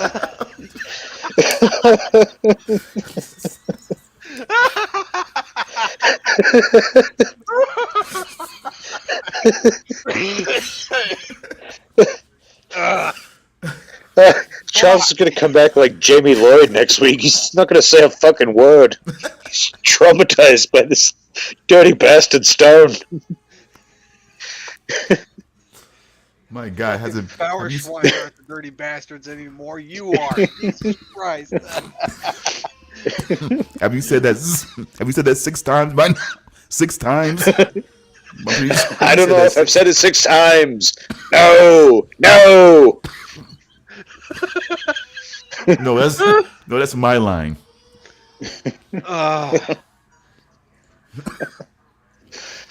Gotta put this down. Oh, my God. fucking hell. I gotta put this down for a second. You guys, man, I mean, I swear, you guys here, I was not doing that.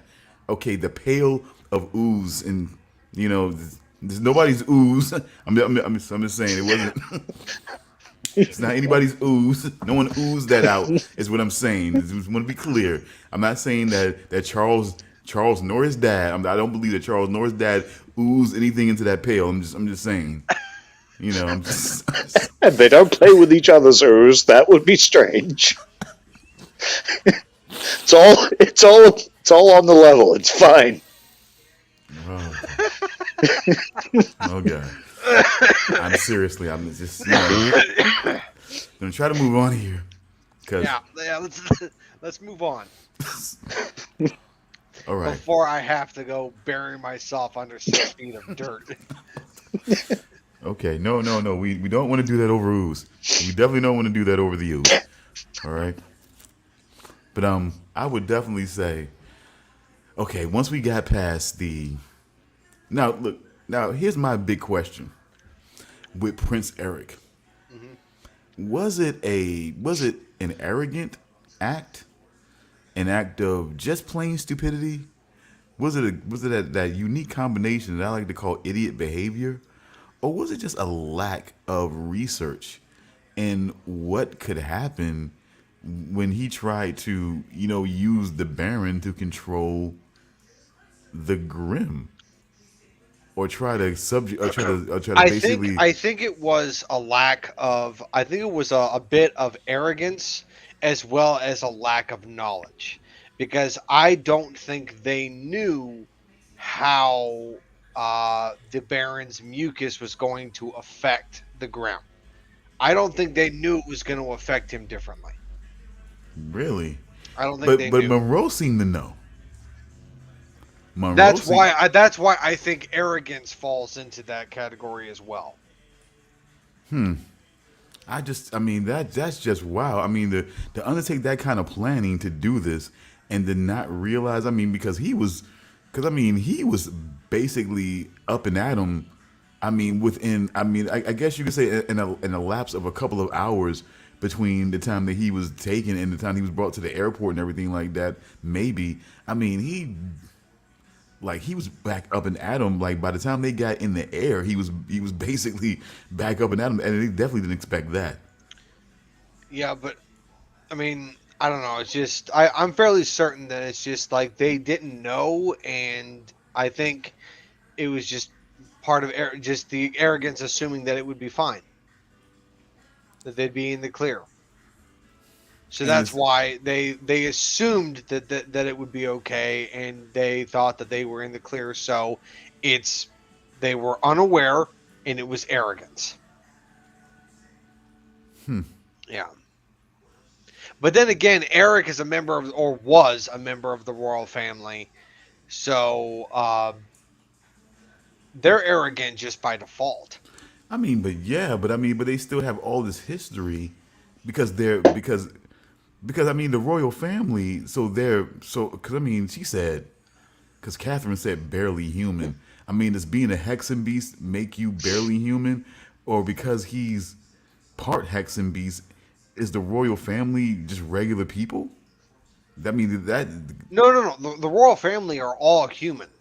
They're all okay. human. They're So not Vesson at all. They're not Vesson. so him so is that what they feel? So is that the feeling of all Vesson that they're barely human? Or is that the feeling about a hexen beast? Because the way she kind of said it about him Well, no. about Sean Remember, Renard are being you talking barely about Sean human. Renard? Yeah, she's talking about him like you're like him being barely human. I'm like, Sean Renard is not a Hexen beast. He is half Zauber beast. okay, yeah, male version. My bad. You know. Yeah, he's half Zauber beast because his mother is a Hexen beast, but his father is the king. So, but why? But see, she made it seem like a point to really say through the purification process, him being barely human. Is that like the viewpoint of all Vesson that they're barely human? I think it's mostly because he's half human. He's half human, so he's barely human, so he's half human because he's a half Zauber beast. But is that but is the fact of their particular breed, is that like a different thing than I guess what I'm saying is like, so is Monroe seen as barely human, or is he seen as like a humanoid type creature? He's a blue bot. Yeah, but what I'm saying is like, so all the human form is just simply just a disguise. That Essentially, yeah, it's a musk. I'm not entirely sure. I mean, I don't think that was ever really explored. Yeah, see, I was always wondering about like how do they view that? Do they view them as humanoids? Do they view them like okay? Are they just, if they had their way, would they always look like what what the creatures are? If everything was all fair and everybody and they could live their own lives, would they always look like that? I would say yes. I would say the human form is, yeah, it's a disguise for survival. Okay. Because I always wondered, what I'm saying, was it a hybrid thing? Was it a humanoid type thing? Like, okay, Well, I this. mean, like, damn it. I mean, I'm going into in technically spoiler territory here, but I won't reveal too much for the sake of Damian, but there is a enemy faction that is the bad guys of season 5, Okay. and they are basically an organization that wants to an organization of Vessen that want to reveal themselves to the world. They do not want to hide anymore. They don't want to hide in their human mask, as you put it, and That's they're okay. yeah That's coming they back to me. yeah they don't want to hide anymore. They want to be full vogued, and they want to reveal themselves to the world. And the whole arc of season 5 is to put a stop to this organization. But it's And Well, always but so that's a does miss. this tie into the bank robber episode of season 2? the bank Because robber, that was definitely I don't think so no, because that was their no, goal. Like that was their no, ultimate goal. Like no. they were very much just No, like that Good episode, point though. Good the point. episode that you're talking about introduces the Vessen Council, and the Vessen Council is they have to deal with this terrorist organization in season 5. But he makes a good point, okay. Charles. He makes a good point, Charles, because in the conversation that the three had, that the three had in the situation, well, at least the two blue bot at that point were like Mm, letting him know that there was a bigger play at hand. That it was yeah, about that like it was sort of about like trying to inspire and showing others that we can do this, that we hold power and we can do this.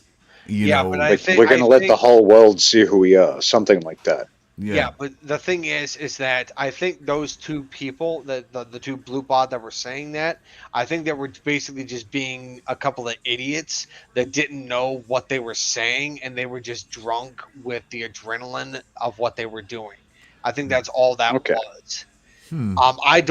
I don't think that they were aware of the existence of this terrorist organization that was already doing what they were doing. I don't They think they just were thought they were the aware of it. shit. They just thought they were the shit. I think that's all. I think that's all that was. Um, Okay. yeah, but Interesting. this terrorist organization that's doing what those two people were doing, they are much more threatening, much more threatening, Okay. Interesting. and they kill a lot of people. They kill a lot of people who get in their way. Okay. How many times Yeah. do they shoot them?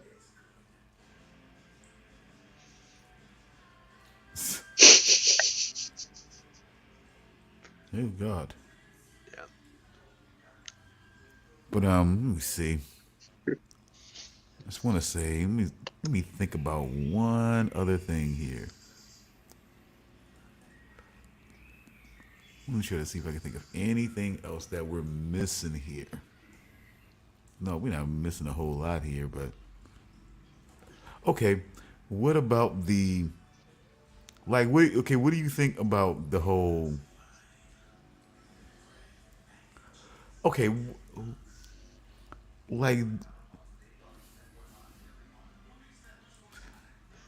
like does Adeline? I mean, do you feel like Adeline always knows? Like she absolutely. I mean, of course she's always calculating on things, but do you think she absolutely knows everything that's going to happen? I mean, not everything that's going to happen, but like, what do you think? What do you think? What the purpose was with kind of making? See, I feel like that's why I feel like with the switch and going to Vienna and trying and connecting herself with Prince Eric and everything like that. I felt like it was more. That's why I felt like a lot of what she was doing was more was also somewhere underlying about Sean in a way.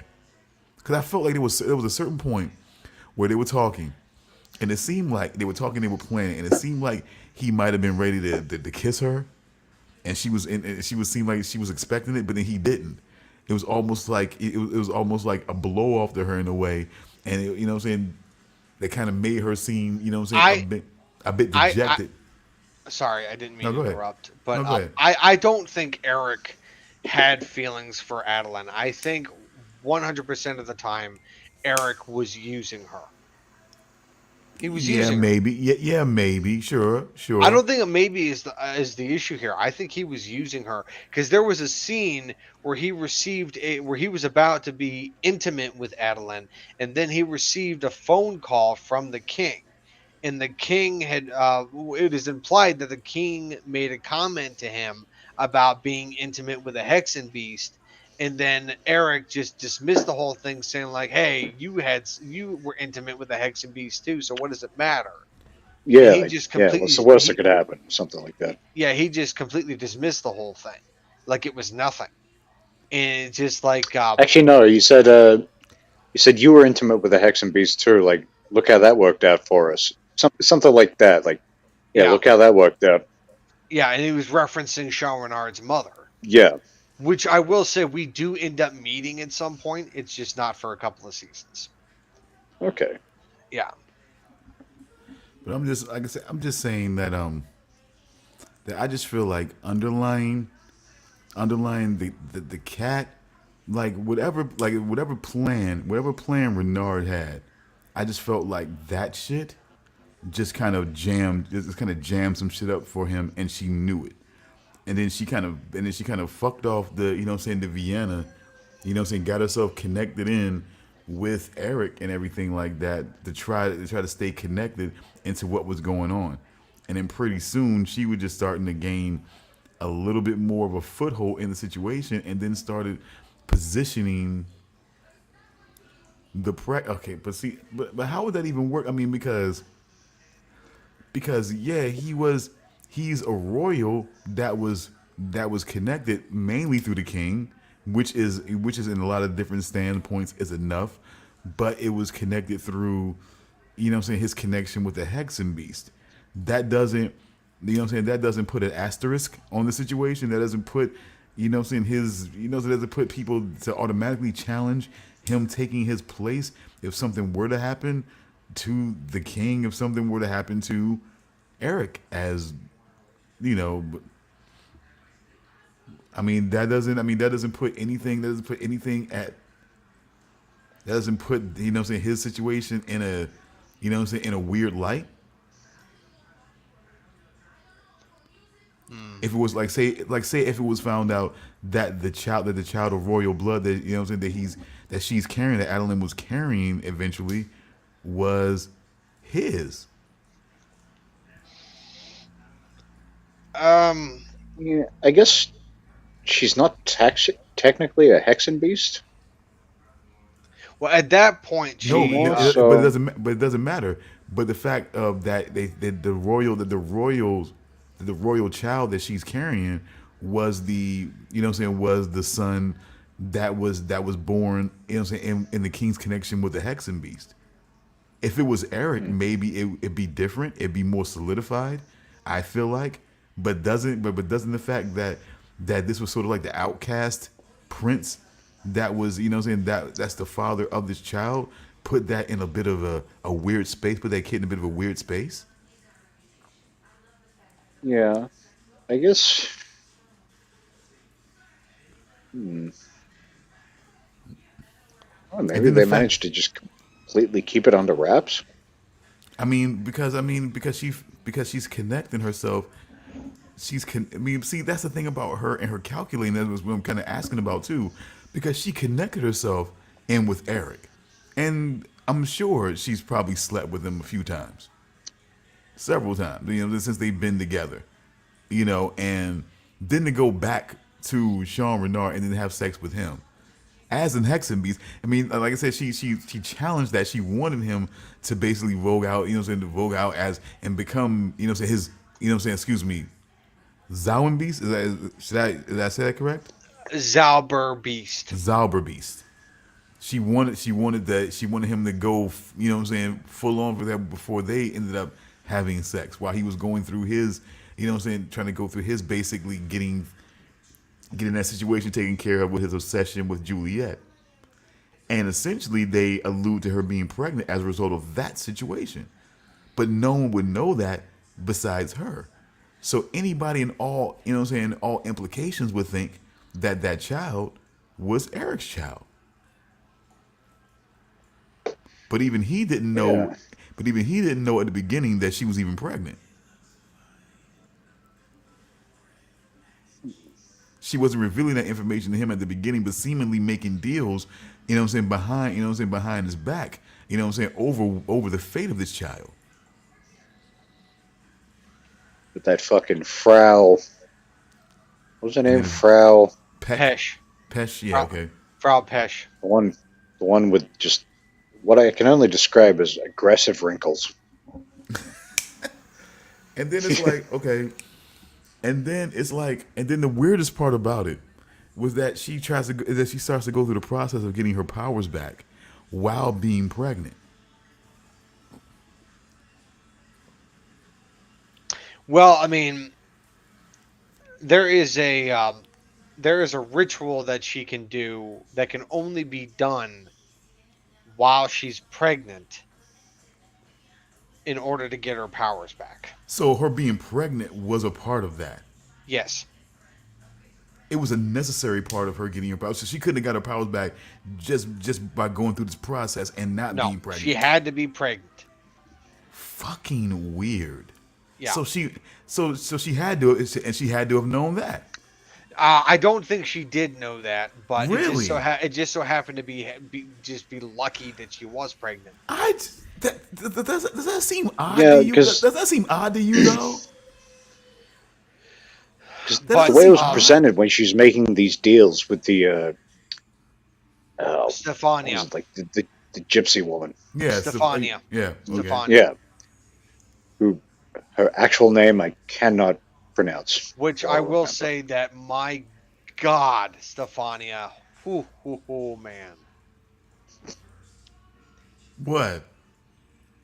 I'm just going to say right now, when she was a younger woman, I'm sure she was a beautiful woman. Did she have that like Just- I smoke she's 30 huge. packs a day voice He was- still back then? I don't know what it is, but her accent just... mm. Because she was in I think the Punisher series. She was in Renfield, which I watched recently. But And you that know- but you- voice, like I'm just like, how many packs a day? My God, woman. Nah, but you know what she reminds me of? She kind of gives me that vibe of I forget her name, but she was in Shoot 'Em Up. You know what I'm saying, with She was also Monica in The Bellucci? Expanse. She was in Yeah. The Expanse as well. She played Avasarala in Expanse. but she Okay. gives me that vibe. She gives me her vibe a little bit. So like if she was younger, I can get what Charles was saying. Like if she was younger, she would probably be she'd probably be like kind a of see lot the like Monica Bellucci kind of. Yeah. Yeah, I could kind of see that. Yeah, definitely. Whew. You know? Oh my Monica God. Bellucci, though. Damn. Yeah, yeah, of course. I mean, I don't know. Like- It's just, I mean, like there was a scene, like one of my favorite, like the moment that made me like her as an actress was that there was a scene that she did in The Expanse where her character was trying to do like a negotiation with an enemy faction, and the enemy faction was saying like, Avasarala, what are you trying to negotiate here? And she just looked at him with a big ass smirk on her face, and she said, whatever I goddamn like. And I'm like, oh fuck yeah, I love this woman.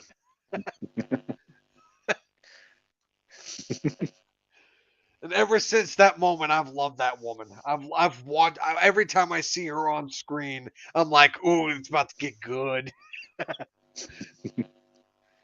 Oh man, I Also, just like, I love that scene where I've forgotten the name again. Frau Pesh. Pesh, where she's done that whole doppelganger ritual with Adeline. She's Yeah. trying to trick Stefania. Stefania, and she goes in there. They're doing this like whole conversation. She thinks she's gold, She's like, oh yeah, I was gonna have Adeline come in. I was gonna have And one of then my sons come up Vanya's and choke like, her from nope. behind. It just kills She's her. like, yeah, she's like, do you think that would have worked? And she's like, well, I guess we'll find out. And then the fucking choking with the fucking cord. It's like, Yeah. I don't, I don't know how they knew, but apparently they did. And you dumb idiot. It's one of those situations where I kind of wish Val Price had a name that started with the letter D, so I could just say D, you bitch. You bitch. Fucking bird bitch.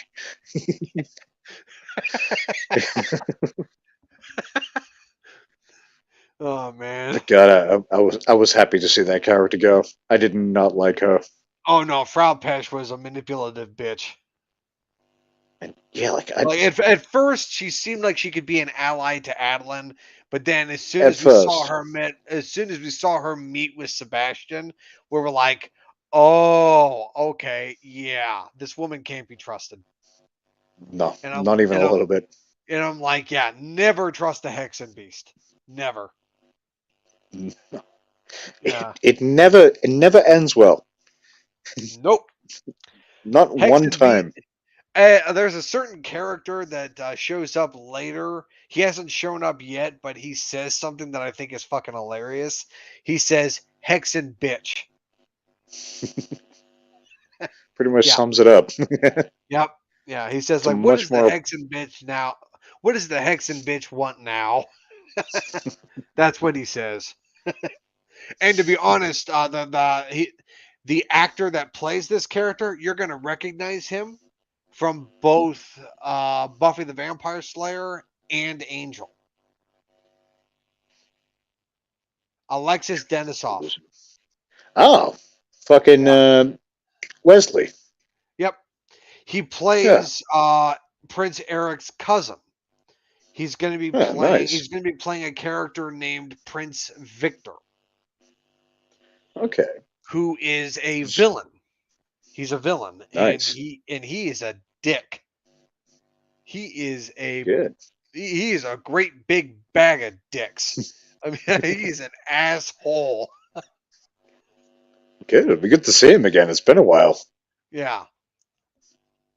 Because fucking Eric, I recognized from True Blood. He played a vampire called Franklin something Yeah, yeah, in and he one of the gets seasons. he gets shot through the chest with a shotgun and explodes into like a red mist. Yep. Yeah, he's like, I'm a vampire, and then Yeah. Bye, dickhead. yep, One of my favorite things about that show is like just give him the most brutal death ever. yeah, yeah. He also plays Sarek in Star Trek Discovery, Spock's father. Okay. Yeah, Oh, Spock's father, really? yep, he played Spock's father, Huh. which we will probably not see him again because in the current timeline of Star Trek, Spock and Sarek are estranged, so we are probably not going to see him return. It's a shame. Yep, unfortunately. Because I like the actor. I'd like to see him come back, but it's probably not going to happen. Yeah, he's one of those guys. Like he's got a very good presence on He screen. does. He really Like does. he's Yeah. just something about him. He's just yeah. I've only seen him in that I can think of these two things so far, but he's Yeah. done great in both. Oh yeah, absolutely. But did you see what happened to Prince Victor? I mean, not Victor. Prince Eric. No, last I saw of him, I think the last I saw of him was him getting Baron. Was it Baron? I should know this because the name was used as it was a fucking James Bond villain. Baron Samedi. Baron Samedi. Yeah, he was getting him to show him his powers. I think that was the last we saw of Eric in season 2. I think. No. We see him one last time in the cargo container where he says, "Good night, sweet Grimm," and Oh yeah, they put him in the casket and they take him to the plane. that's right. Yeah, that was like the very final, like the absolute end of season 2. Yes. Well, something happens to Eric at the beginning of season 3. Okay. Yeah, and So that we'll get paves to most likely that tomorrow. and Sorry, that guys. paves the way for Victor to show up. Unless he shows up next season. Yeah, Victor becomes prominent in season 3 and 4. Fantastic. Yeah. I'm trying to remember who Alexis Denisov is married to. I think Allison Hannigan. it is Alison Hannigan. I was thinking that, yeah. Yep. Yep, they're still married as far as I know, and they have it. I Yeah, think they yeah. have at least 2 kids. I think they've been married since somewhere during, I want to say during Angel's run, I think. Yeah, they've been married that whole time. Yeah. When I found out that the 2 of them were married, I was like, "Wait, really?" So Wesley married Willow. Yep. You know who really gets me? You know a marriage that really gets me? What? Fucking David Cross and fucking, oh my god. Amber Heard? No. No. Amber Tamblyn? Yes. Yes. Who are these people? David Cross You from don't know who the David from Cross Mr. is? from Mr. Show with Bob and David and Arrested Development and David Oh, Cross. Tobias from I, Arrested I, Development? I never watched Arrested Development. No. Nope. Did you watch Mr. Show with Bob and David? Nope. Never even heard of it. Oh my God god. damn it. So that's a goddamn it for me. Okay. Yeah. Yes, it is. Because that's weird, man. You've never watched Mr. Show with Bob and David? All right. Really? David Cross. Oh my god. Mr. Show is Oh, one of the greatest I know sketch him. shows ever made, and Arrested Development, at least the first 3 seasons, are just pretty much as close to perfection as you're going to get on a comedy show. Oh Like a my god. non-audience sitcom. They had What do quite you the call it? sneaky episode. Amber Tamblyn. Okay. I know David Cross, but I don't recognize Amber Tamblyn. What? Most notably, most recently she played Charlie's daughter on 2.5 Men. That came, you know, so they ended up coming on to the show. Did you ever watch 2.5 Men? No, because I can't stand Chuck Torre. I probably butchered his name. Oh, you Chuck mean Lorre, but Okay. close enough. Torre. Yeah. I can't stand anything that he's created. Wow. I watched The Big Bang Theory for the first, I want to say 4 seasons, and then I dropped it, and now I go back to it, like I'll see it every now and then randomly, and I'm like, how the fuck did I ever watch this? It's so bad. Wow. Really? Yeah, it's what, like, I don't know if it was just I was watching it because it was like, you know, one of those just easy kind of shows to watch. You don't really have to, like, you can just sort of put it on. I don't know. But I got really sick of that show at a certain point, and then, yeah, I just can't watch it anymore. So what is really vexing you about that? Everything. Like, quite literally everything about it. Man, that just seems so weird. Yeah, like, I watched it quite happily for, I'm fairly sure, the first 4 seasons. And then I think it was when they brought in Lady Sheldon. I was just kind of like, this bitch annoys me. This show annoys me now. Okay, yeah. Cause see, you know what? I thought what they were gonna do was be like a real duo, not like a real relationship. Not like she wouldn't, you know what I'm saying? Because the way they first packaged her in and they first presented her would seem like she was gonna be like the female version of Sheldon. And it was gonna be fun. I felt like, okay, maybe potentially be more fun because you're gonna have two of these people now. But no, she started becoming more of a fucking female and trying to get him to change the things that he pretty much put straight forward that he truly was about. And she tried to basically, you know what I'm saying, basically have him go against that or lose her.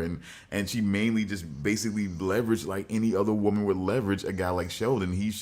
That should have been over. I can't believe that they tried to make it seem like she would be the thing that fucking changed him.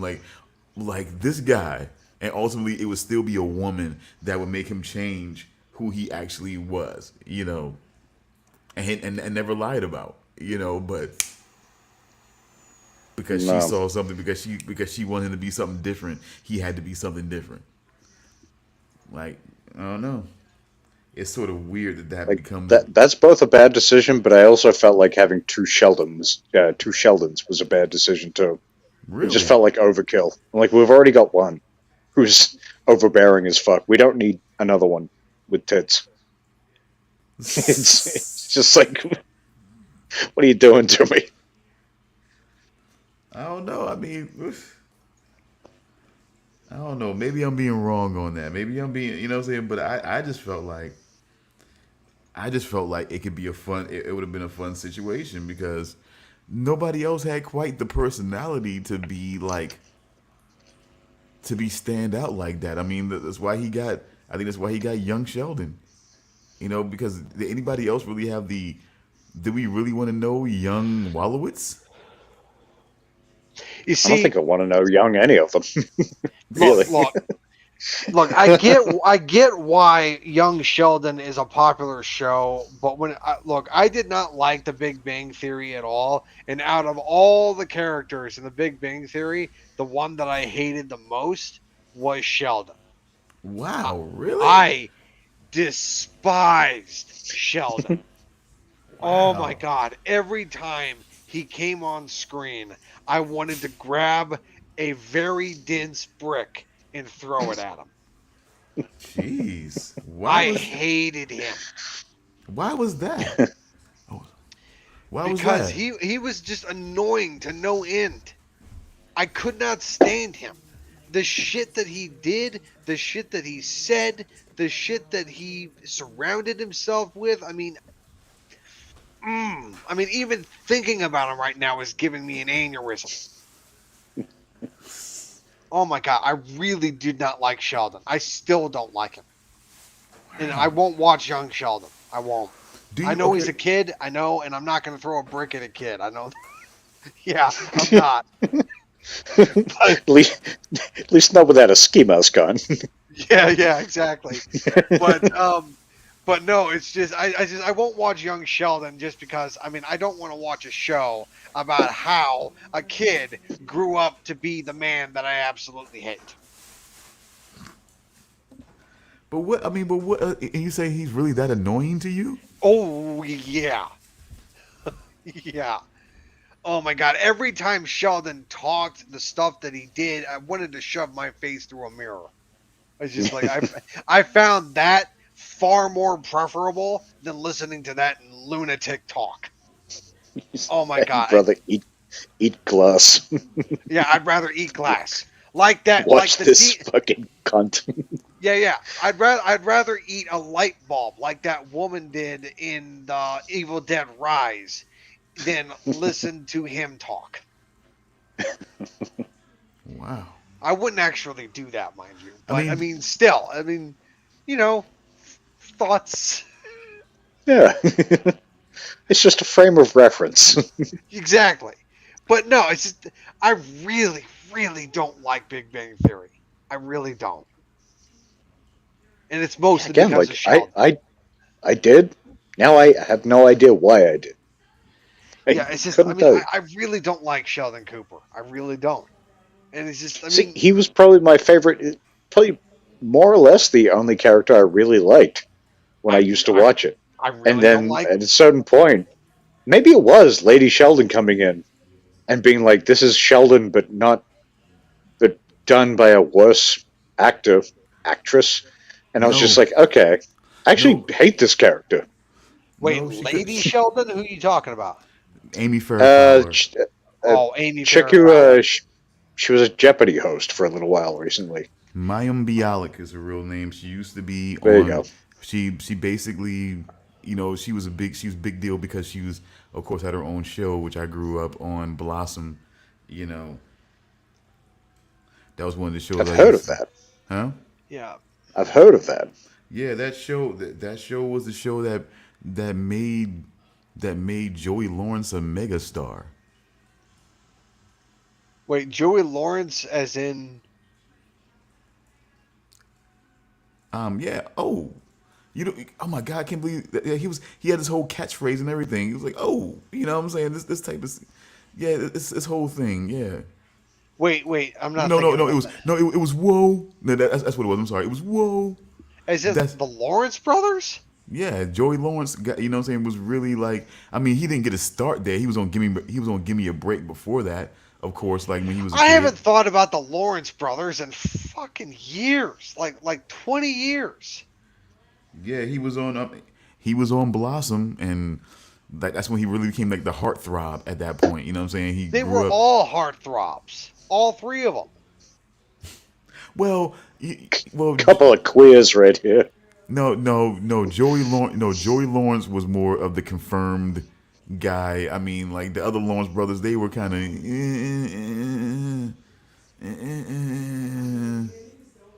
you know, They were kind of sexy. Is that what you're saying? look at you asshole. Ugh. Look at you, look at him, look at him, bringing that Australian. Look at you. You like guys, do you? I was, Oh yeah, I that guy. He's hot, was huh? trying to trick you, but you're too smart for me. Yeah, he's hot. That guy was hot, huh? Yeah, look at him. I know what you like. I know what you like. You know what I'm saying? Look at you. Ah, gay. That's not a cock. This is a cock.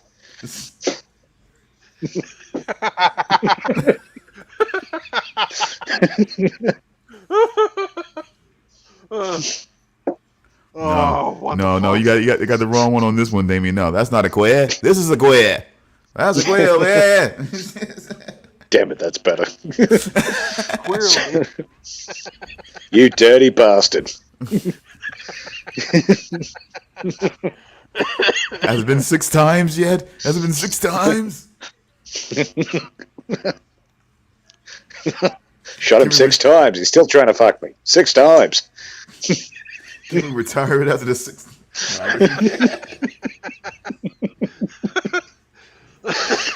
No, I guess we cannot, can we?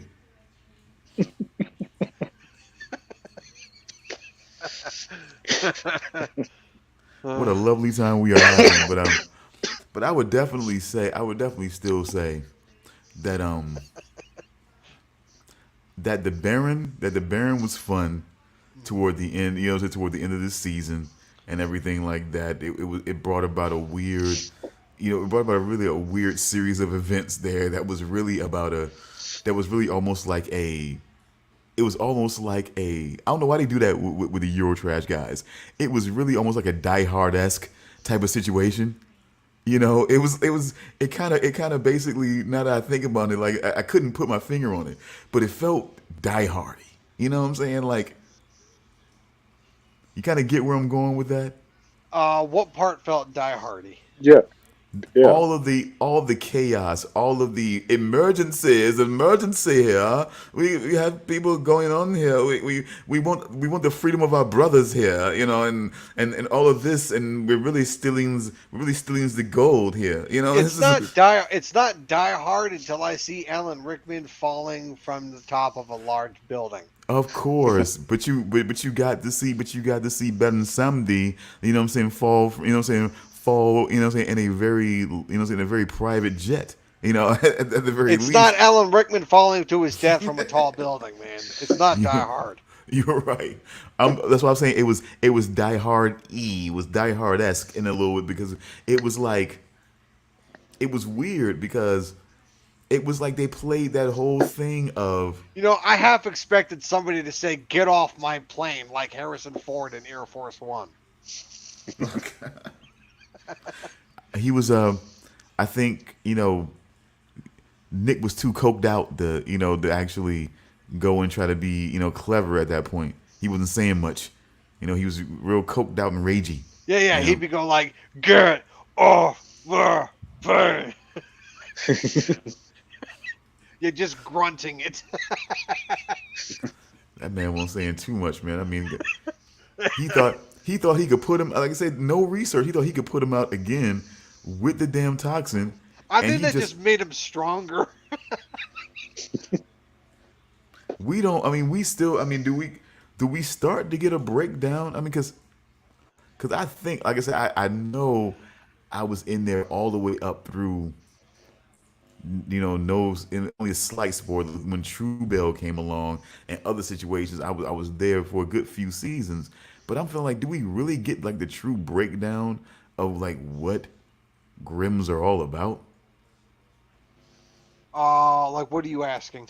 Any sort of real like what what I'm saying? What is I mean? Because it's definitely more than just seeing like when he completely let go and coked out, as I like to call it.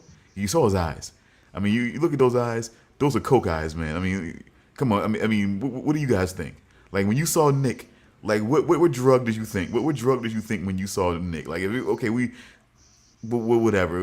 Like put the fantasy and folklore aside. When you saw him, what did you think? What drug did you think he would have been on in reality?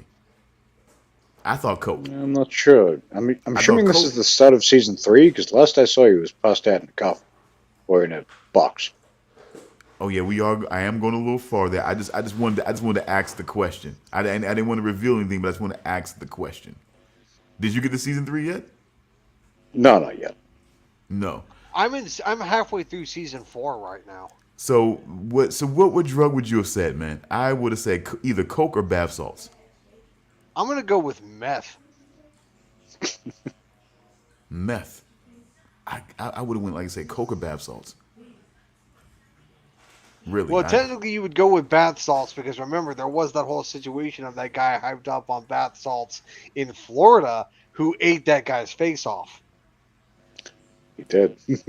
And we're dealing with zombies in this episode. We are dealing with zombies. So I mean, but then again, I'm sorry, I didn't want to go that far. It was just very interesting. I didn't want to leave it on but yeah, of course, all the chaos leads to just the gold. Like I said, yes, the Eurotrash Prince Eric was not, you know what I'm saying, was not our favorite villain from Die Hard. Of course not. Of course not. He wasn't. But he did do a whole sort of like, he did sort of a Die Hard type of maneuver and all the chaos being created. And his gold in this instance was Nick. And he had some plans for him. And he had some plans for him under the name of Thomas Chirac. And that's where things kind of end at this point.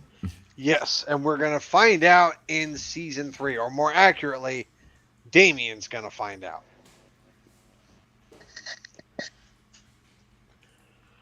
And hopefully, like I said, it's really getting fun. Like I said, I guess once you start getting locked in, it just takes you right on. And that's why I hate myself sometimes, because I keep going and I keep going because, like I told you, I hate leaving on a cliffhanger.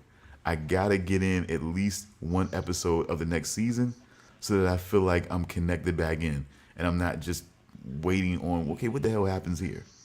Well, That's pretty much why I didn't start the next season. I was just like, because I know myself, I'll get confused and include things that I shouldn't.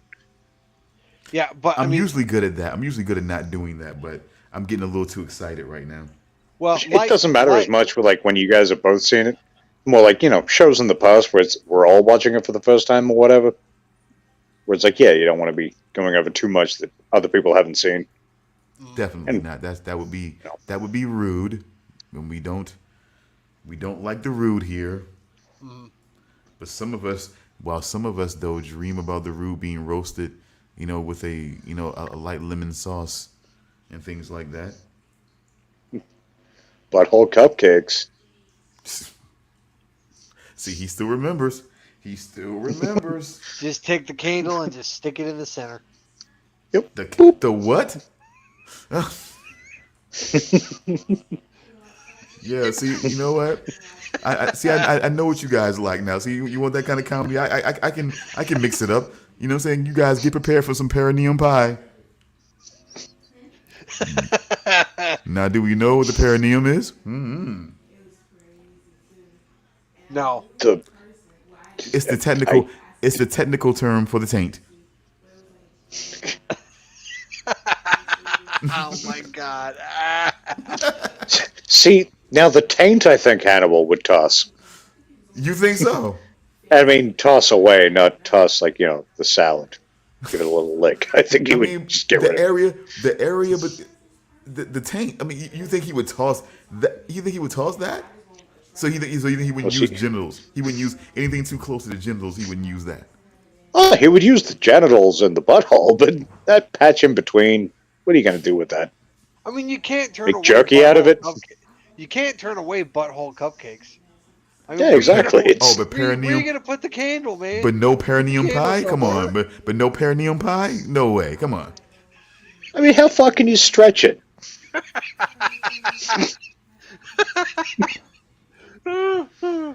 You don't. Come on, look. Like jerky at best. Okay, but look. Okay, think about it like this: when you make apple pie, do you just cut one apple? No, but No, exactly. So that's you get more. ridiculous. So you get more perineum. From multiple people. That's a lot of work just to make a pie. Maybe. I mean, with a lot of people that you take, I mean, I mean, you just So you're basically. saying he's saving the taints to eventually make a pie. Okay. I see where you're going with this. I'm just trying. I'm trying. I'm trying to vibe with you guys' menu here. I guess I just don't see the value. Well, I don't know about butthole cupcakes, but I mean, we're Well, discussing it. how do you So not understand butthole cupcakes? I understand You it, got but the I don't understand. cupcake, I don't you got understand the the appeal. butthole, you got the I candle, I get it, but I don't just understand sitting the there, appeal. it holds perfectly. There's no value in that. There's no value in that. Is what I'm saying. It's a nice little decoration just sitting there on the top. I'm saying there is no value in that cupcake. Is what I'm saying. Or butthole. How is there no value in that cupcake?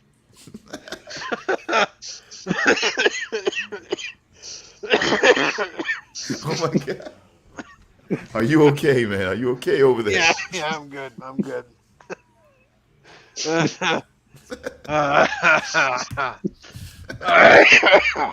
Oh my god, he is struggling. Woo. We might want to end this right now before he has a conniption. You know what I'm saying? We were supposed to be done with Hannibal. We were not supposed to be talking about body, body part meals here or any snacks. We were supposed to be done with that. I mean, Got to make a bunch of butthole cupcakes for the celebration, for the baby, the pig baby.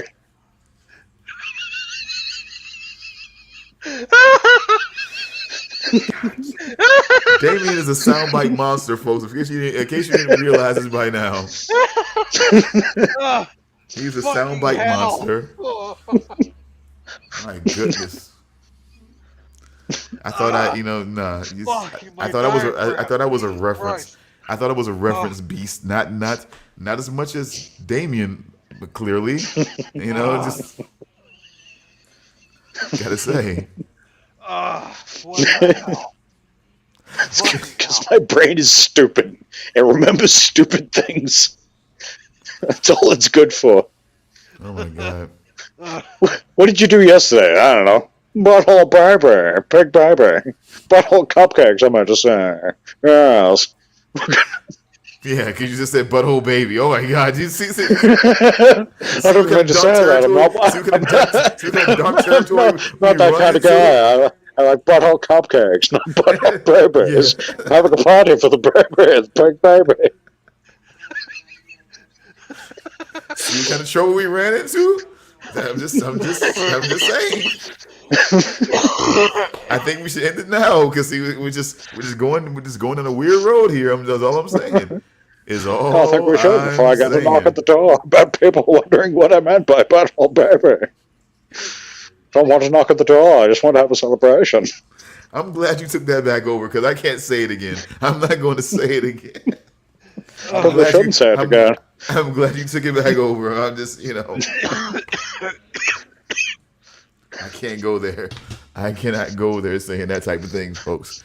I just want to let the FBI know it's a character. It's not serious. Please. But you got to watch what you're saying because everyone's in trouble now. Everyone's in trouble now. It's just, you can't say things like that. Can't put those words together. Cannot put that kind of combination of words together like that. Everyone's in trouble now. Oh, Remember, God. just keep that in mind. You But, could say pig baby and bottle cupcake, And I but think- you can't say the other thing. see, Got you in trouble, yeah. Got you in trouble, yeah. Oh, dear God. yeah, Fucking here we go. hell. Yeah. But see, this is life. But see, this is where we should end it. This is TV, yeah. Yeah, see, but see, it's getting late. See, this guy needs to get his rest because see, this is we're heading down that weird road here where between lucidness and insanity. You know what I'm saying? That is exhaustion. You know, and someone who needs to eat and get sleep. You know, and we just don't want to. Like I lost my mind about 32 years ago when I was born. A pig baby.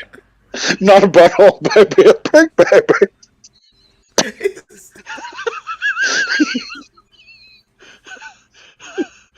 People say that Damian doesn't talk enough. Jesus Christ! This is what happens. People, You see what happens. he just. It's the whole thing about Pandora's box. They say, you know, the whole saying about that. You know, I always wondered about Open that saying. Pandora's box, you got a pig baby. all sorts of babies. Others that I'm not going to mention right now. Don't mention it for a third or fourth time, Damian. Don't do that. Probably 6 or 7, man. Yeah, you know, don't take him there to the cult because he'll have to mention it 6 times per the cult. You know what I'm saying? Mentioned it 6 times. 6 times. I showed him 6 times because he stole my pig baby. And a tray of butthole cupcakes. Oh my God. Ruined my whole party, yeah. See, I'm gonna see. I think it's best now because we're venturing into that territory. What have you been venturing? I think we went balls deep. Yeah, I think it's best to quit while we're slightly less offensive. You know what I'm saying? I guess. I think we should go. Maybe do it now. I just wondering. You know, just if you guys want to keep going, I don't want. I'm good with ending it. Look, I'm afraid about what I might say. Yeah. had the most fun. Yes, always. You know what I'm saying, Damian? Like I said, hey, folks, yeah. Just know, you get this guy talking. You get this guy over here talking. You know what I'm saying? Yeah, that guy. I'm just hoping. I'm doing. I know I'm going opposite right now. Yeah.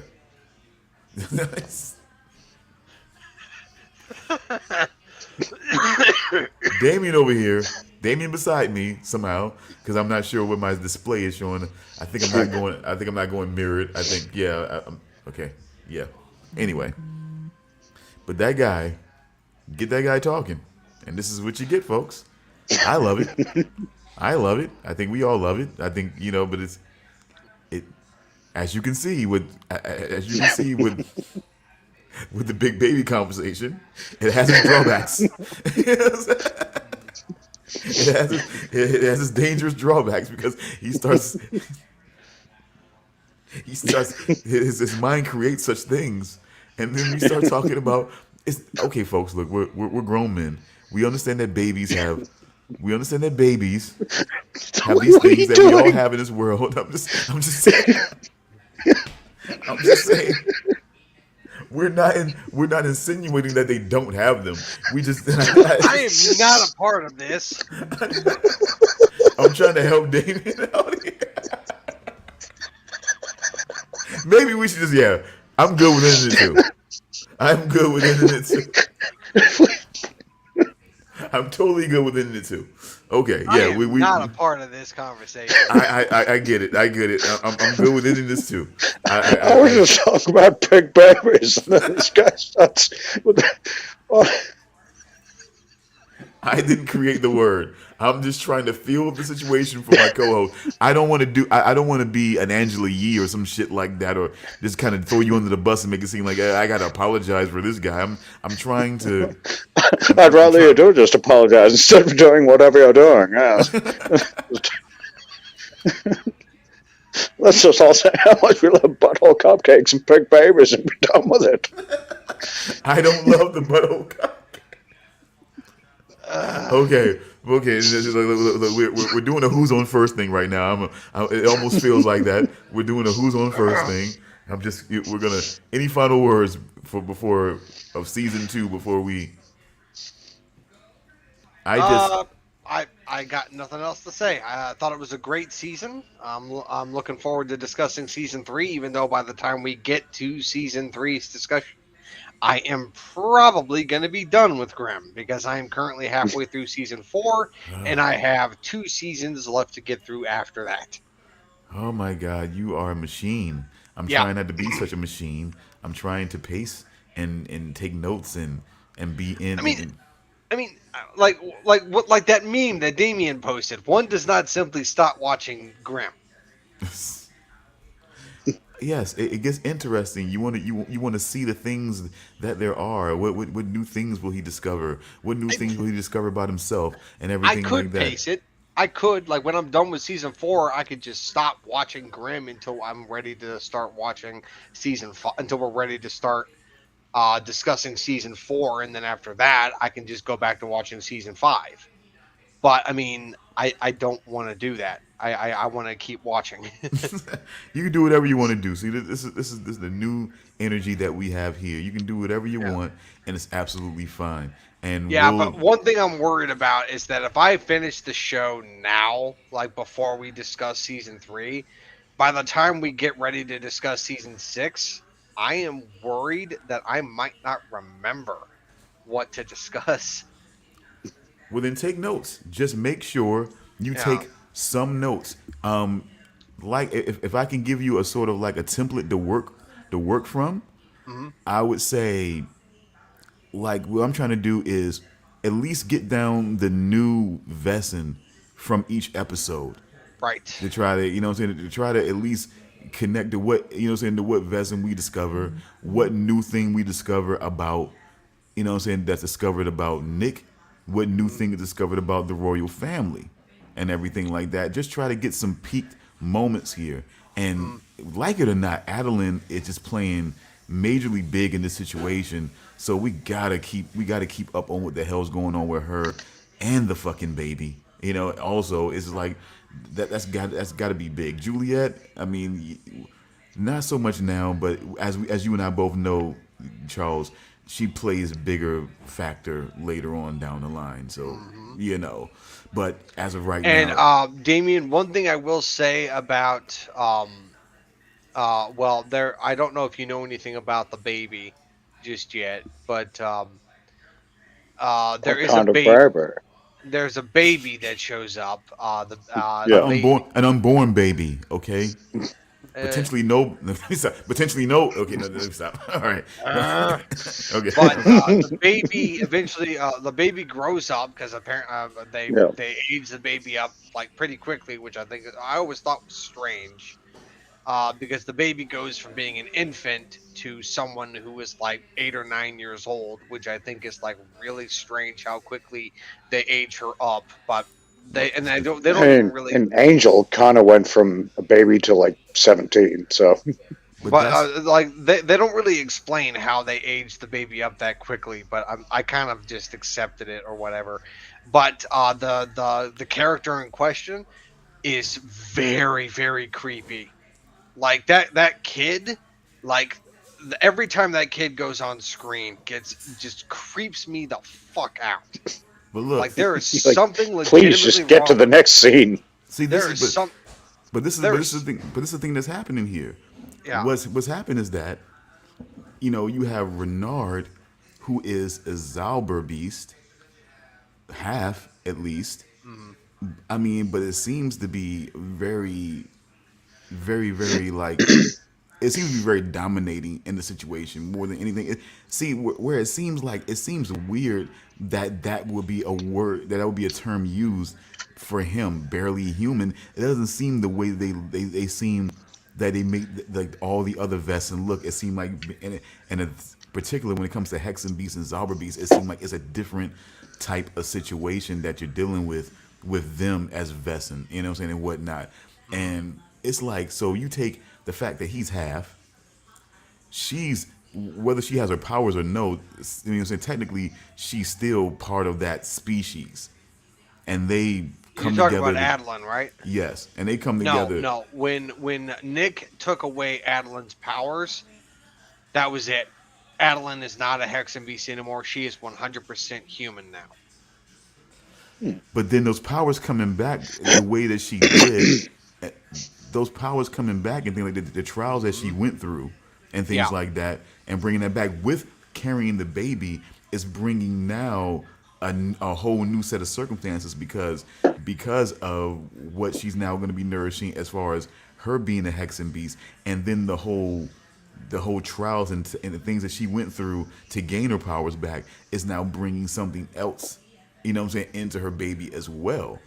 So that's why you had to figure something even stranger was going to happen, you know, with the baby once, you know what I'm saying, once it was born.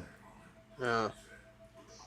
But no, just like that kid, just like, I don't know, I'm just like, something about that kid just made me very uncomfortable whenever she was around. It's just like it was very creepy, very creepy.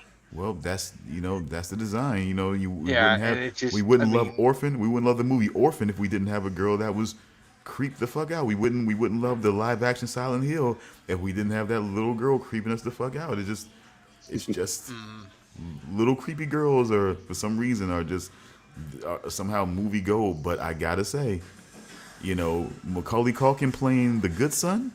I oh mean, my he god. he definitely did his thing with that, man. He definitely made creepy kids, and the kid from fucking Pet Cemetery. I mean, he hell of a job, hell of a fucking job Wait, as a creepy which little one? boy, huh? Which one? Which Pet Cemetery? The boy in the original, because it was a Okay, in the girl, and original. it was That's a the girl. It one was a that I've remake. seen. I've seen that one, and In the that remake, was it's the kind of girl. a. Uh They huh. don't go. They switch the genders in the remake. Okay, yeah. I never saw the remake. But yeah, but just it's not really a spoiler because they established that. But they basically decide to go with the older girl being the one who bites the dust and comes back. Well, yeah, because I mean, it was basically the toddler that dies in the original movie, and in the atmosphere today, I mean, it's kind of a risk to kill a toddler in a movie. I mean, Uh, eh, it's a risk to do that. eh. So, But it's been done. You know, change the fucking record. You know what I'm saying? yeah, but I mean, it's just like people like somebody might throw their arms up in the air and go like, "Oh, you can't do that. That's offensive." but Yeah, um, but yeah, but we will definitely explore that. Well, we definitely explore other, you know, say other discussions and other morbid and horrific, brutal discussions that will surely befall us in the Halloween series, as well as the remainder of the Grimm series as well. yes, of course, So we will definitely be able to discuss those things and more as we like. And I definitely want you guys to get to the rest of your day as mine. of And course. Damien, you be able to get some to eat possibly and sleep, man. Because, you know, I think almost 5 hours is definitely quite a bit. So, Oh yeah, but holy but crap! fun, Yeah, not tiring, but fun. yeah, of course. Just want to be considerate. You know what I'm saying? It can only be so much fun that could take away from other people's day or night, as it were. So Hmm. I Always enjoy gets it. to this point, though. I'm just like, really? It's been this long. Yeah. Never feels like it. Yeah, you know, it was Yeah, it fun. really didn't. It was fun having Jim on discussing Justified. We definitely did Hmm. pretty well with that, and then the movie. But I mean, we're talking 23 episodes of a a very complex, very dynamic show. You want to make sure you get all the information out, you know, as it were. And I think we did a good job of doing that once again. I think we're getting better in the overall analyzations and how we kind of go through the progression of the season. I think. I definitely, and then, but still having conversations, having certain questions that we kind of pull out from the overall season. So I think, hey, I definitely enjoy how we're structuring things. And that was my final Works for words. me. So if you have any other final words besides 6 times, and I don't know, but we'll whatever you want, guys. Whatever final words you got. No final words. Okay. So, I was Well then, gonna thank say you something, for but coming I in. didn't say it. Thank you, Vilkeman.